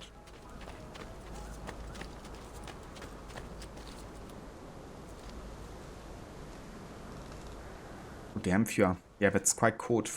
You know, given that it's like late October. Being in the minus degrees already.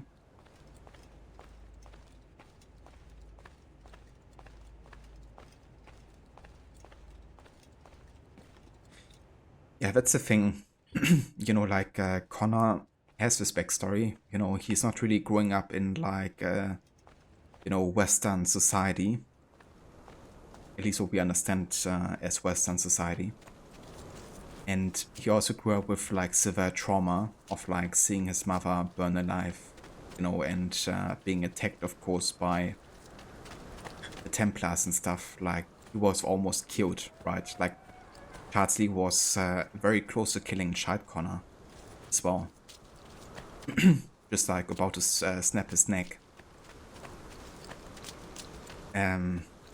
So that he turns out to be more of an introvert, you know. And kind of like keeping to himself and his thoughts also, and not being quite as outgoing, I think is only natural. But I think for lots of people, I guess that didn't really matter too much. I wanted to have like a fun character.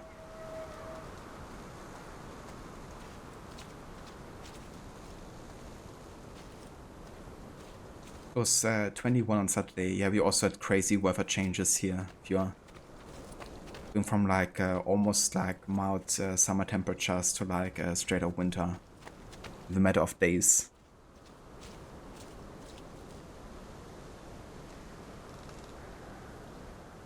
Exactly that as well, you know, like Ezio is like such a different character throughout the year of like what drives him.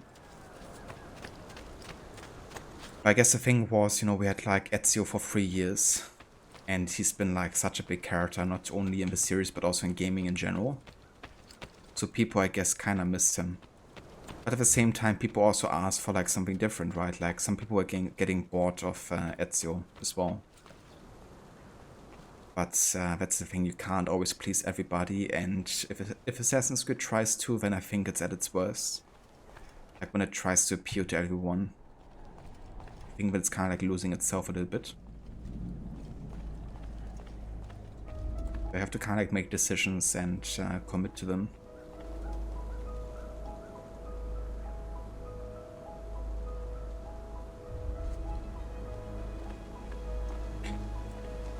Yeah, no worries, Mustang.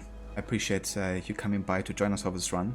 Yeah, I don't think it's like a huge scene. I guess it's more of a niche to play without the HUD. At least I do like 4 playthroughs.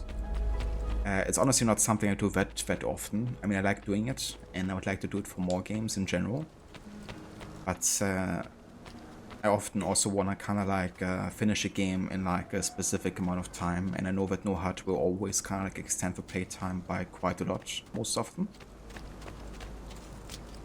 So often I don't do it, but I'm glad that I'm doing it again, at least for the series of Assassin's Creed, because it's kind of like a nice way of like changing the way you play these games.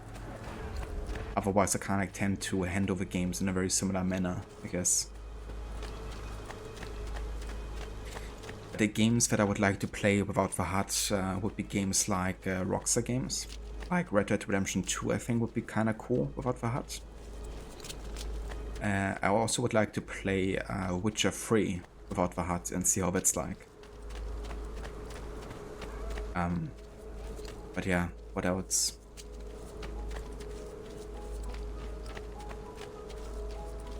I mean, those are the two games that I thought about most, I think, playing without the HUD, actually.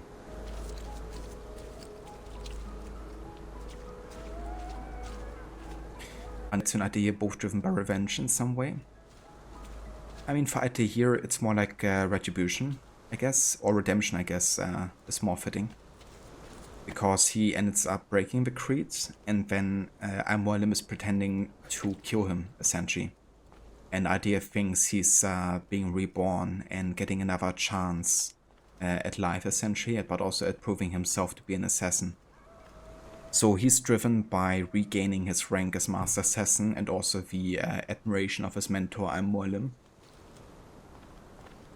But that changes quickly to the drive for knowledge, rather for idea, like finding out about his targets and their motivations, and questioning his own mentor.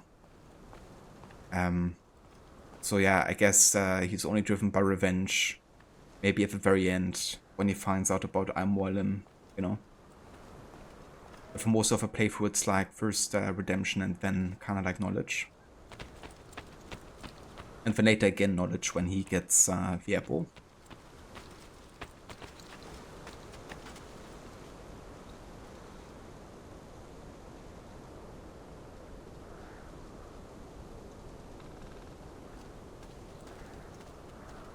Yeah, I mean, female characters don't sell, right? Horizon Zero Dawn, The Last of Us, Tomb Raider, you know. Or very small franchises and not even more successful than Assassin's Creed sometimes. But yeah, that's the thing with Ubisoft, you know, there's some pretty big idiots in the leading departments, and there's some pretty passionate people, you know, like working on the games and writing the stories. Bit of a discrepancy there between, you know, kind of like the people making decisions and the ones kind of like actually creating. That's good that they seem to get getting rid more and more of the people that had those kind of opinions, you know, that it can only be male characters and you know, female characters don't sell. Of course, that's just plain bullshit. Like, personally, I really don't care whether or not I play a female or male character. I just want to have, like, a good story.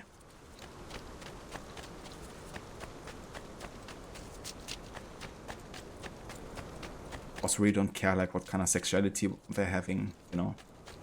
Just write a good story, and that's it.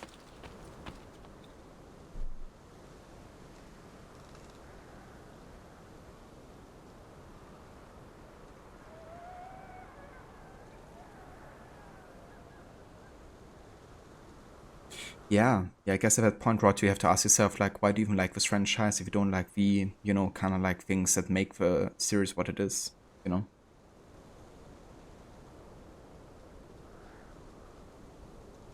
The pizza conspiracy ambassador. That's it. Yeah, Lucinda also made the same joke earlier. But, I mean, that's definitely a conspiracy I would be part of, that's for sure. Because I love pizza. I said it a few days ago again. Like homemade one.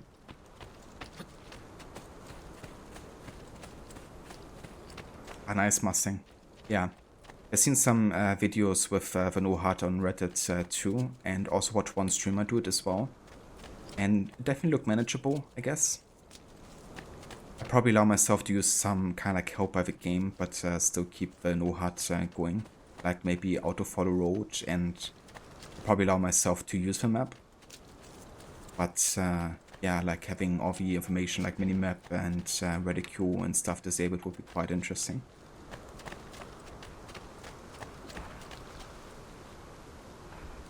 Hey there, Arthur. So currently we are still quite early into the game. We just finished taking out Vieri de Pazzi, and we unlocked, I guess, the Monteriggioni villa and kind of like the codex pages, but yeah, I haven't really done much more than that yet.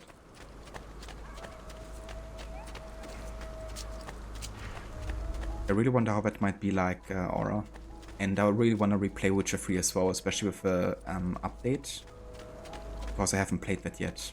I've been kind of like missing the game a lot, to be honest, the universe.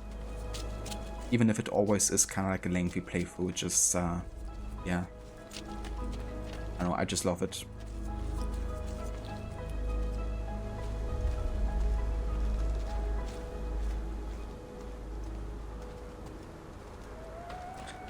Yeah, Ubisoft likes to make things difficult that shouldn't be, and vice versa. Like parkour, you know. Parkour shouldn't be easy, but it should be accessible. I think AC2 is a good example, because learning the ropes around like running and then like climbing and jumping, you know, is quite straightforward. But there's so many nuances to the parkour system and like environments that can perform certain moves that it kind of gives it more depth. But also that, of course, the people not yet having mastered the system and then like doing accidental like leaps off towers and stuff, right? But it was more a result of like not the game failing, but more of like the player. But in order to kind of like not have those things happening anymore, they made it easier when it shouldn't have been, and in turn people lost their freedom to move the way they wanted. I really hope that whatever engine comes next, that it will give us more depth of a parkour system again, because I feel like Unity is like a minimum standard at this point, like that many years afterwards.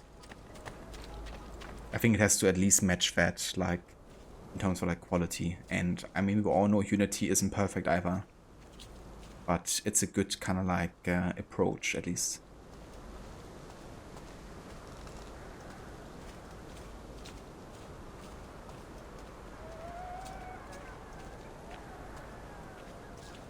A cool Mustang. That's really nice. If you want to share that, you can definitely do that. I'm not sure if you're on Discord yet, but you can post it there, or you can post it in chat if you like.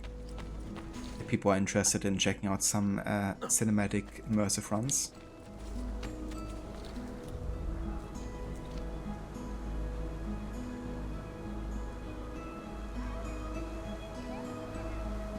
Yeah, the 2-rod, you know, like there's quite a few nuances to the system that you have to kind of like work to figure out how they work. But it also makes the game kind of like more fun to play the more time you spend with them, I think, which is nice, especially for long-time players, I guess, and people like us who play it at least once a year. Because it never feels like, you know, I would never like say, okay, I've mastered the parkour system now, like even though I played it for so many hours. There's still mistakes I make, of course, or like a path that I could be more efficient about going about. It always feels like, you know, I have like things I can improve, which is nice, I think. And it gives you like more motivation.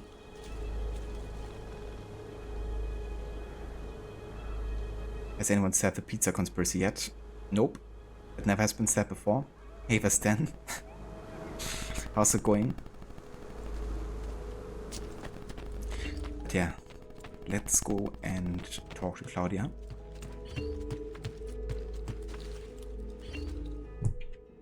Salute, Claudia. Our uncle is un mostro. This is outrageous. What's happened? He's making me work. If Father was here, I'd never be stuck behind a desk like this. And what are the terms of this supposed enslavement? Since someone decided we're going to stay here, Zio Mario suggested we try and find the money to repair the villa. Problem is, there isn't any. I bet I can bring in some money. Oh, great. More work for me. Well, benissimo. If you start paying for improvements to the town, I'll keep track of them in this book. And since I have nothing better to do, I'll also make note of any objects you bring in from the outside. If you actually get this place up and running, travelers might visit and spend money. Although I doubt anyone will want to come this far out of the city. But if they do, I'll keep the money we make in this chest. You're going to have to show up to take it to the bank yourself. Because when it gets full, I'm just going to take the extra cash for myself. Capito? Deal. There we go. Unlocked Monteriggioni and the renovation system, which is really cool because we can now renovate shops, specific buildings. We can collect paintings and weapons and armors, and it will all kind of like go into the economy of Monteriggioni and aid in raising the value of a city. And the bigger the value is of a city, of course, the more outcome and payback we're gonna get. Currently we get 210 because we haven't really done anything yet, but very soon that's gonna be getting into the thousands, and then we're gonna be rich in no time. Thank you for posting Discord, Rod. You don't want to work either, Aura? Yeah, I can't blame you. Hey Jennifer Kenway. Yeah, that's really cool that she also kind of like came back for later games as well.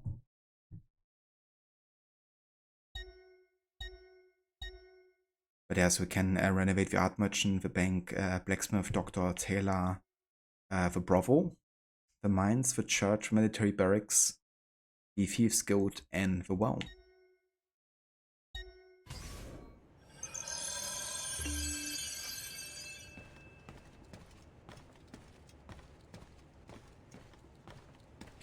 Yeah, Mustang. Like, Claudia is definitely an unsung hero, I think, of both this game and Brotherhood. I do like how in Brotherhood she gets like more screen time and also bigger importance kind of like acknowledged to her.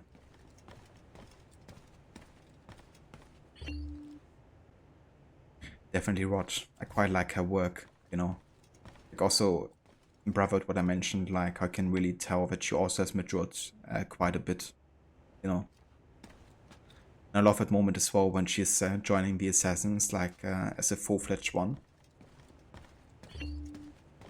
Buongiorno. Is there something wrong? Yes, Sir Mario hired me to deal with this mess, but I'm an architetto, not a miracle worker. Without money, I can't fix any of these buildings. And if someone brought you money? Then we'd be in business. You must be Ser Ezio, am I right? Uncle, I like this architetto. He gets very observant when he can smell money. If you want to fix up this town, I'm going to need it. I have a price list here for new shops and renovations. Just bring me gold, make a choice, and I'll begin at once. If I build you a shop, you, as the landlord, can purchase goods there at lower rates. If you invest more money in the shop, you get an even greater discount. As for renovations, well, you'll be bringing the town and villa back to life. As Sir Mario tells me, that was very important to your great-great-grandfather. Plus, when you buy shops and renovations, you'll be increasing the number of people who visit, causing your income to increase. So, let's take a look, shall we? I like this architetto. Hey King Richard, I actually didn't realize I was the same one. Because he sounds so different, like much higher, you know, with a voice. Higher pitched. Became very observant when he smells money.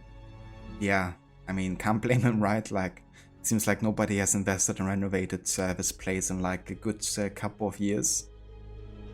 I guess he's happy about any kind of like, job he can work on. I'm gonna go and get the tailor just to have it.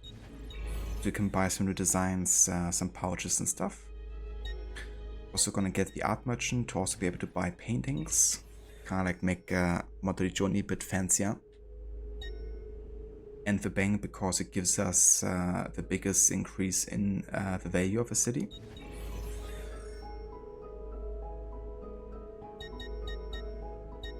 And I'm also gonna upgrade the well because the well is important.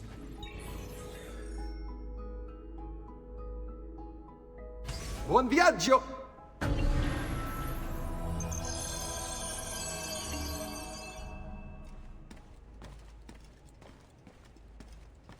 Oh yeah. Salute, Claudia. You here to look at the book?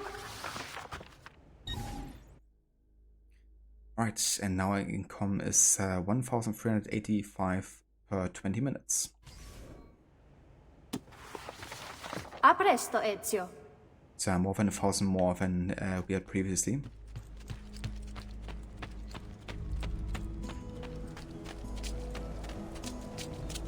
So before we go ahead and speak to Mario there, let's go ahead and check out the new shops. Like the tailor. Comrade, here the customer is always right. Davvero, as he's guided by me.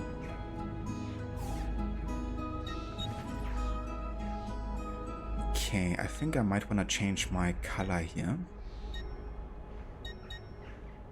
There's also the bonus skin that I've unlocked, which does look quite nice. Let's go for that.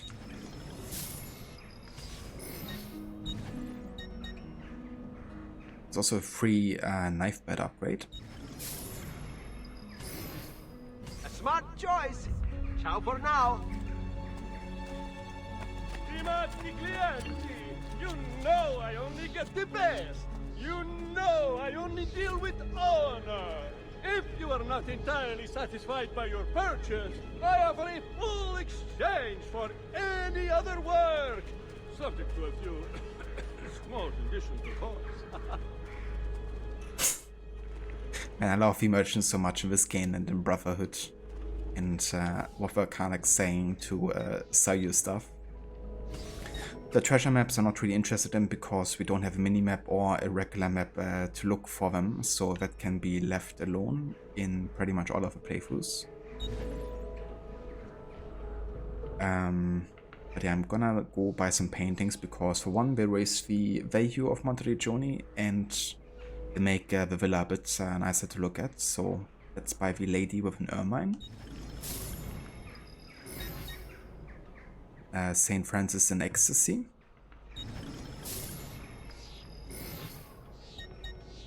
And Batista and Federico. Grazie. Molto grazie.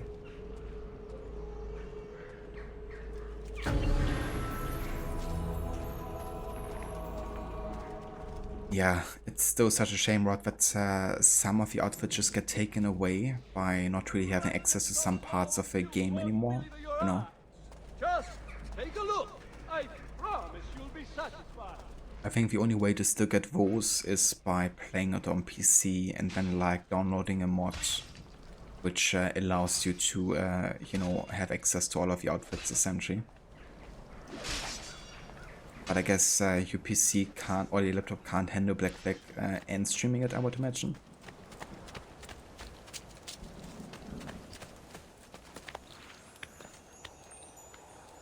Could actually do this Glyph, but I think I want to still wait here and progress with the story a bit further. This doesn't run away because we're gonna come back to Monteriggioni a good couple of times.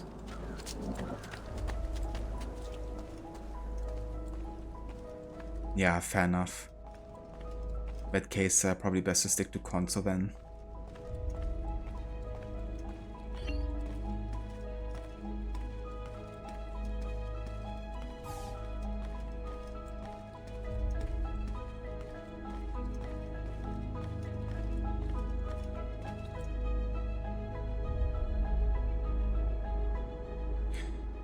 Yeah, that's true as well.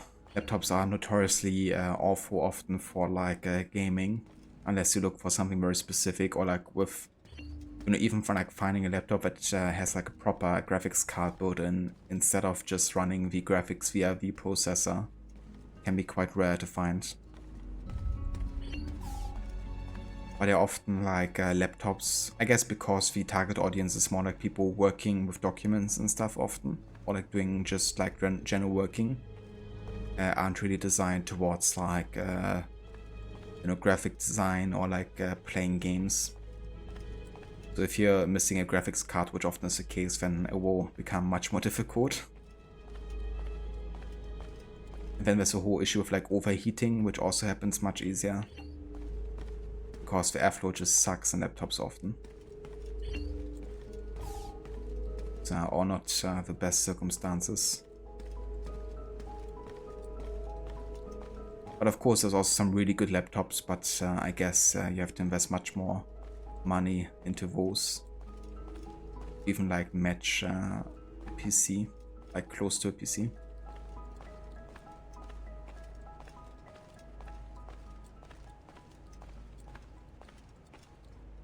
Ezio, my boy, I think it's time I showed you something.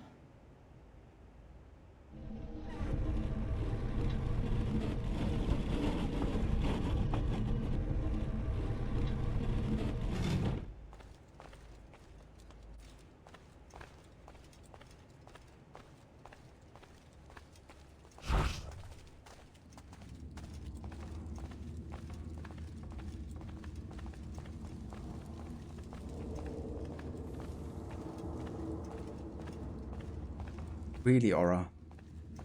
The heck?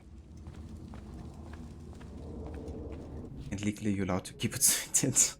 This is the sanctuary. Amazing. It was built by my great-grandfather to honor the memory of the Assassin Order and protect its secrets. Look around. These are the assassins who guarded the freedom of humanity when it was most threatened. And this is the armor of Altair. Little is known about Altair's life, but his armor is light and very strong. I'd give it to you, but I don't know how to retrieve it. My great-grandfather told me it would remain locked away until all its protectors were made whole. I heard rumors of crypts located throughout Italia, hidden tombs filled with treasure, where these six were moved centuries ago. Maybe they have something to do with it. In my younger days, I sought the six myself, with no success. Perhaps you will have better luck.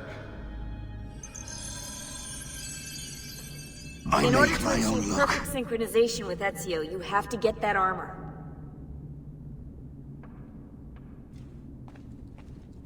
I mean, yes, that's definitely something we will go for. Like, that's a guarantee that I will go for Altair's armor. Even if I don't have to, it's just like a must-have for me.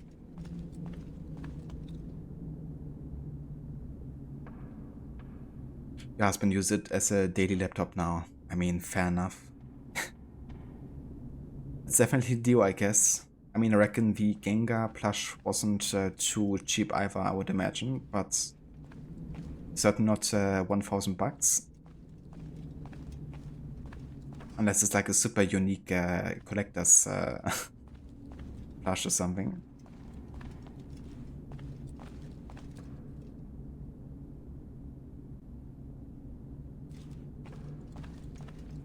Yeah, that's totally fair to Rod, you know, if it's like something you're just used to, and of course also something that just usually, you know, works also much more stable most of the time.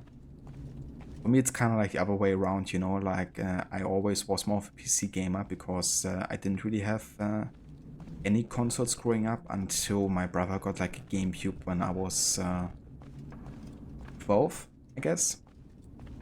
So until like from 6 to 12 I played very occasionally, and when I did, I played on PC, so wasn't really much of a gamer then. I did however play on consoles when I was at friends, of course, because they usually had like a PlayStation or a Sega or something.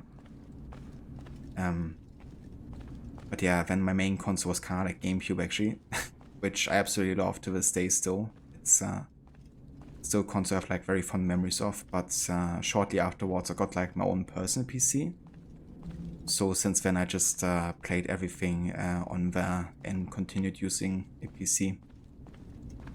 But then a few years ago I was kind of like, okay, I really want to start collecting consoles, because I saw how cheap they were getting on like you know, eBay and like used marketplaces, so I got like a couple of consoles for quite cheap. And it's been nice, you know, getting to play some games that I couldn't play otherwise on PC. Unless, of course, I use emulation or something. So yeah, now I'm at a point where I guess I'm kind of like split between the two.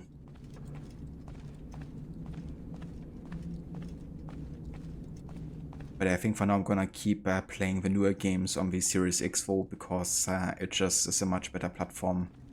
Kind of like power-wise than my PC setup currently.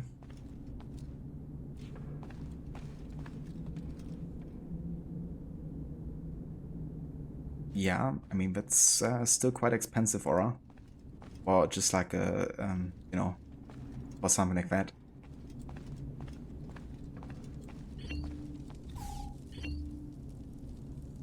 Gao, the male Mongolian assassin, he used a bow and arrow to shoot Genghis Khan's horse.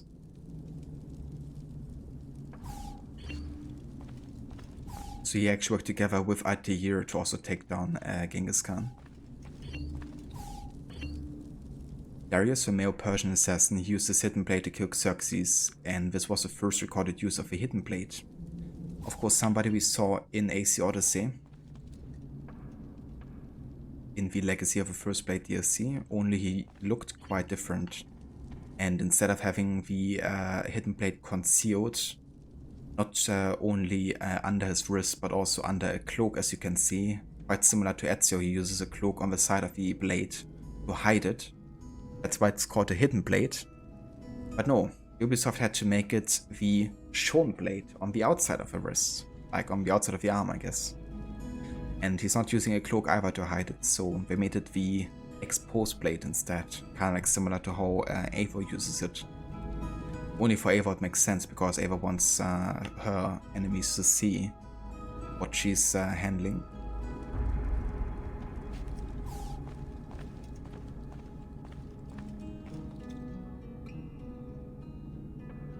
It's very true, Rod.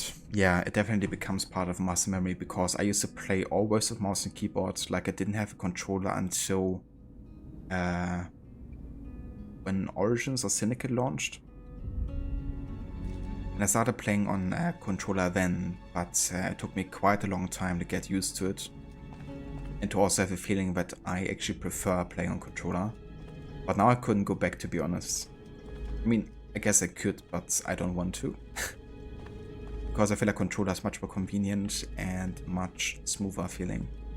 Especially when streaming and showcasing something. I don't like when it looks like the player's having like an epileptic attack with like the mouse sensitivity and stuff, you know. I think it looks very unpleasant. So for a viewing experience, I definitely prefer watching controller and playing controller. So hey there, Ronnie, welcome in. How's it going, dude? Yeah, so Aya's also appearing here. There she is. Amunet, the female Egyptian assassin, she killed Cleopatra with a snake. Which was later actually proven to be not true in the comic where we see how Cleopatra dies. I think what Aya did is she gave the poison to Cleopatra, and then Cleopatra killed herself with the poison. So that actually contradicts what we see here. Nor is the snake ever important really to Aya either.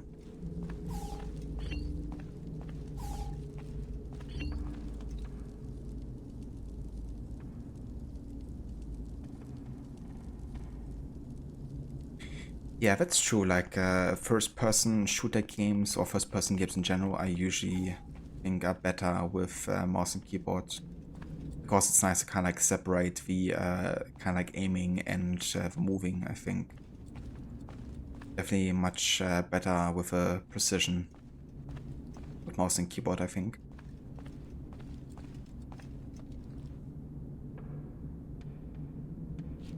Yeah, that's something that can put you off quite quickly, Ronnie. You know, when you kind of like get accustomed to one control scheme and when you're playing another game on the same engine and it just changes like Eagle Vision or like even assassinating or something, it's like, okay then game.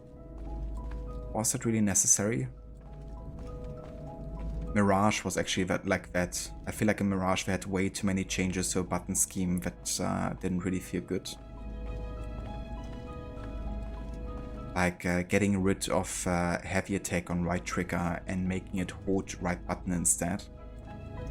Because it didn't always react like it should.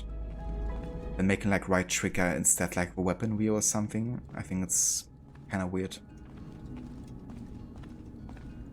When like D-pad left was like eagle vision and something, I like eventually changed the control scheme completely to how it suited me, and it was much better afterwards.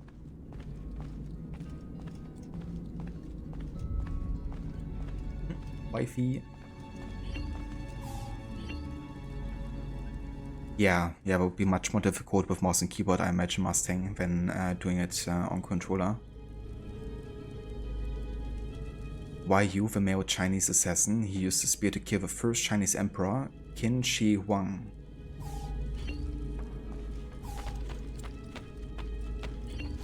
Then we have Iltani, the female Babylonian assassin. She poisoned Alexander the Great.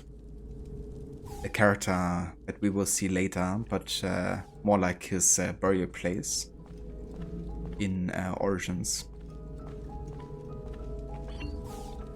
And Leonius, the male Roman assassin, he stabbed Caligula with a dagger. Yeah, all legends of the assassin brotherhood. Well, not all of them, I guess, because Darius wasn't really part of the assassins since the origin of the brotherhood dates back to Bayek's time. Which is something people actually took quite a few issues with in Origins. They kind of like retconned the idea that the Brotherhood is ancient, like more ancient than Bayek's time. Because as you can see here, Darius is also wearing the assassin insignia. But the way it's explained now is this is kind of like a representation of Ezio's great-grandfather like many thousand years later. And this is how he imagined them to look like, which makes sense, right? Because it's not like they had like a photo or something of them, or like paintings that would have survived. It's more like descriptions, probably. But maybe those descriptions also went into detail how they looked like. But I guess these are more like interpretations of the people that built the statues. So for me, that's alright, to be honest. I don't think they have to look exactly like they do look here, because it's unlikely they ever did. But yeah, last but not least, of course, at a year as well. Legend.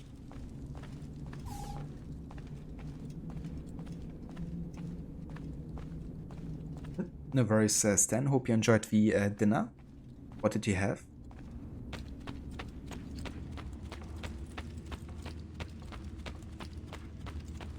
Bothered you too, Ronnie? Yeah. Yeah, just kind of like unnecessary to change it that much, I think.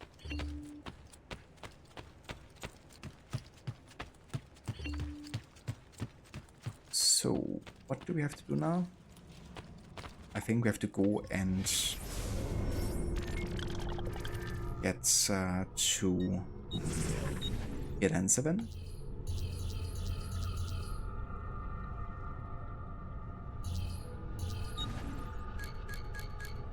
I mean, sequence 3 is finished, so I guess we're going to Florence.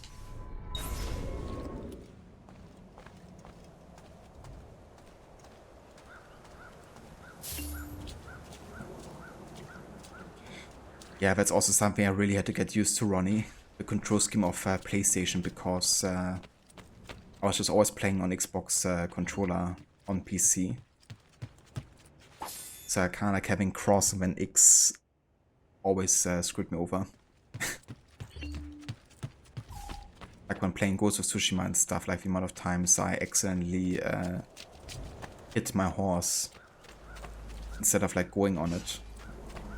Way too many times. My poor horse.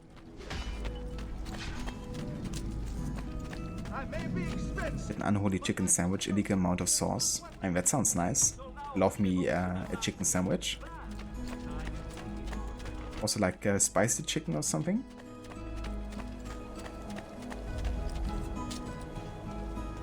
Yeah, same here, Ronnie. Like, I also had my fair share of time with Counter-Strike 1.6 and Source and the Call of Duty games and stuff.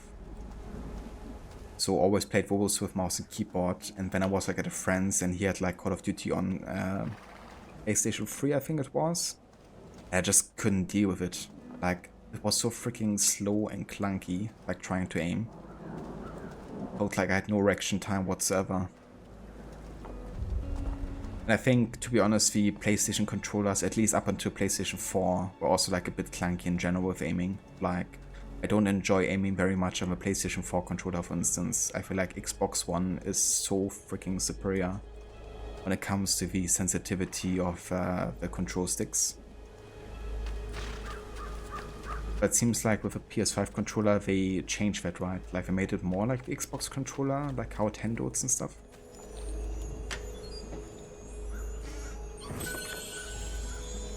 Lots of spice. A medieval European king would arrest you for over spices. Amazing. I never had a PS5 controller in my hands, actually, so I don't know how that handles. But from what people say, it is pretty nice.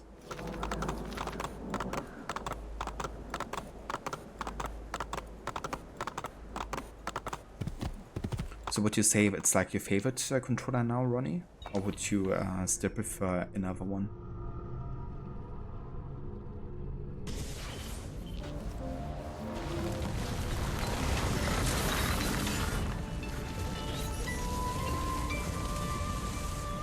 Repubblica Fiorentina, 1478.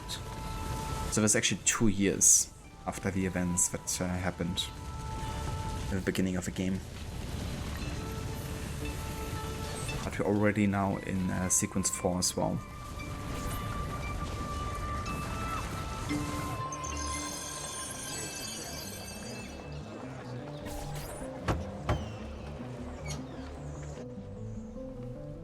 Ezio, you are still alive. Look at this place. The past 2 years have been kind to you. But you are not the same at all, are you? I was hoping you might be able to help me with something. Anything for you, my friend. Haha! You found another one! How exciting! This one is tricky to break. Clever in its use of ancient languages. Maybe if I just... Oh! It seems to be a manual of sorts for different assassination techniques. May I see it? Wait, what's that? It's not so much a design this time, just a series of sketches. What to make of all this? Of course, and why not? What an inspired idea. Can you make it for me while I try what's in that manual fragment? Take it. I'll have my assistant set up some dummies for you to practice with. Hey, Vincenzo!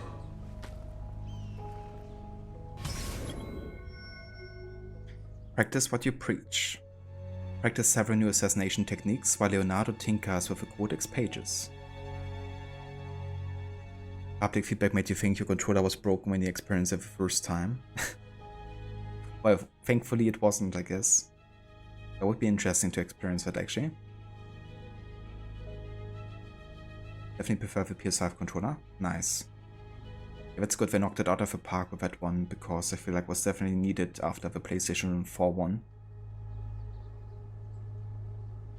Yeah, Leonardo is legendary, you know, as a historic character, of course, but also just the way he's written in the games. And how he essentially acts as your Q from James Bond, you know, like the one giving you all the ideas and gadgets and stuff.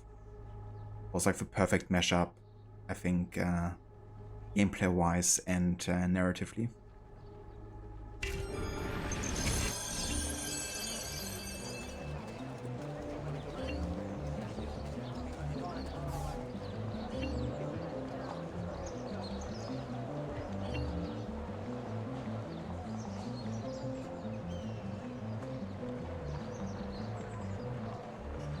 Did the dummy just move?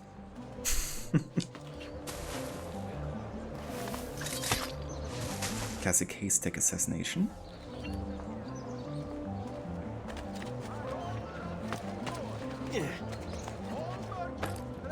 And let botch assassination. High profile.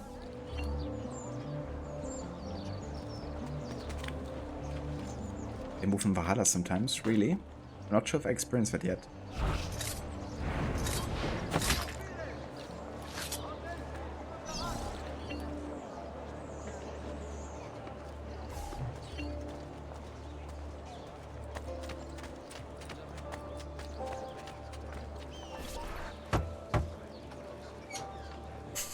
ISO dummies. I've done it. Come quickly. Look. That explains the van. Take it. Try it. Thank you, Leonardo. Non c'è di che. It's a glitch in the Animus. There's someone I need to see while I'm here. I cannot approach him publicly. Would you know a way? La Volpe.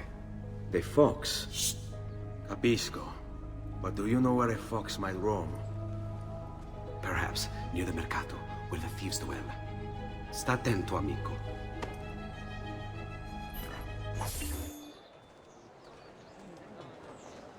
Would have been a great Ezio and Leonardo mode just now.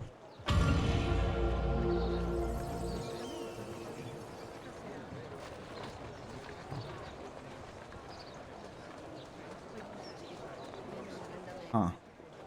No, now that you mention it, Aura, I think I might have seen that once before.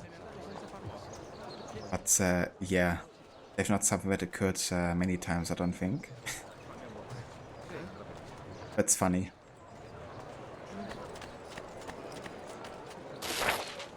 Nice, so we now got a double hidden blade, and we also have a plate armor, which means you can now deflect with hidden blade, which makes it much easier to use in combat. Something that Altair couldn't do, at least during the time of AC1. We're now also at a point where Leonardo has translated quite a few of the codex pages. I want to have a look here and actually start reading up on them.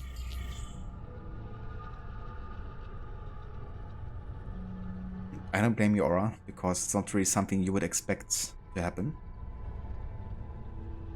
No worries, Ronnie. Thank you for being here, dude, and for dropping by. I hope you have a good time in the lab and a very successful and productive time as well working there.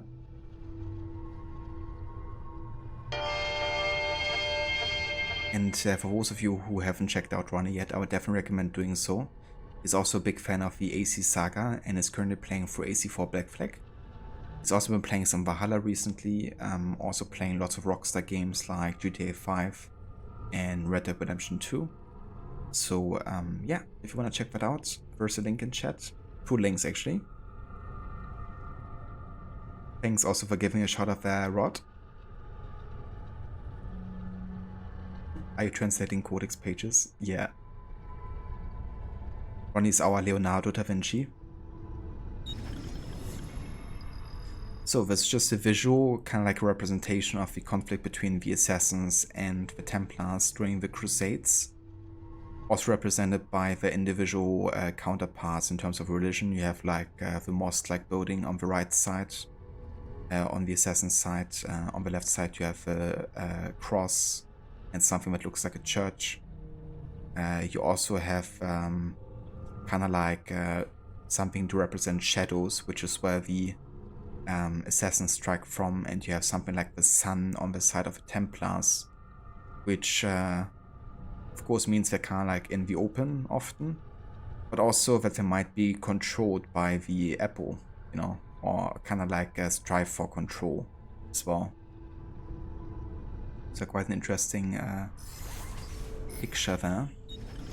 Then we have the hidden blade construction. Kind of go into detail how it works and how Leonardo could use about yeah, repairing the mechanism essentially.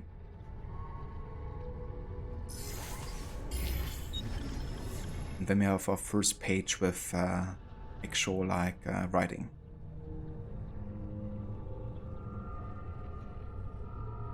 A double shot of power, indeed. So, this is of course written by Altair after he's studied the Apple of Eden, and he says, "Over time, any sentence uttered long and loud enough becomes fixed, becomes a truth, provided of course you can outlast the dissent and silence your opponents. But should you succeed and remove all challengers, then what remains is by default now true. Is it truth in some objective sense? No. But how does one ever achieve an objective point of view? The answer is you don't. It is literally, physically impossible. There are too many variables, too many fields and formula to consider. We can try, of course, we can inch closer and closer to a revelation, but we'll never reach it, not ever. And so I have realized that as long as the Templars exist, they will attempt to bend reality to their will. They recognize there is no such thing as an absolute truth, or if there is, we are hopelessly under-equipped to recognize it. And so in its place they seek to create their own explanation. It is the guiding principle of a so-named New World Order, to reshape existence in their own image. It is not about artifacts, not about men. These are merely tools. It is about concepts, clever of them. How does one wage war against the concept? It is a perfect weapon. It lacks a physical form. It can alter the world around it in numerous, often violent ways. It cannot kill a creed. Even if you kill all of its adherents, destroy all of its writings, these are a reprieve at best. Someone someday will rediscover it, reinvent it. I believe that even we, the assassins, have simply rediscovered an order that predates the old man himself. And right ideas.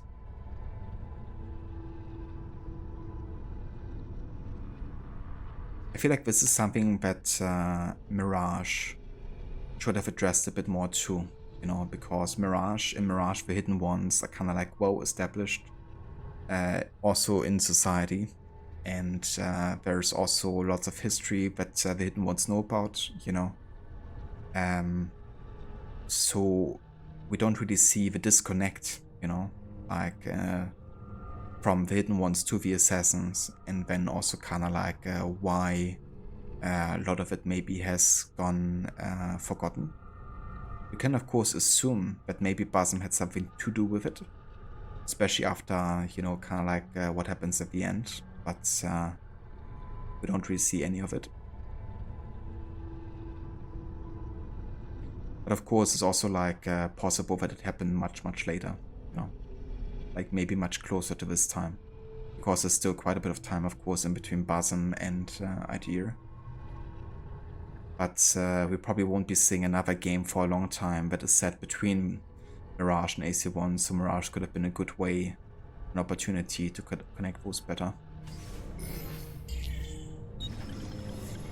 Another picture. Picture of regular apple, then an apple with ISO markings, and then just the ISO markings. Then you see kind of like a picture of someone who looks like a priest, and symbols of different religions, and that's of course to represent that the idea of the apple, to create an illusion for many to believe in, might be quite similar to how religions work sometimes, because, I mean, you know, like the promise of an afterlife, the promise of being forgiven, the promise of one God being out there to kind of like guide you, is probably an illusion, an imagination, an idea that has been spread to lots of people, that lots of people decided to believe in and share. But that can also be used to control people and make them convinced of facts that might not be facts. So in a way they can act quite similar.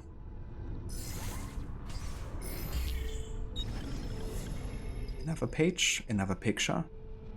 The cosmic system, which puts not the Earth at the center but the Sun, which at this point was also not a very common thought or idea to have, because it was often very, you know, Earth-centric and human-centric, right? Because who other than the humans and humanity should stand in the middle of the center in the universe, in the image of the humanity?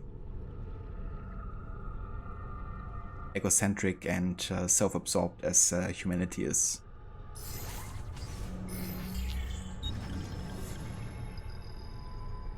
another picture and text here for the different assassination techniques. The Hidden Blade has been a constant companion of ours over the years. Some would even say it defines us. And they wouldn't be entirely wrong. Many of our successes wouldn't have been possible without it. Still, the device has begun to show its age, and so I have been researching improvements beyond ending the need to remove one's finger to wield it. The first is the addition of a metal plate that can be used to deflect incoming blows. The other assassins believe it is forged of a new metal and credit me with the discovery of a formula included on this page. It is better they not know the truth. I've also worked with Malik to describe new methods of assassination, from on high, from ledges, and from hiding places.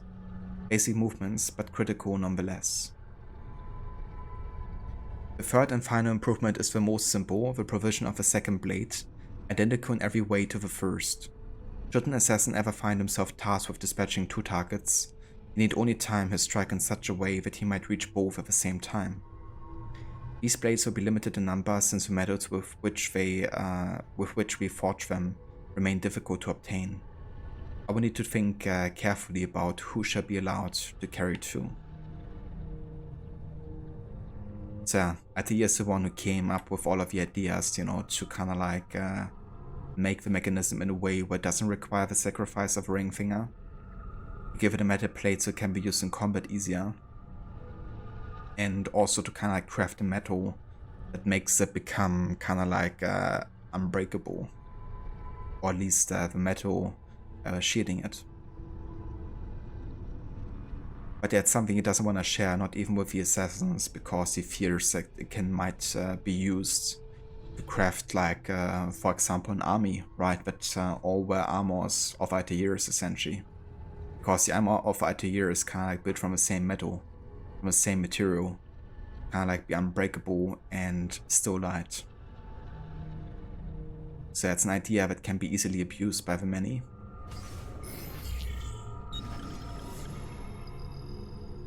Another image, this is I think where, isn't this Cyprus? Which is mentioned that Altair actually brought the apple there later, but he didn't, he hid it underneath Masyaf instead.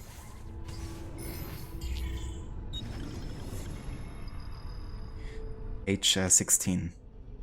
The apple is more than a catalogue of that which precedes us. Within its twisting, sparking innards, I've caught glimpses of what will be. Such a thing shouldn't be possible. Perhaps it isn't. Maybe it is simply a suggestion. How to know. How to be sure. Contemplate the consequences of these visions. Are they images of things to come, or simply the potential of what might be? Can we influence the outcome? Dare we try? And in so doing, do we merely ensure that which we've seen? I'm torn as always between action and inaction, unclear as to which, if either, will make a difference. Am I even meant to make a difference? Still, I keep this journal. Is that not an attempt to change or perhaps guarantee what I have seen? I can clearly tell that Altair is quite torn there between what he's seeing and kind of like what might be. I studied the ancient pagan faiths that came before this more recent obsession with a single divine creator. They seem to have focused more on the fundamental forces at play in the world around us and less on arbitrary moral rules. The sun rises in the morning and sets in the evening. The tides ebb and flow. Grass grows, withers, dies, and then in time emerges from the ground once more. The air turns warm, then cools and back again. Some hidden energy keeps us fitted to the ground and pulls us back when we attempt to leave it. Each of these movements was represented before by a god or goddess, each force given face, but recognized as something distinct and powerful. Which isn't to say there were not connections between these forces, a pantheon of individual spirits of roads, invisible hands guiding the progress of the world around us. And so here there was an attempt to categorize, study, explain, and understand the way things work, even if it was flawed. But no more. Now we are asked to succumb to far more simplified explanations. How naive to believe there might be a single answer to every question, every mystery. That there exists a lone divine light which rules over all. They say it is a light that brings truth and love, I say it is a light that blinds us and forces us to stumble about in ignorance. I long for the day when men would turn away from invisible monsters and once more embrace a more rational view of the world. But these new religions are so convenient and promise such terrible punishment should one reject them. I worry that fear should keep us stuck to what is surely the greatest lie ever taught. So yeah, that's what Idea thinks about the new religions. The monotheistic ones. Then we have some pictures of different parkour techniques. An image of Maria Thorpe. She's actually the imposter of Roberta Sable in AC1 that you almost end up killing when Altair spares her, and then in Bloodlines they even get to be friends and lovers as well. And without her, Desmond wouldn't be here. But yeah, we're gonna see more about their relation later in this game actually. And we got the last page, but I'm not gonna read this until we have collected the entire codex, so that's all I'm gonna read for now. I think my controller just is disconnected. What up?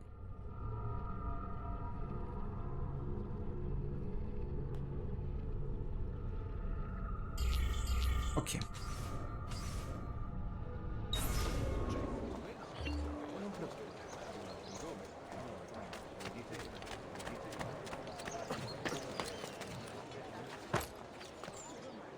Okay, let me have a look at the time here.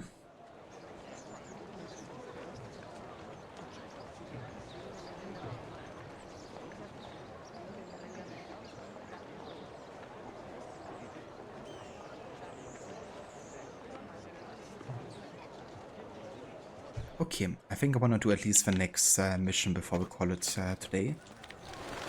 But first I gotta find where it is located, I guess.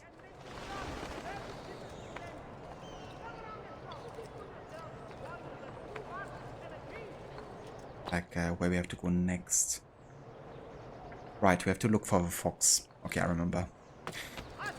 So we're looking for the marketplace essentially, because that's where his contact will be.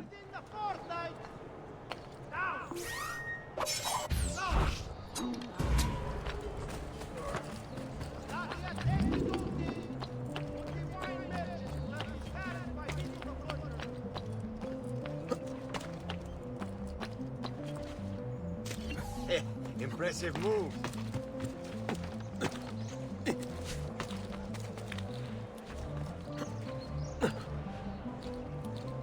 That's the Palazzo Medici.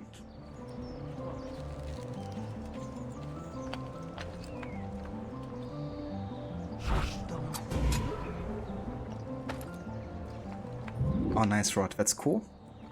Looking forward to see what kind of like channel point rewards you come up with. And of course what game it's gonna be. It's always nice when you can have like channel points that go with the game that you're playing.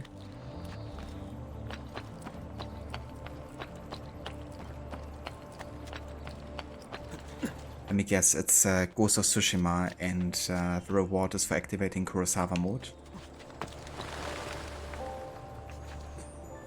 One can dream, right?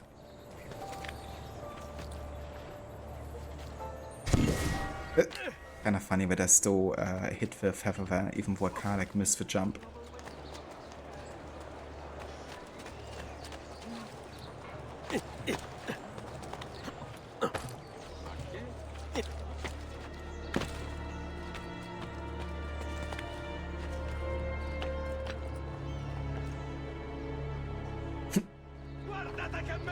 I would be surprised to hear you speak like fluent Japanese.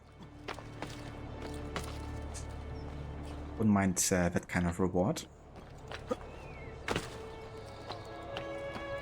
Maybe Mexi could do that for like a little bit, because I know he speaks like some Japanese at least.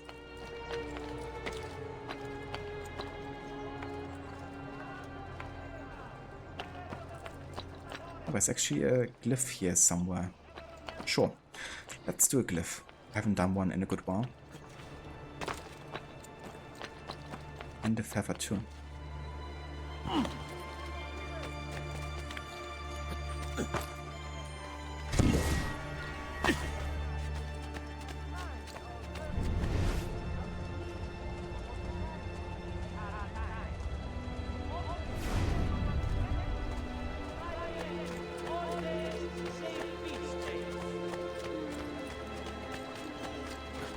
Let's to find where the glyph is located, I guess.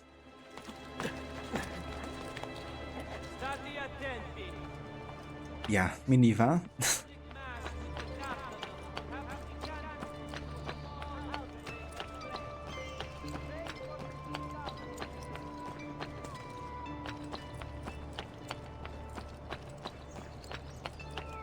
Ah, there's a glyph, nice. And this is also like part of a symbol of AC Origins, of course. The Eye of Horus, I think it is.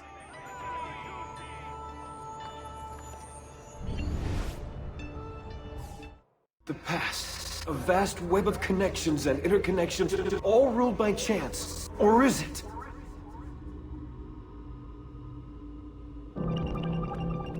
"64 squares.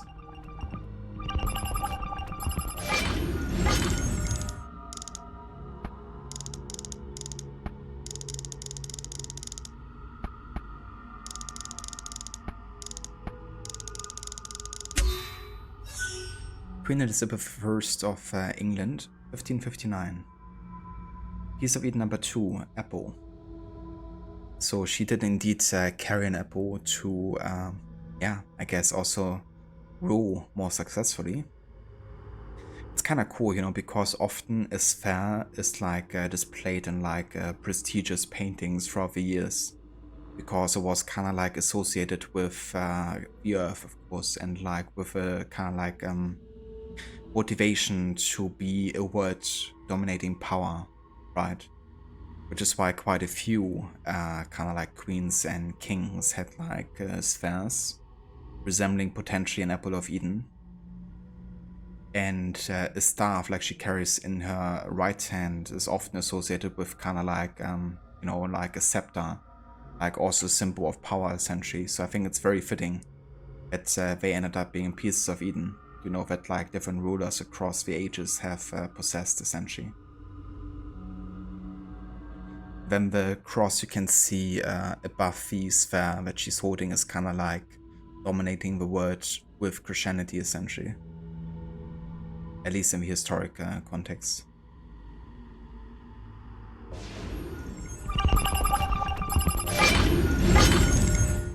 We got our good old friend Napoleon.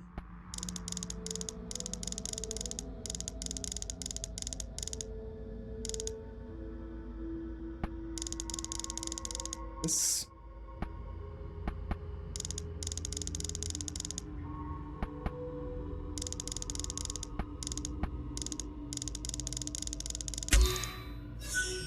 Emperor Napoleon I of France, 1812.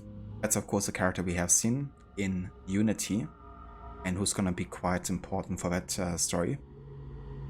This is quite a few years after we see him in Unity War. And it's kind of interesting because you can often see Napoleon kind of doing this move where he puts his hand like in his like breast pocket. Historically, it's believed that, or I guess also like proven pretty much, I think, that he had like stomach issues, and putting like pressure on there helped him kind of deal with that pain better. But in the universe of Assassin's Creed, that was just an excuse to have the Apple of Eden underneath there and then use it to kind of like control people around him. So it was like a way of him to hide it, essentially. But there was kind of like a tick that he had even before obtaining the apple, because you can see him in Unity already doing the move with, you know, the yeah, kind of like breast pocket. So who knows, maybe he had like stomach issues already at that point, and then he used that as an excuse to have the Apple of Eden at the same point. Could be.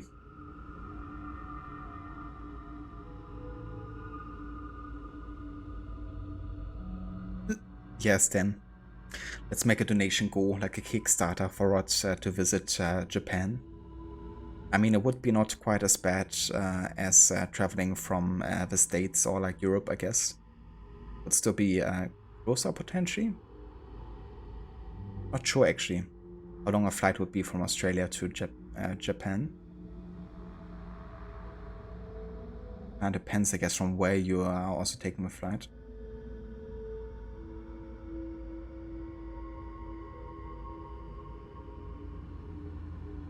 Should have used the airport to help them in Egypt. That didn't work out too well for him.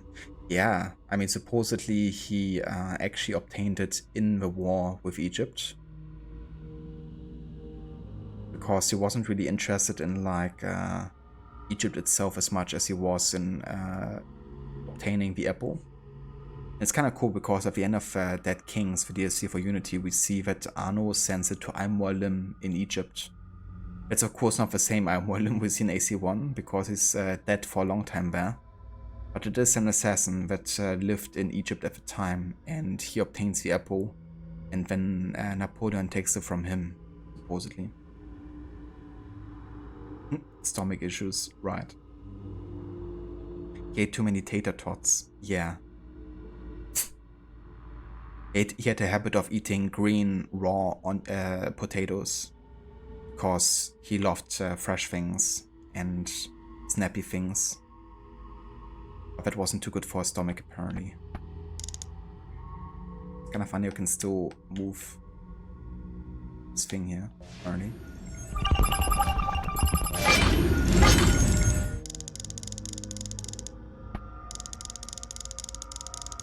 Ah, it's good old Georgie.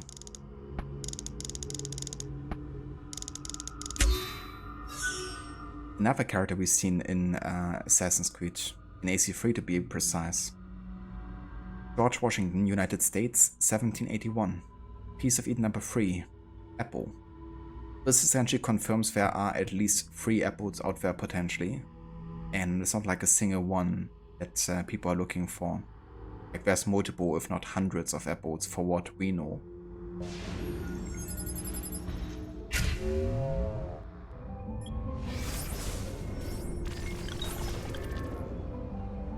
Yeah. It finishes another Glyph.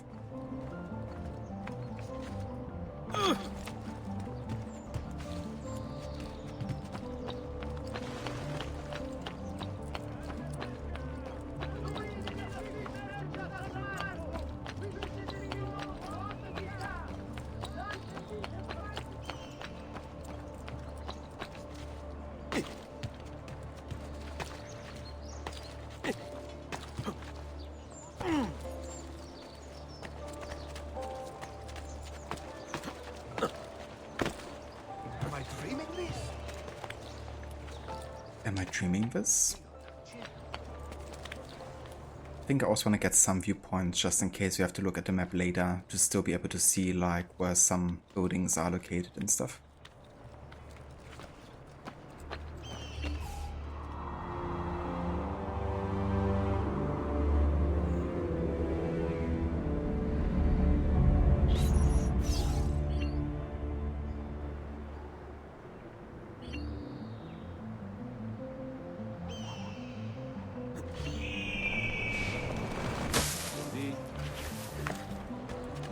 Yeah, I guess I still have many more years to potentially add that stand. But yeah, I feel like with how many games there have been in the series, and how much potential the series has like narratively and also lore-wise, we can definitely do a lot more with it. That's for sure.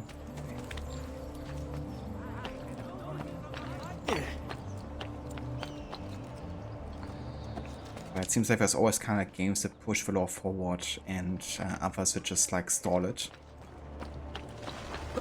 And in my experience, like Montreux is usually the ones trying to kind of like create new interesting ideas that work well with what's like been established before.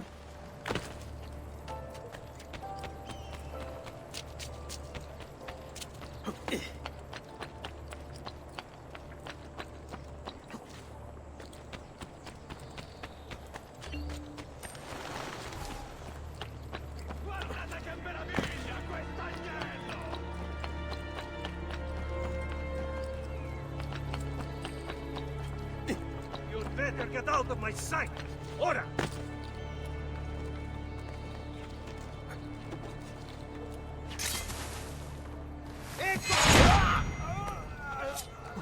Oh, there's never Glyph on this building. I wanna find the next mission for now.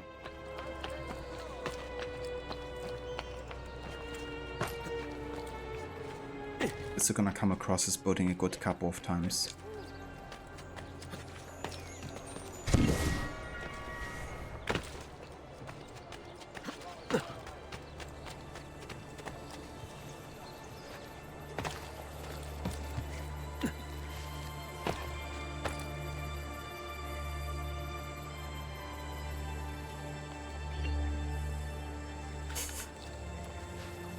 Pazzi wanted to dance a little bit.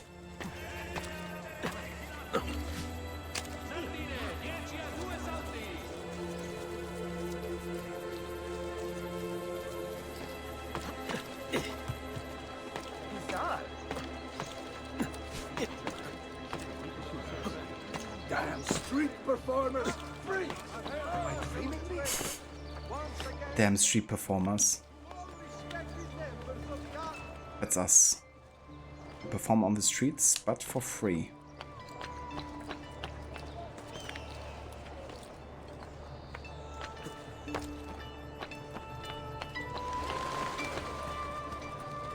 But I think at this point, like, all of Florence except for the southern part that gets unlocked through the DLC is open to us now. Which of course makes finding things potentially trickier, but I know what to look out for, so should be getting closer. Get down! Order!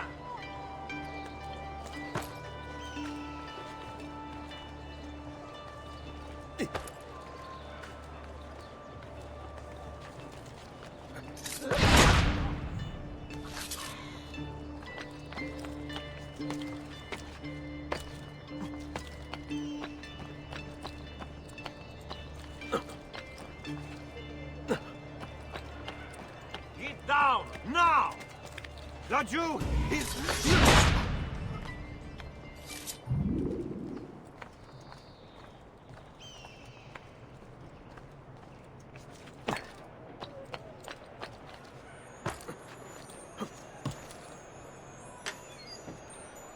Get down, Ezio, make me. It's very ironic when you throw them down afterwards.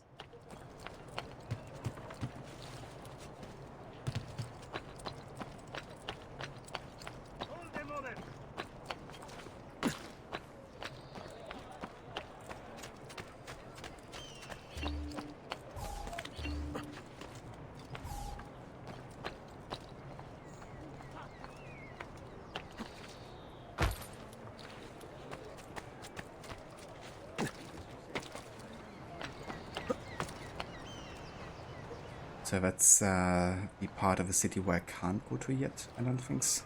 Please.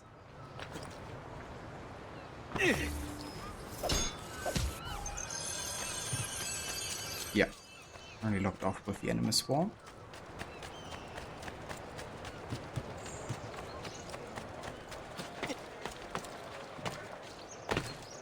Am I dreaming this?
Assassino. I could actually clip that. Give us another assassin variety. I did actually add some new varieties recently of all the things that I clipped that were kind of like worth adding. Assassin! It's funny because it's actually the new one that I added, Rod. And that's also from your playthrough, actually. When you played Revelations, you did that mission where you chased the guys in the Galata Tower, I think it was. And that's one of the things the guys on the boat said. So I clipped that and then recorded it.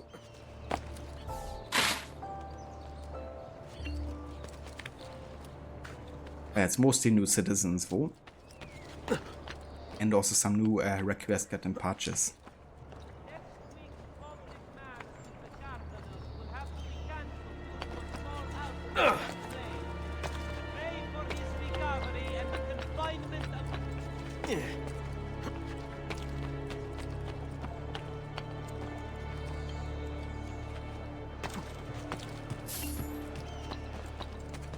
Moneta.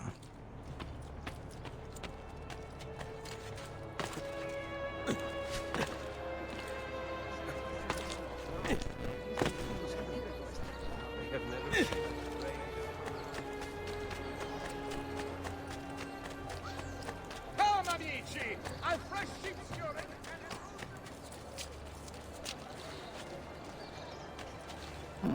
Some money. I mean, yes. I wanna have money. Can I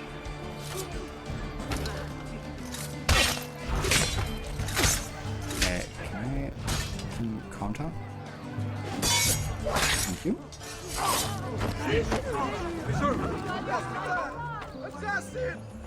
It's kind of funny when you get in this like stun lock where you literally can't do anything about getting hit.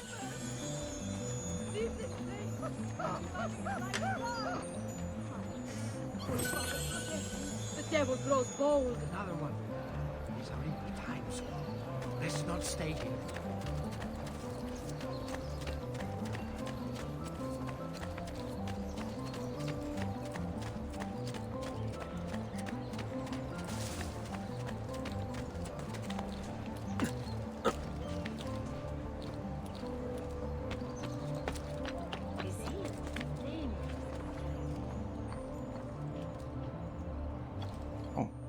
Have a feather.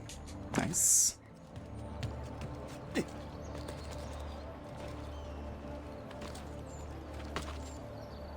Easy Ezio. Oh dear. Well now. Perfect parkour skills for Ezio.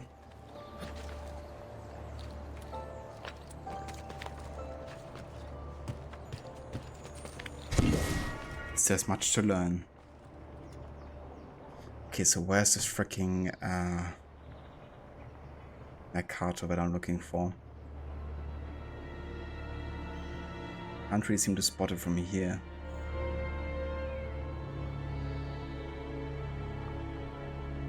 I think it might actually be over there. Maybe not.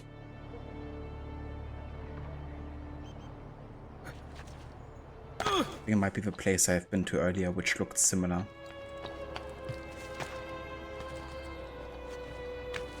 It's just very talented at falling when he shouldn't. Oh yeah, he can. He's a beautiful singer, in fact.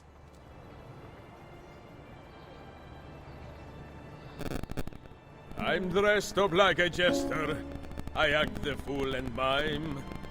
All the actions of those I curse and run down all the time. And he's an excellent dancer too. Bene. Now I have a way back up in case I fall.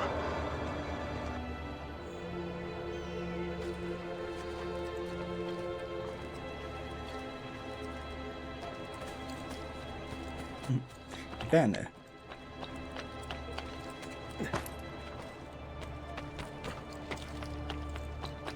Yeah, very good also at making obvious statements.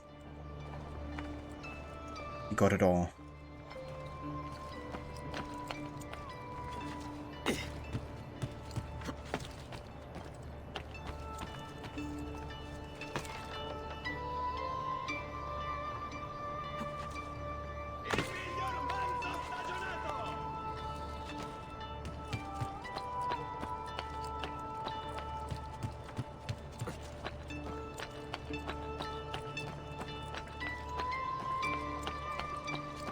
been here earlier.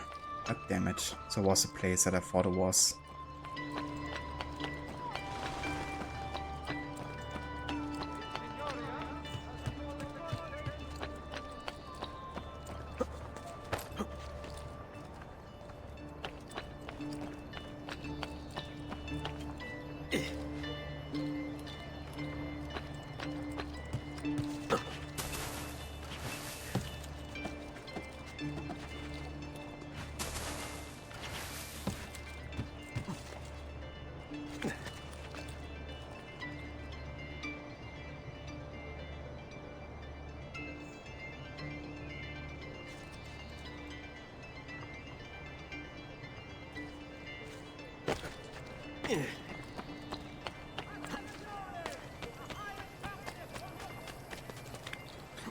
It reminds me, I can also add at least 2 more counters to the map, because we only added 2 so far today, and we are now currently at yeah, more than 5 hours. So in fact I could actually add 3 total,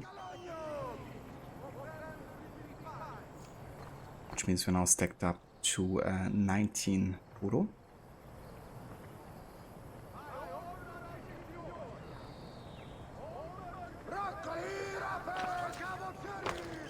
But yeah, I don't want to look at the map here for this one, because this one we can definitely find without having to look at the map.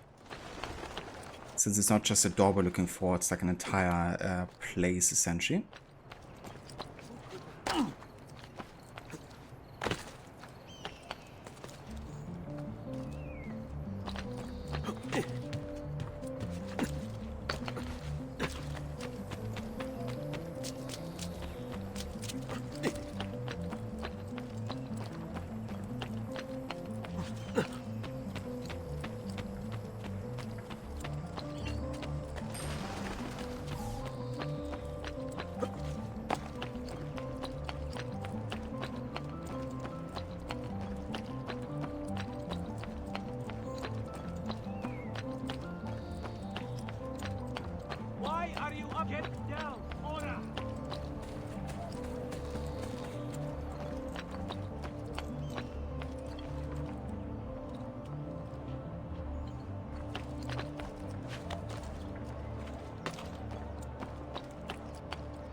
Yeah, this is a place of assassination later, but not what we're looking for either.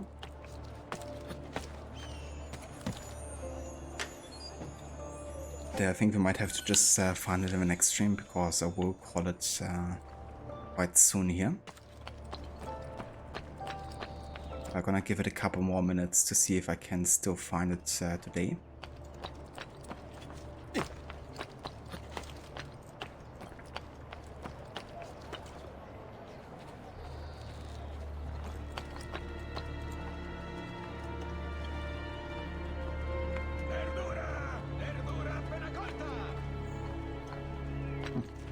Enough of pfeffer. Don't mind if I do.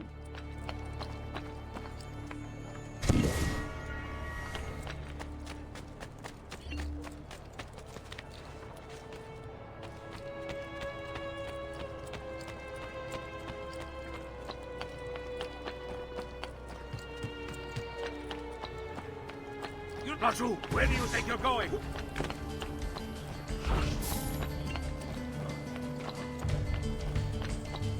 Clear off!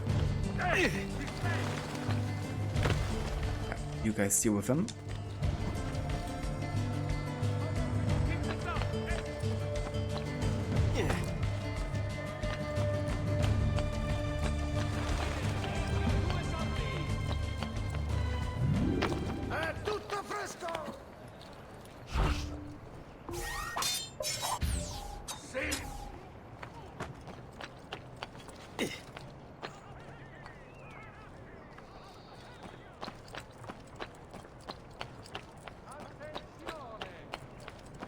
You should not be up here, Stone.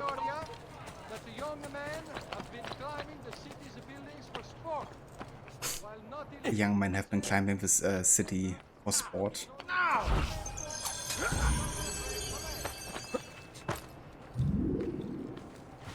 I wonder who they would be talking about there.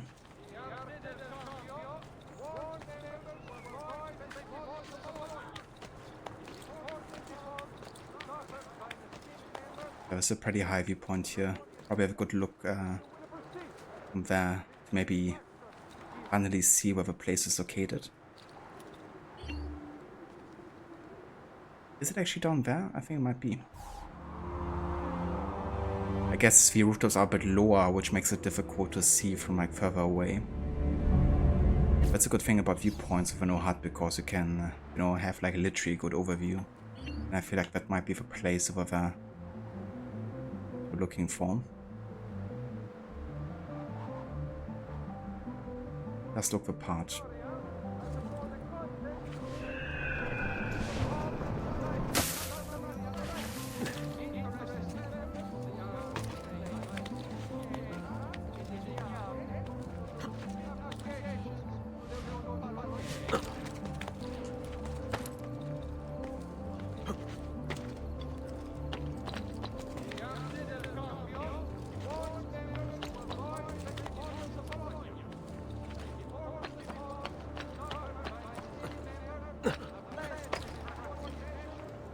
Whee! Nice, I actually saved myself. Because you never know with these jumps, you know, they can go horribly awry and you just die. But yeah, that's the place we're looking for. One, I didn't find it because it's like in the middle of a city and just like surrounded by rooftops which are higher up than the place itself. Do you have any control over burp HUD in later games? You can't remember off the top of your head. Well, you definitely see the things that you marked, like enemies, I believe, with no HUD, if you take them. I don't think you get like specific information or stuff being displayed in bird view. I think that stuff isn't displayed. Stop him! Shit, I've lost sight of him. Okay, there's a checkpoint. Finally. Fox Hunt. Locate La Volpe the Fox somewhere near the Mercato Vecchio.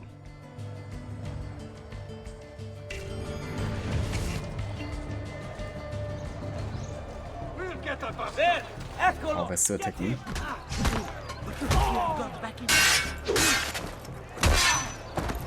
Laggiù! He's there, on him! What a way to start the mission.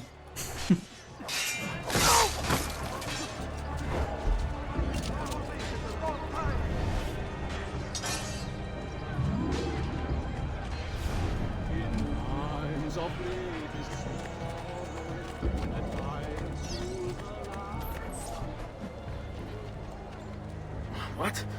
My pouch. Oh, my money. your money! I don't have your money! Get back here! I really have no interest in hurting you. So give me back my money and we'll call it even. Not so fast. What do you want? Who are you? They call me many things. Murderer, tagliagole, thief. But you may call me La Volpe. At your service, Messer Ezio. How do you know my name? It is my business to know everything in this city.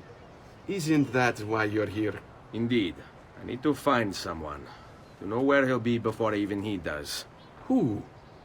Francesco de Pazzi. There's word on the street of a caravan just arrived from Roma. A secret meeting at sunset tonight. You can learn something of Francesco's whereabouts there. Do you know where it is to be held? Ma certo. Let me know when you are ready, and we'll go. Ah, yes. Here is your money.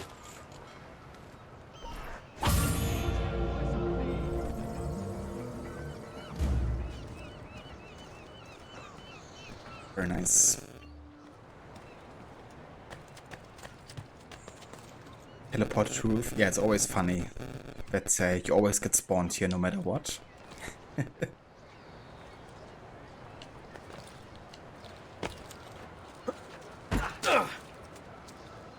Alright, let's actually carry on with the next mission. I'll go!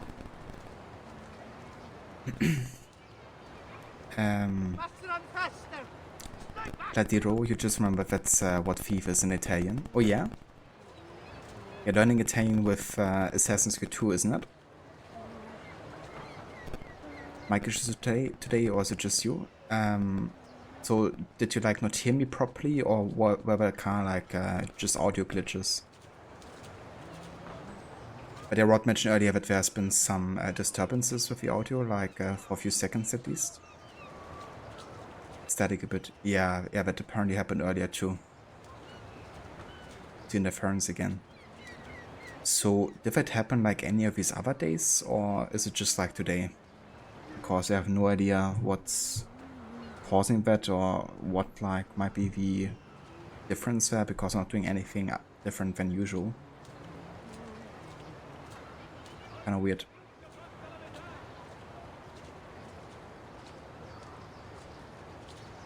It's like old school when a text message used to come in on the older cell phones.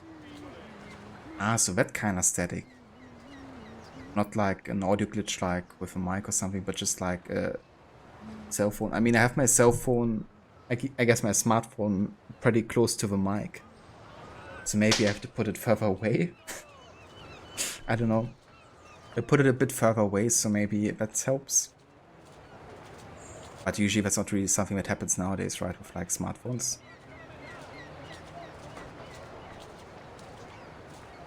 So maybe that's the issue, because I had my phone like pretty much right next to the mic. So I don't know. Maybe that's it.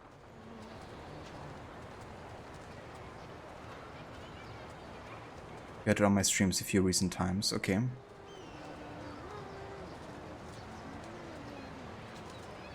Use 722 on your USB interface, okay. I mean, that's good to know. In that case, I just have to keep my phone far away, I guess. It's a bit annoying because sometimes I need to like check something on my phone, of course, or like, you know, have like a specific look at like people in chat like on the data and stuff, because I can't just like tap out of the game so easily on my Windows. So yeah, but I guess I just have to remember to just put it further away, so hopefully it doesn't happen as much anymore. But thanks for the feedback, so maybe that's the issue. Like an actual phone, like signal issue. Follow me, but we must move fast. Think you can keep up? Nessun problema. You have it, Elan? Most of the time. See you there. Meet La Vopo at Santa Maria Novella.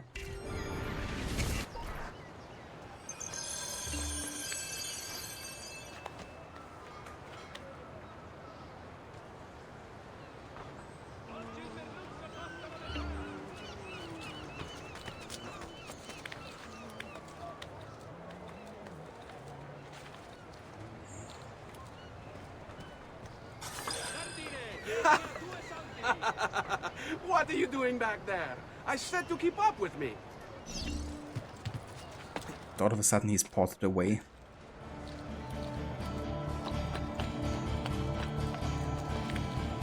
Okay, now to find the checkpoints.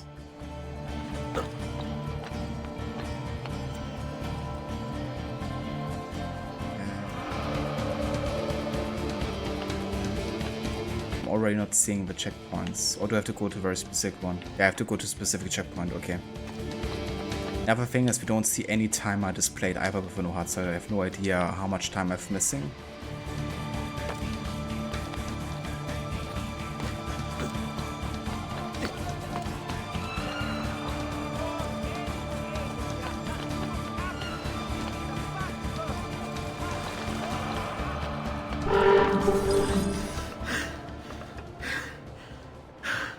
Here we are. Francesco di Pazzi is meeting his people inside that church. How do I join them? There are catacombs that run under the city. They will lead you to a place where you can eavesdrop on the meeting. Grip that stone handle. Turn it, then slide it down. Thank you for all your help, Volpe. Buona fortuna. Yeah, La Vope is the man. Okay, we're still gonna do this as well, because this is a pretty cool mission, and it's also an assassin tomb at the same time, which are legendary missions and parkour levels in these games. Kinda like a little bit like Prince of Persia style levels. So yeah, still gonna do that, and that's gonna be the last mission for today.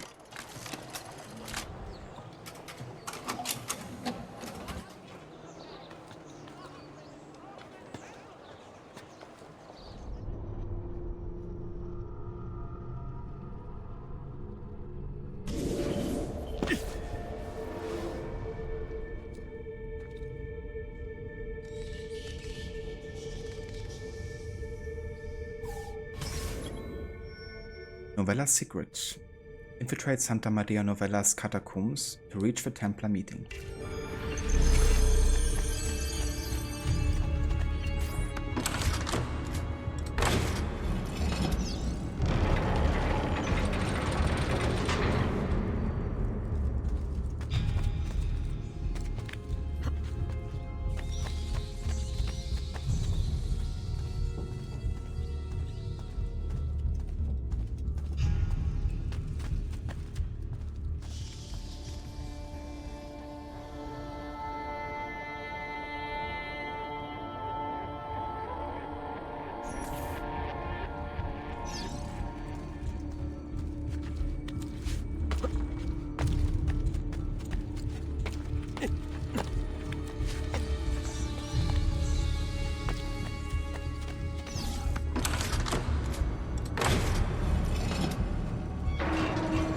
I agree.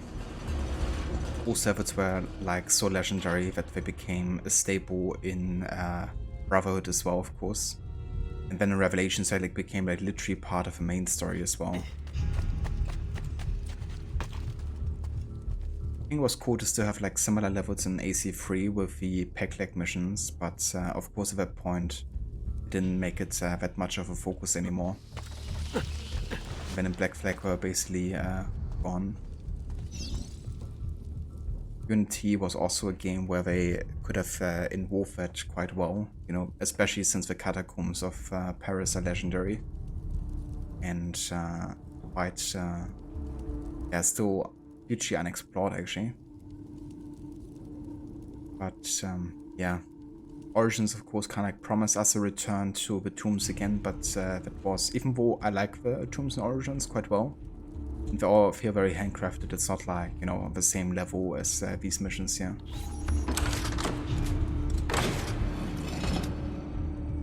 And when Odyssey came, it just had like the copy-paste tomb like every single time. Like Odyssey, for me, is still the worst type of tomb because they all feel like the same. Pretty much. With a few exceptions maybe.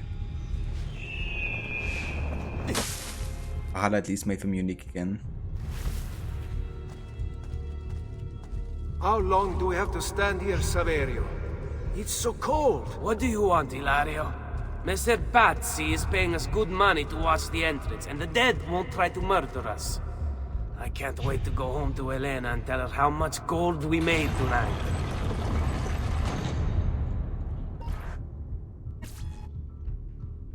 Yeah, they were like a maze, which all looked the same and had like, okay, the time you go left, then you go right, then there's spikes.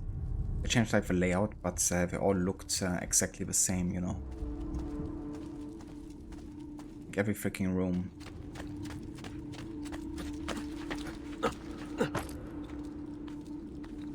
Yeah, a few snakes, then there's like a dead end, so you have to go back again, then you have to kind of like get rid of a barricade. Always the same principle, you know.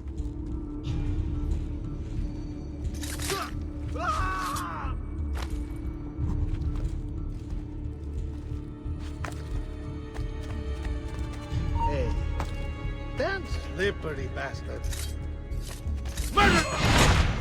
Murderer!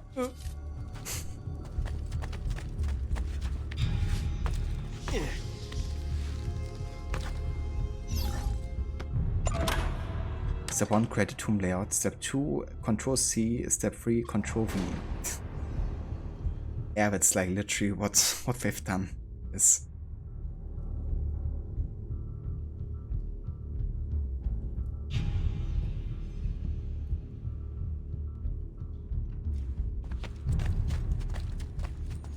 I could loot this chest, but we were gonna have enough money anyways at some point. So, yeah, we're gonna go for literally every chest here.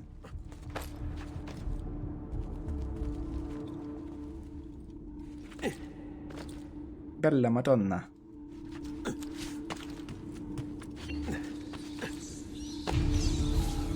Mamma mia.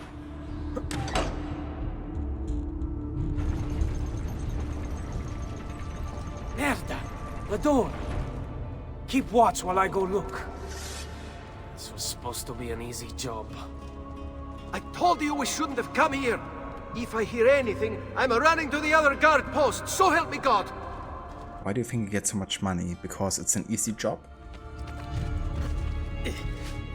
Something is too good to be true, then you can be sure that it's probably the case.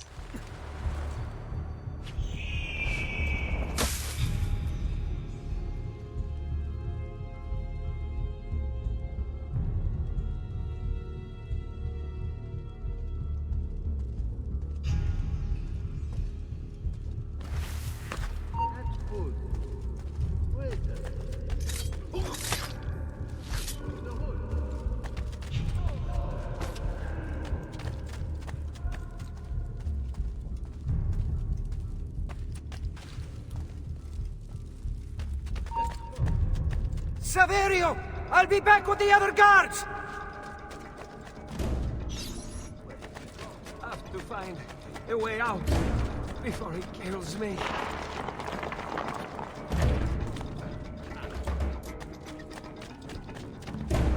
That's also something that's just always so memorable. It's like chases through the catacombs.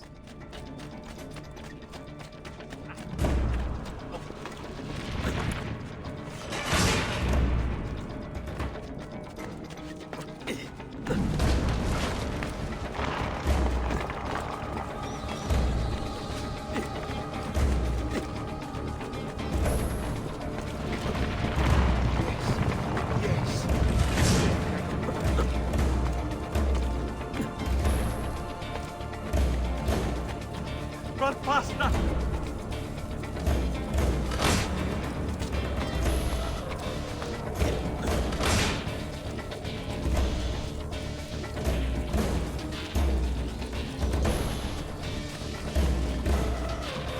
Leave me alone! Guard! To arms! To arms! Gotcha.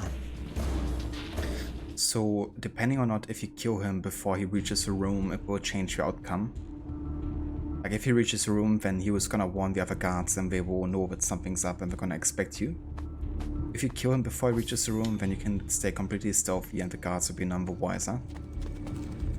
Of course you can still fight them if you want to, they're gonna be in the room right over there playing cards. But they won't attack you. I think you're bluffing, but I'm folding anyway.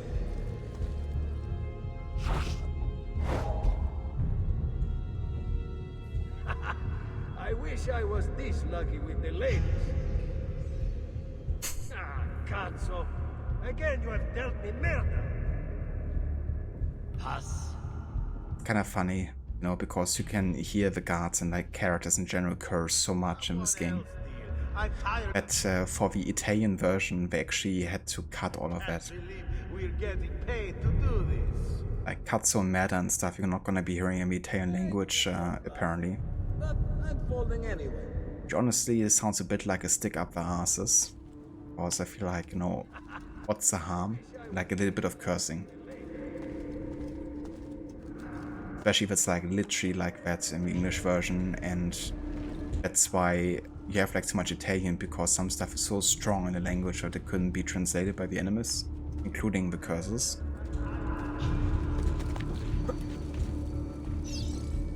But I hate when games get censored in specific countries because it doesn't comply with the rules or whatever.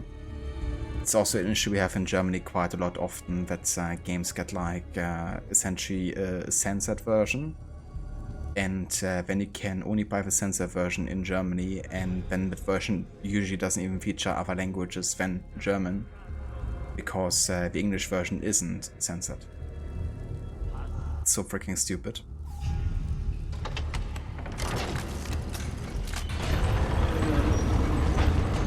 Just give it like a different age restriction or something and leave it as it is, you know. Et benedictio Dei omnipotentes, Patris et Filii et Spiritus Sancti, descendat super vos et maneat semper. Grazie, Padre. Bernardo? It's all here. Swords, staves, axes, armor, bows. Our men will want for nothing. I take this gift to mean the Pope consents. He gave his blessing to the operation, as long as nobody's killed. We're all set for the Duomo in the morning, Signore. The bait's been laid, but it wasn't easy. His fool brother keeps changing his plans. See, we'll need to be on hand to make sure Giuliano even gets out of bed for church tomorrow. What is it, Jacopo? Do you think they suspect something? Impossible! The Medici are too arrogant or too stupid to even notice. Likely a bit of both. Do not underestimate our enemies, Francesco. Or have you already forgotten how your son was murdered? We'll suffer no such surprises this time, Maestro. You have my word. Molto bene. I should be off.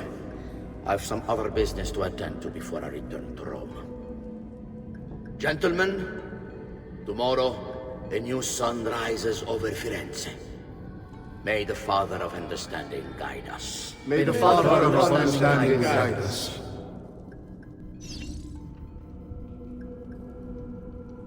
Into the hidden blade of an Edward.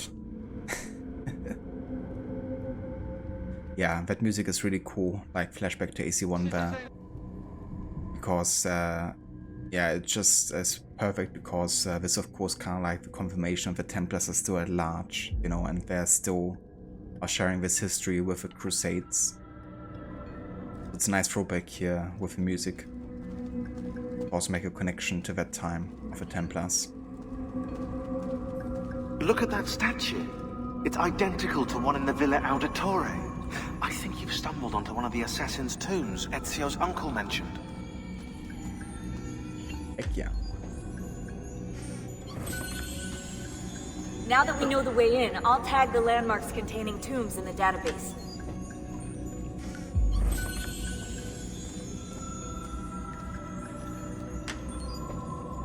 Gimli, but what about access for? And both.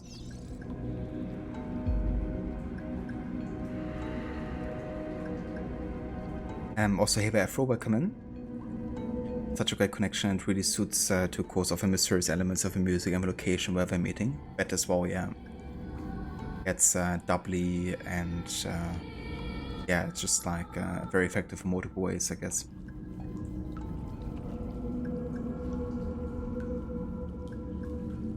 Valhalla DLC, you're gonna play Ragnarok? Well, Ragnarok at this point isn't included yet because for one, I don't own Ragnarok. And I've never played it before, and I usually only play the content that I've already played before with the HUD, so I know like what I have to do essentially. Because Ragnarok also introduces some new locations, of course, mechanics, so I don't know how they work exactly. So for Valhalla, for now, only Wrath of the Druids and Siege of Paris is planned.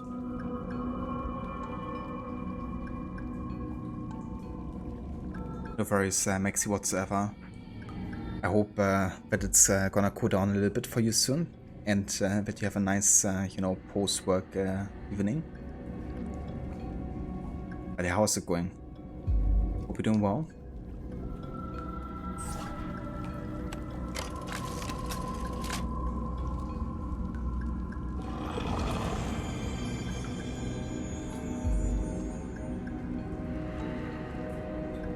Seer of Darius.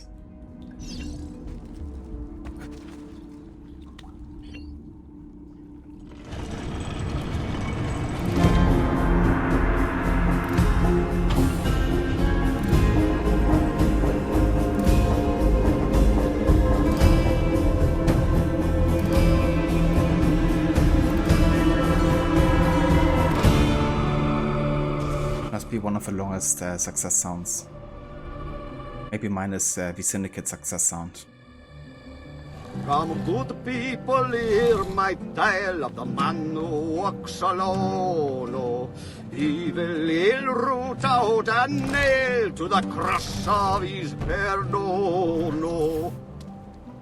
Beautiful. I know where Francesco will be and when, but... What is it? I overheard something. They have weapons, enough for a battalion. Even the Pope has given support. Bene. Now I have a way back up in case I fall. What the hell are they planning? I couldn't understand the specifics, but it involves the Medici, and it begins tomorrow morning at the Duomo. The Medici will all be there for Sunday service. Along with the rest of Firenze. They're going to do it right in the middle of High Mass. But it's also a chance for me to blend with the crowd, get close, and stop this madness. If they succeed, if we lose Lorenzo and Firenze falls to the Pazzi... It will not come to that. I promise. I hope you are right.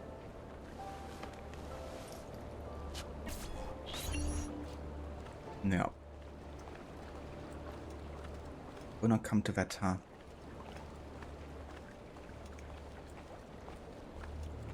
I don't know about that.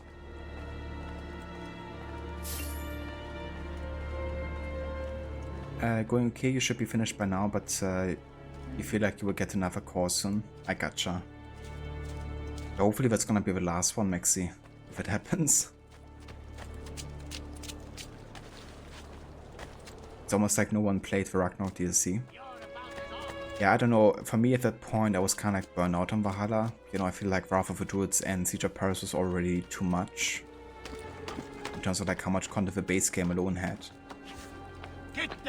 So yeah, I didn't really have more interest in more content. Especially since they said it's like gonna be the biggest DLC ever and stuff. I was like even less motivated. Then the fact it was again done by the studio behind Rogue and Liberation, where I'm not like the biggest fan of her writing, to be honest. Then having seen like a lot of the story from other playthroughs, I wasn't really convinced of the story still at that point. And the whole thing, they like still keep the whole like fantastical, mythological veil, you know, like, yeah, just wasn't interested. So I'm not sure if I'm even ever gonna be playing Dawn of Ragnarok. I just don't really see the need for it.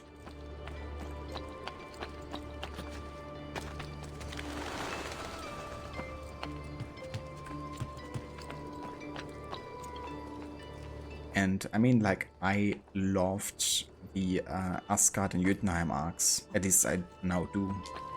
I didn't initially when I first played Valhalla too much. But now that I have all the context for what is supposed to be meant, I actually quite like them. But still, I had like no interest in Dawn of Ragnarok. If it was written by the same team that did the main game, then yeah, I would have. But I think with what I've seen of the writing, it seems like they went for a different kind of direction in Dawn of Ragnarok.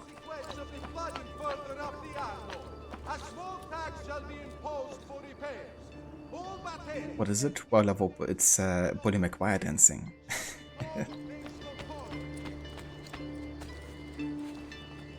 That's fair to Aura. Yeah, I don't really care much for Odin either. It's a bit of a dick. But what makes him interesting for me is kind of like the difference to Eivor. It's quite outstanding that Eivor is so fundamentally different to Odin, even though Eivor is essentially Odin's consciousness, reborn. We're showing what your circumstances and environments can do to you, and you are kind of like evolution. Until satisfaction is received. You like Eivor struggle with Odin, but don't care about what fake Odin did or didn't do. Yeah, that's definitely fair. The short supply of wheat from this year's harvest has pushed... Yeah, I think the way it was done in Valhalla was definitely better than how it was done in, for example, Fate of Atlantis for Odyssey. But in general, I think the First Civilization storyline is the strongest when there's not so much revealed about it, and when you can actually see glimpses glimpses of how it really looked like with the truth in this game, or I guess even the animus normalies in Valhalla, you know. I feel like we had like such a big focus on the mythological aspects that the actual first civilization and how it really was goes a bit under sometimes. So yeah, would be nice to maybe have like less of it and more focus on the actual first civilization, how it really was and looked like.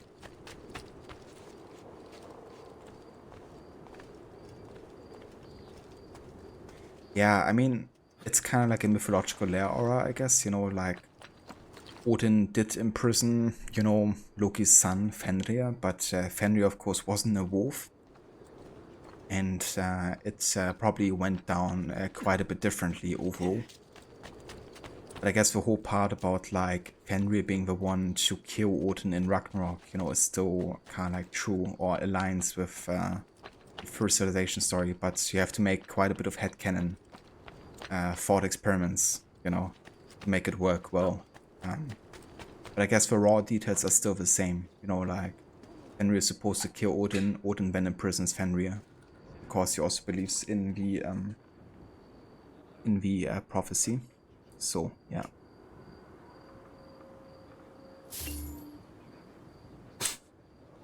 My dog is getting really desperate because she's not used to me streaming this long. So she's like reaching her paw to me just to be like a good girl. Bless her. But yeah, I wanted to call it here anyways. I'm just gonna react to the last messages and then we're gonna head out here. Because my dog wants to play, I think.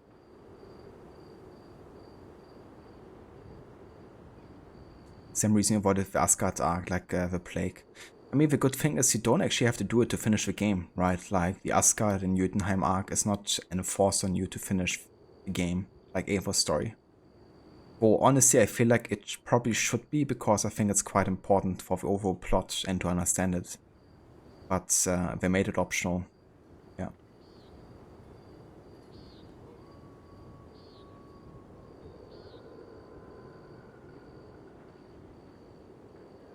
Yeah, that's true. That could be it, Rod, you know. That he might be disfigured or something. What I always thought is Loki is supposed to be like half Jotun, half Aesir, right? Or something. So that means he has kind of like a relation to the Roman pantheon, supposedly. Which in turn means the Roman pantheon was of course the one to use the technology of the Apple of Eden quite a lot, which is why in Jotunheim when you visit, you have like all of these illusions happening and like people being able to like transform themselves into animals, right? You have like Jotun transforming into deer and stuff, and Loki is also supposed to be a shape shifter. So what I thought is, you know, maybe being a wolf was one of the kind of like illusions or kind of like animal forms that Fenrir maybe took on, or the family of Loki in general, to kind of like not be found. It's kind of like a headcanon that I always had, you know, because we talk quite a bit about illusions and shapeshifting in general. Yeah, that's the thing, like, you know, we have to have headcanons and thought experiments because we're definitely not getting any answers that are properly answering it. Father, please? Yeah. He's quite desperate.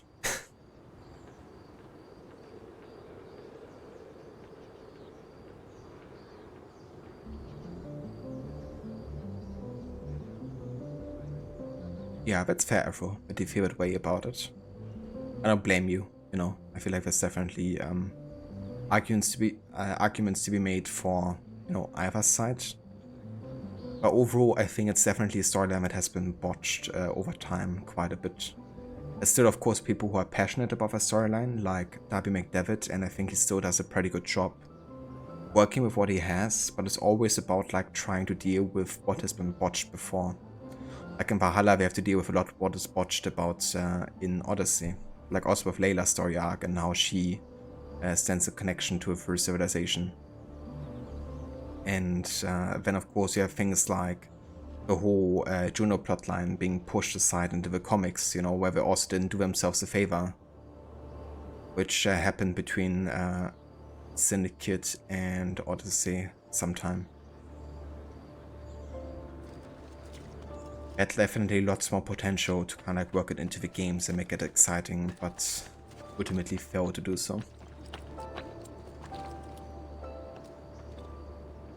Yeah, from what we know, I guess the Roman pantheon and those like people of the first civilization used the illusions much more than, for example, the Norse pantheon did. I guess the Norse pantheon was probably more interested in kind of like the combat weaponry, because you see like them wielding swords of Eden and the hammer, you know, of Thor and stuff, or the spear. I guess they maybe had more interest in like a blunt force piece of Eden.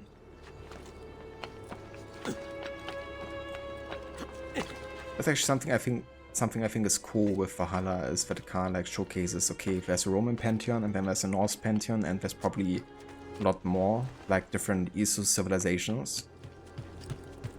I feel like once you get the game set in Japan, I would really love to see how the you know, that pantheon might have been like. Without going too far into the fantasy, of course, because that's always a chance with Ubisoft Quebec. Or more like a guarantee, I guess. Promise that they make.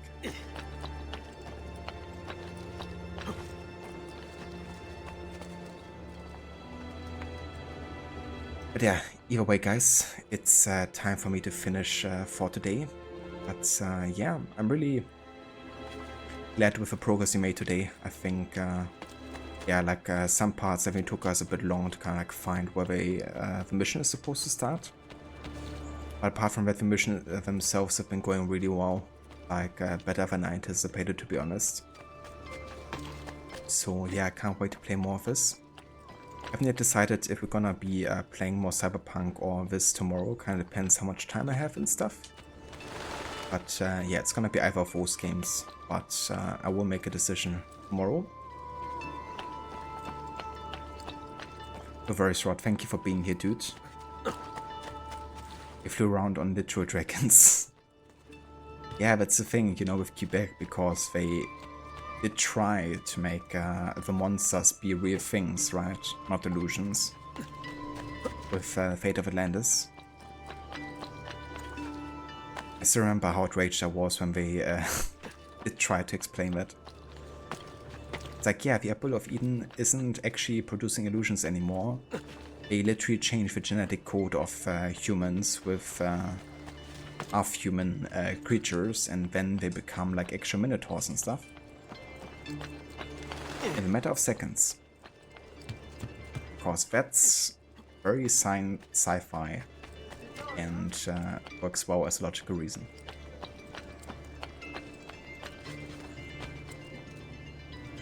You too, Aura, thank you for being here. Have a good rest of your day as well. And you too, Harbinger, catch you next time. Thanks also for being here. And yeah, thank you everyone else who's still in chat. And everyone who was earlier. Definitely glad that lots of people seem to have had interested in this no HUD run so far. It's gonna keep on getting interesting, especially once we get like to the next generation, of course, with AC3 and Black Flag. And Unity and Syndicate is probably gonna be one of the easiest games to play with the HUD, because they actually showcase you like quest objectives and mission markers in the actual game world. And then I'm also looking forward to the RPG games, who I expect that will take us a long time to get through. Which is why I'm not doing it as an annual run anymore, because I feel like the RPG games in general, of course, take like months to finish. So with the No HUD challenge, I think it's gonna be maybe more than months. We're gonna see how long it's gonna end up taking. But yeah, for now, let's go ahead and exit to Windows. And then we're gonna have a look to see who's online and who we can raid today. But it's like, sure, yeah. Sure, writers, that's how it works. clearly understood how Apples of Eden and the whole technology in general works in the franchise.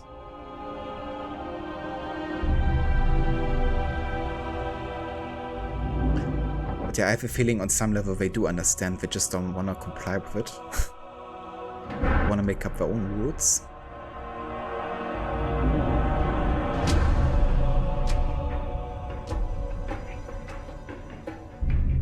Okay, I see Lucinda playing some more Resident Evil today. I think it's her last day of horror month actually, and then she's gonna go start some AC Origins in the next couple of days. I think she said by the end of the week she's gonna be diving into ancient Egypt. So yeah, if you're looking for another streamer playing also through the series, then definitely check out Lucinda because it's her first time playing for the series as well. Yeah, me too, Rod. I'm quite excited to see and hear her thoughts about the game being, you know, quite different to anything she's played before.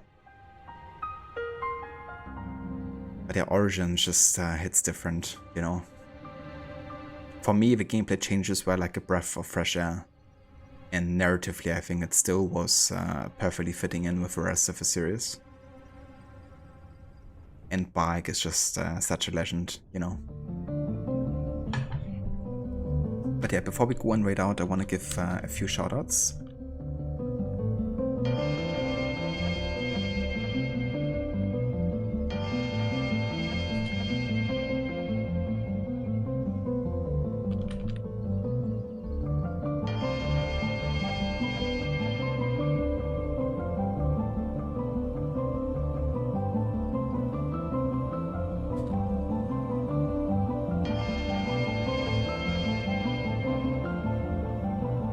Really does, you absolutely love that game. Same here, dude. Yeah, it's still one of my absolute favorites in the series. And I think it's gonna stay that way.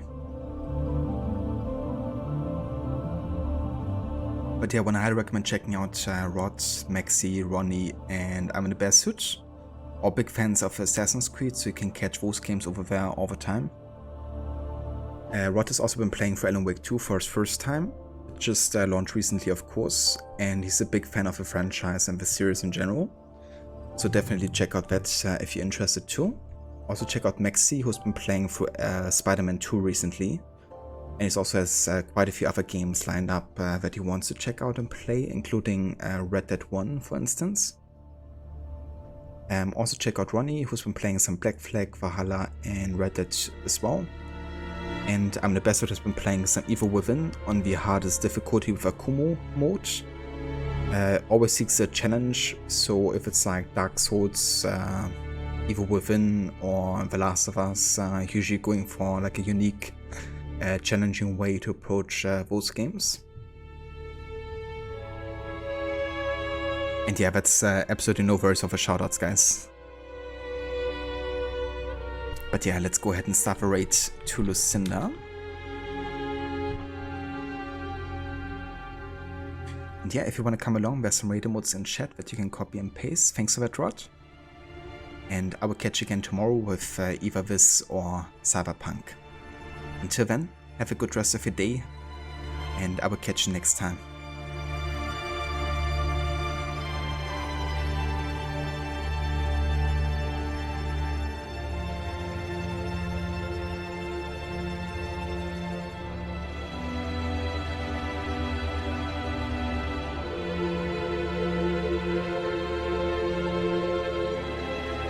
Bene.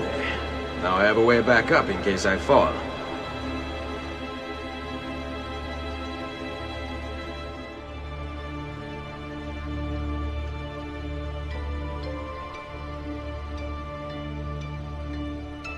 Assassin! Citizens.